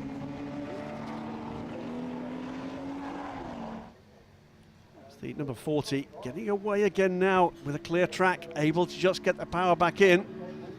Coming down towards 20 minutes to go. 74 car this time does come for the pit lane from 3rd position, the SVG Motorsport car. So the 74 car will be handed over. Mark Lee to Owen Hizzy this time around. Also in the number 63 Scirocco from 2nd place in Class 2. It's a leading Class 2 car at the moment. Is that Team Brit car, the championship leaders, remember? Still this pair battling away. There's the 3rd place overall. You look at the Mac G Racing Mazda RX-8. The purposeful looking thing. Brakes smoking. Dump churn with a drop of fuel. When will the number 40 car opt to come in? Must be, I think, this time around, because running out of time for the driver. Yeah, those brakes have been worked pretty hard. Pair of Clios on the Golf, that's the 4 and the 88. That is the Dave Beecroft car.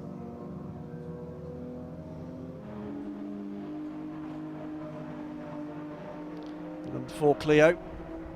9th position overall at the moment. Does owe us that pit stop, of course. The 88 car back out after making the stop. These cars on very different strategies, but with about a lap between them. In the background there, the green-wheeled BMW.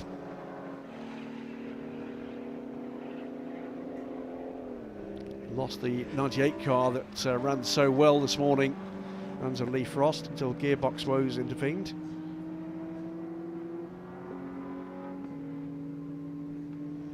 Number 4 car here, Scott Simon, class winner in this morning's race. And now out comes the number 74 car. See, as the 74 leaves, in come the leading pair.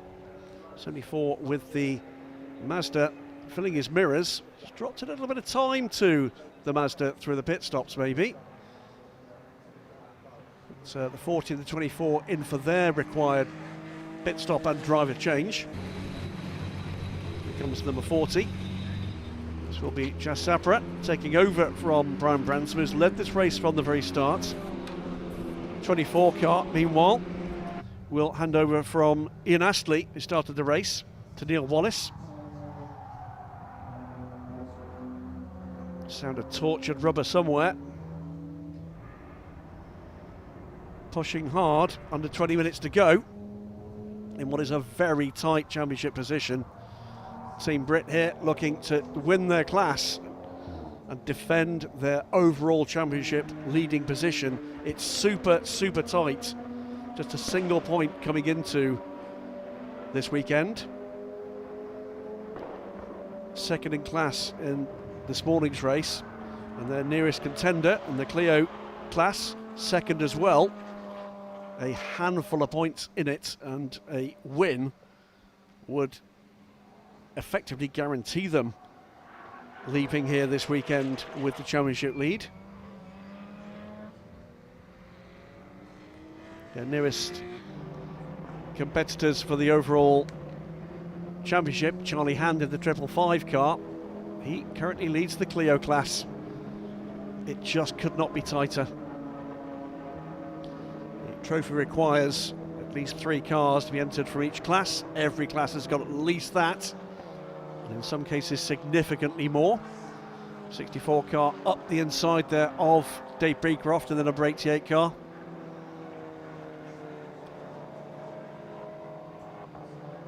'64, not quite Dave Beecroft's age, neither is it 88, but it's somewhere close to 64. Out goes the number 40 car, and has lost a position here to, by the look of it, the 179 car. So what has happened there with the pit stop? Is that a long pit stop from the 40, a short pit stop from the 179?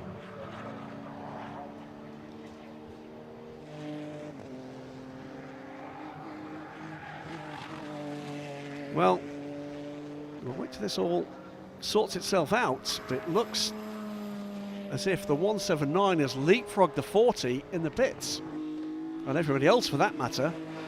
Team Brit at the moment still owes the pit stop, but to lead this race for the moment.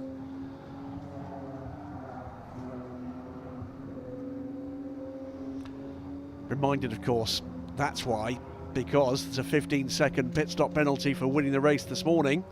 So that's why 15 seconds for the first place car, 10 seconds for the second place car, and 5 for the third place car this morning. So as we wait for the 70 car to come around,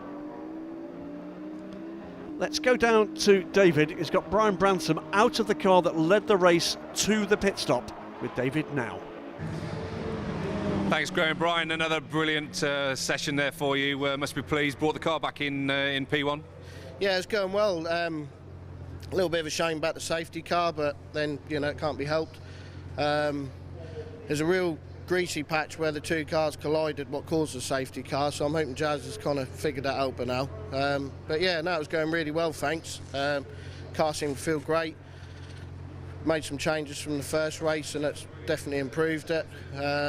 So yeah, we'll just see what happens for the rest of the race, really. Hopefully hang in there. Still got those Ginettas though in the mirror. Yeah, I was a little bit shocked. I was a little bit shocked, really. The other one, the purple and white one, I don't know the car number, but he was really all over me, you know. I'm hoping Jazz, I don't know how Jazz got out like, in comparison to them doing their pit stop, but yeah, they seem to be really on it. It's good. Obviously, you've got an extra 15 seconds on your pit stop for your success this morning. Yeah, you just remind me actually, so they definitely got out of the box quicker than us then. We feel that the BMW seem to be flying today, so able to reel them back in and fight for that top position. Yeah, the BMWs have always been good, you know, fair play to them. They've always been reliable, you know, you get the odd thing or two on them, but as a rule they are good. They do take some stick as well. You know, we're out sort of every other weekend, you know. So yeah, hopefully we get there. I'll see how it goes, really. Back to you, Graham, so all to play for the rest of the race. There is an all to play for right now with Nigel Greensall holding off an increasingly insistent number 40 car in the hands now of Jas Sapra, and technically the quicker car, the newer car certainly. Behind them, the battling pair of Ginettas, still in the order 24 from 74. We still have cars making their pit stops. We'll filter back out into this and give us an overall running order, but at the moment it is, with the cars that have completed their pit stops, it is going to be the 176 car, 179 car rather, that, no, apologies, it's the Mazda that leads the way of the cars that have actually made their stops. I'll correct myself again, it's this pair. This is effectively the de facto lead battle, and the 74 car takes that position. 74 car now in the hands of Owen Hizzy, gets by the 24 car. 24 car now in the hands of Neil Wallace, and they're looking for clear track to stay clear of the chasing cars behind. They're not that far behind. At the end of this lap, when those pit stops are complete and we start to see this field settle, 74 car, a 10-second addition to a pit stop, 5 seconds to the 111. Still Nigel Greensall is fending off the number 40 car. One of the most experienced racers in this field, or frankly in any other, Greensall. They close in on the Mazda, still can't get that done. The 179 car deploys the flamethrower.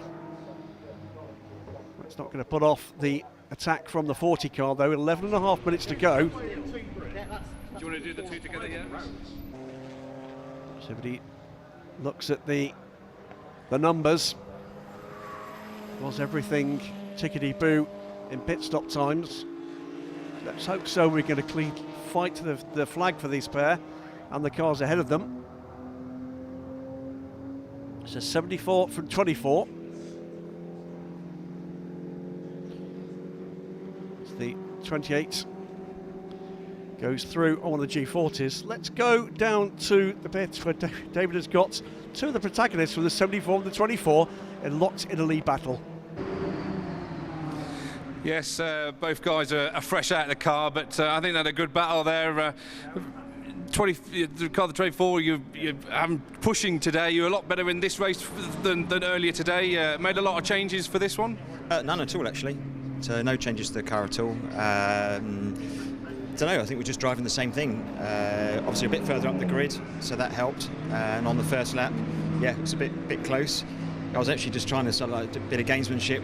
Wasn't actually intending to pass, and then he brakes and either I hit him or I go past now. So, but he maybe gave me a bit of space, so that was helpful. Mark, you obviously had a good result earlier and would have had a success penalty in your pit stop. So, are you hoping that you can claim some of that back now? Yeah, hoping so. Yeah. Owen should claw that back for us. Obviously, you were very strong later in the race. In race one, you were sort of coming back on the BMW. All to play for still with about 10 minutes to go. Yeah, because the BMWs, the rear tyres seem to go off for them a little bit. They seem to lose pace at the end of the race, which benefits the Ginetta, I believe. Obviously, Ginetta's a lot quicker through some of the faster. Yeah, towards the end, the BMW, I find following them, they start sliding, and it's like they've just started to warm the tyres too much. So no team orders, but all going for it for the last few bits. Yeah. We'll do the best we can. Yeah, brilliant. So all to play for, Graham. And these two guys obviously racing towards the end, and we may see the Genettas come back towards the BMWs later in the race.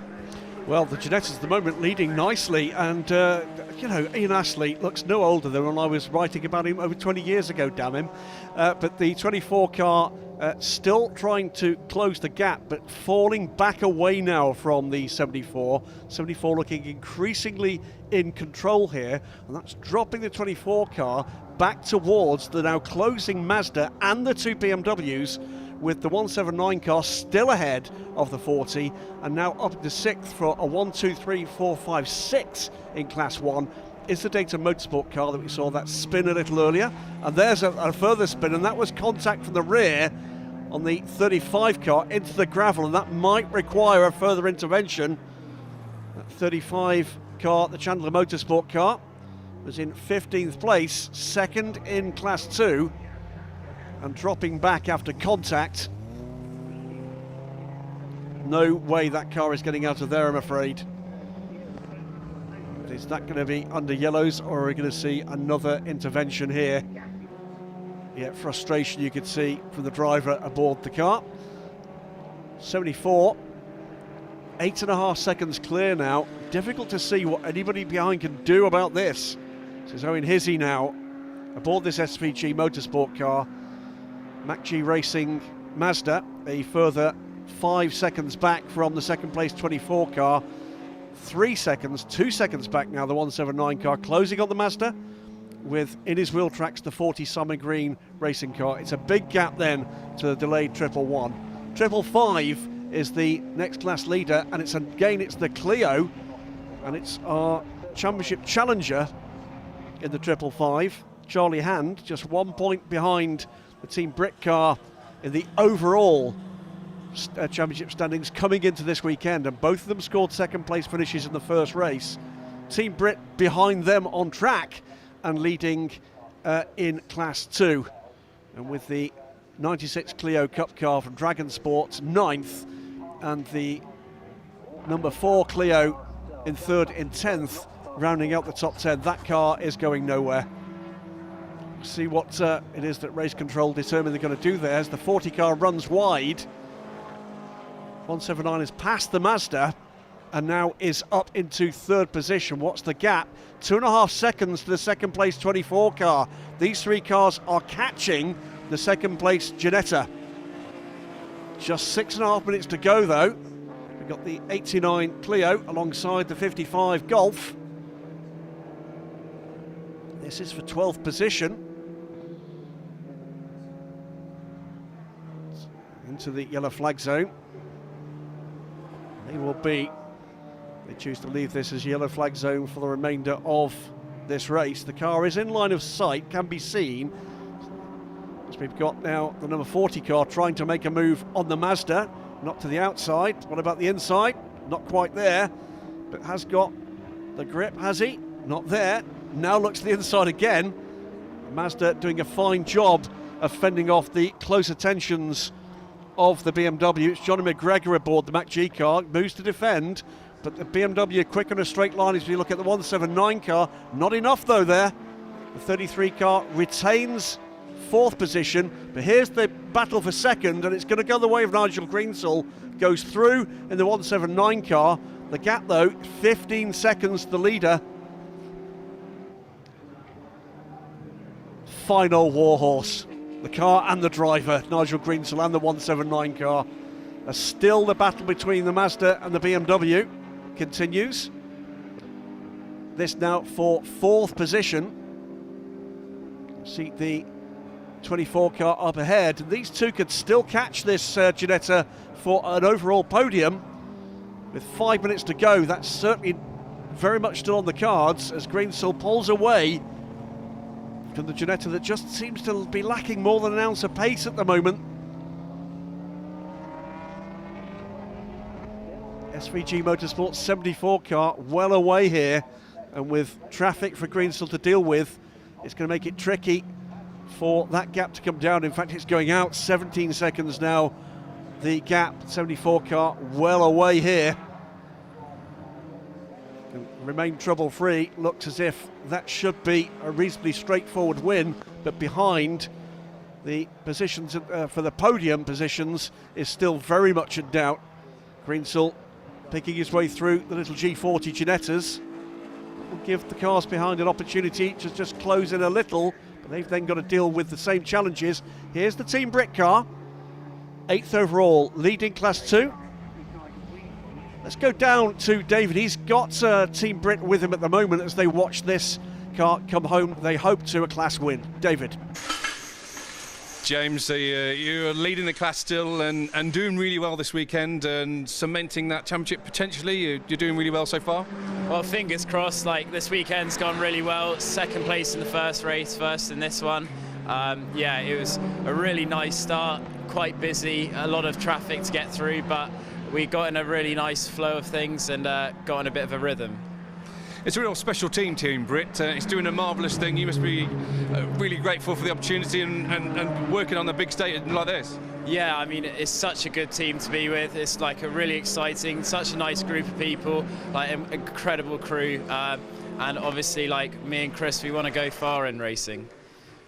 The team isn't just about here. Obviously, the guys were running in the endurance championship as well, and in British GTs. Yeah, we run in all sorts of different championships, and to be like the first disabled racing team in the UK doing this is a really exciting thing. And fingers crossed, we're going for the wins. Yeah, well, you're doing the right thing today, 2nd in class, and hopefully we'll see you later on. Thank you. Cheers. Leading the class and actually going by the other class leader for 7th position overall now.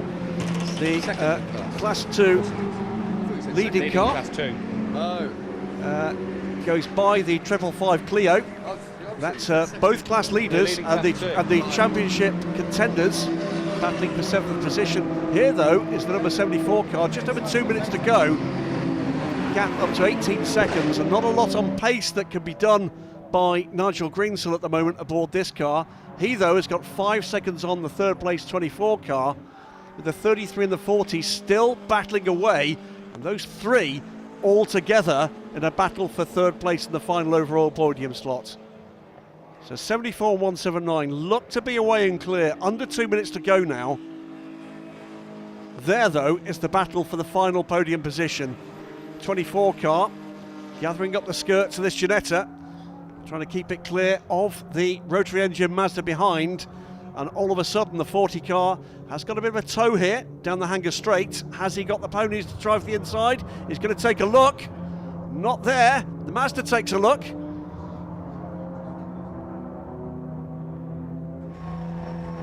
The 35 car towed to safety, so we'll go back to green flag racing before the end here. Again, the 40 car gets alongside, can't be done there. Wrapped up in their own battles here. Good run from the Mazda, good run from the 24 car, better run from the 179 car, excellent run from the 74 car ahead of these. They come through to past the 41 Clio. Car running 7th in class, 22nd place overall. Is there going to be a last lap lunge from any or all of these 3? Mazda looking racy, looks to get the power in. Nowhere around the outside, tries to squeeze by the next turn, but it looked to the inside. The BMW now alongside the Mazda, and it's made that stick. Great move. Goes wide though. So the BMW number 40 up into 4th place. Can he now challenge for this overall podium? The clock about to run down. 111 off and out. Stick with this battle though, so this is where it matters. It's the last lap for the race leader. The 74 car away and clear, nearly 20 seconds clear of Nigel Greensell, who's pulling away as well from this battle. What can the 40 do? And the answer is, tries up the inside. Is that the last opportunity? Here comes the Mazda. Order restored. 24 from 40 and 33 for 3rd place, 4th place, 5th place. Traffic coming. We saw what happened in this morning's race. When that happens with a close-knit group, is this going to interfere with proceedings? Here they come. BMW looks to go to the outside as he got the ponies to do it on the straight. And he has. Beautiful move up into third place. Up the inside goes the Mazda, and all of a sudden the Ginetta from third down to fifth, with time and track space running out.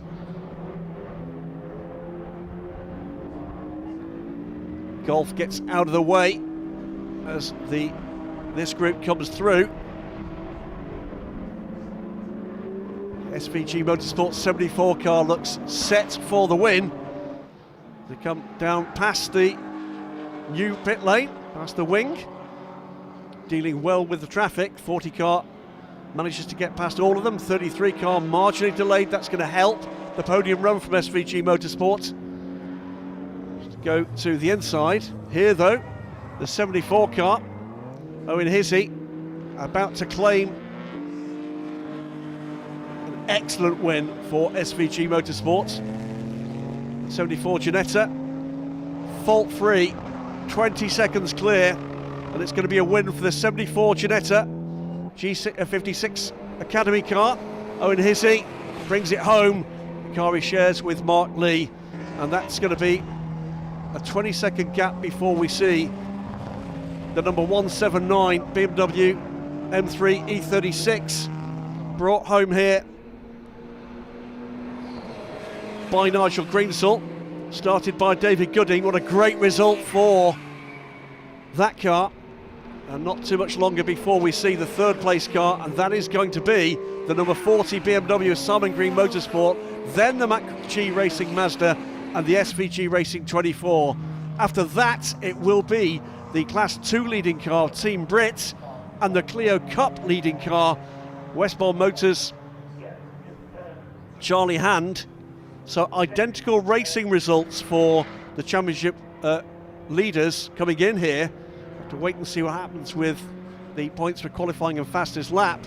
But here, the number 70 car coming home now, the BMW M240i from Team Brit. A fine class win and a great 6th place overall for Chris Overend, who started the car. James Whitley brings the car, so apologies, the other way around. James Whitley started the car. Chris Overend is going to bring the car home. It's a great run from the prettily liveried purple car, purple and blue. And not much further behind, handful of seconds behind, is going to the leading Clio Cup car, the 555 car of Charlie Hand. We take a breath, and there it comes, the 555, with plenty in hand over the second Clio Cup car. There it comes, the 96 car, and it's a third Clio in the top 10 before we get the second car in Class 2, the Scirocco, the 63 car, to complete our overall top 10. Class 3, by the way, will be won, as it is now, by the 55 VW Golf, the Saxon Motorsport car. James Alford brings that car home for a class win. And the Ginetta G40 class has been won by the number 27 car. That's Brandon Hafner.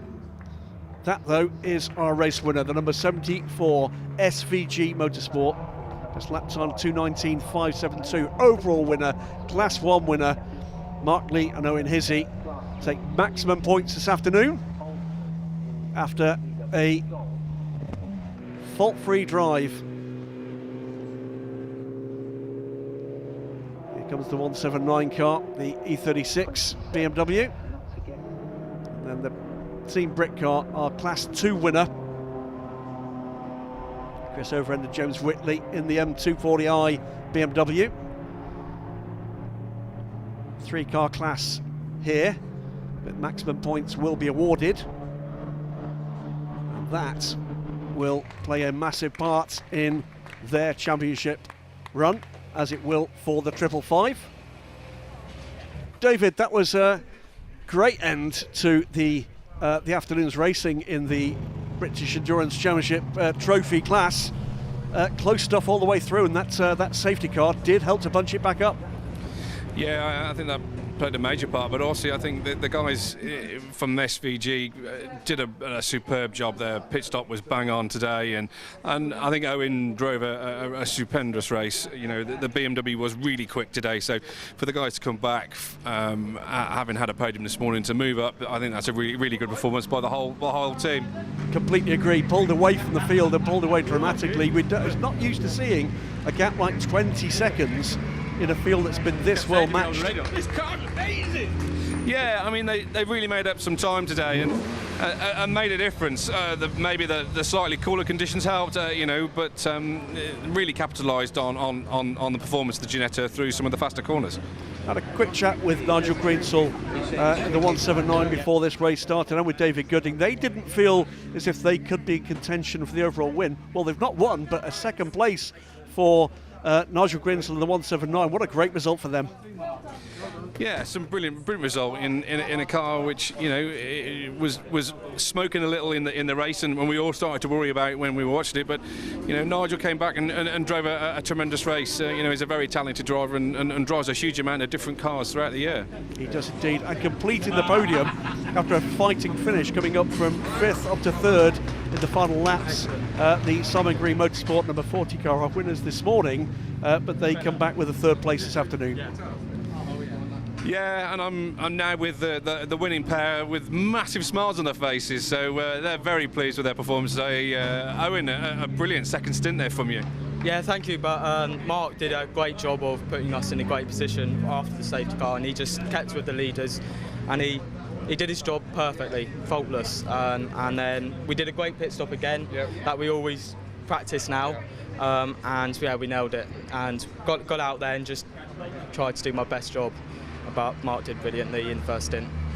Mark, a 20-second victory, you know, a margin there against some really quick BMWs behind you. Yes, yeah. Well done, congratulations. We'll move on to second place, and some great driving there, Nigel. You're enjoying driving the BMW this weekend? Oh, it's fantastic. It really is, yeah. I mean, David started the race and drove a storming stint and kept us with the leaders. And then Jeff Steele's team did a great pit stop. So, and then it's just a case of just drive flat out and just go as fast as you can. During your first stint, there was a little bit of smoke coming out the back of the car. We were sort of discussing whether or not there was a problem, but obviously no problems, and you were doing so well. Bless you, thank you. We kept going, and it went like a train. Obviously, the BMW seems to be suited to Silverstone. It seems to work in a sort of an outdrag the Ginettas in a straight line.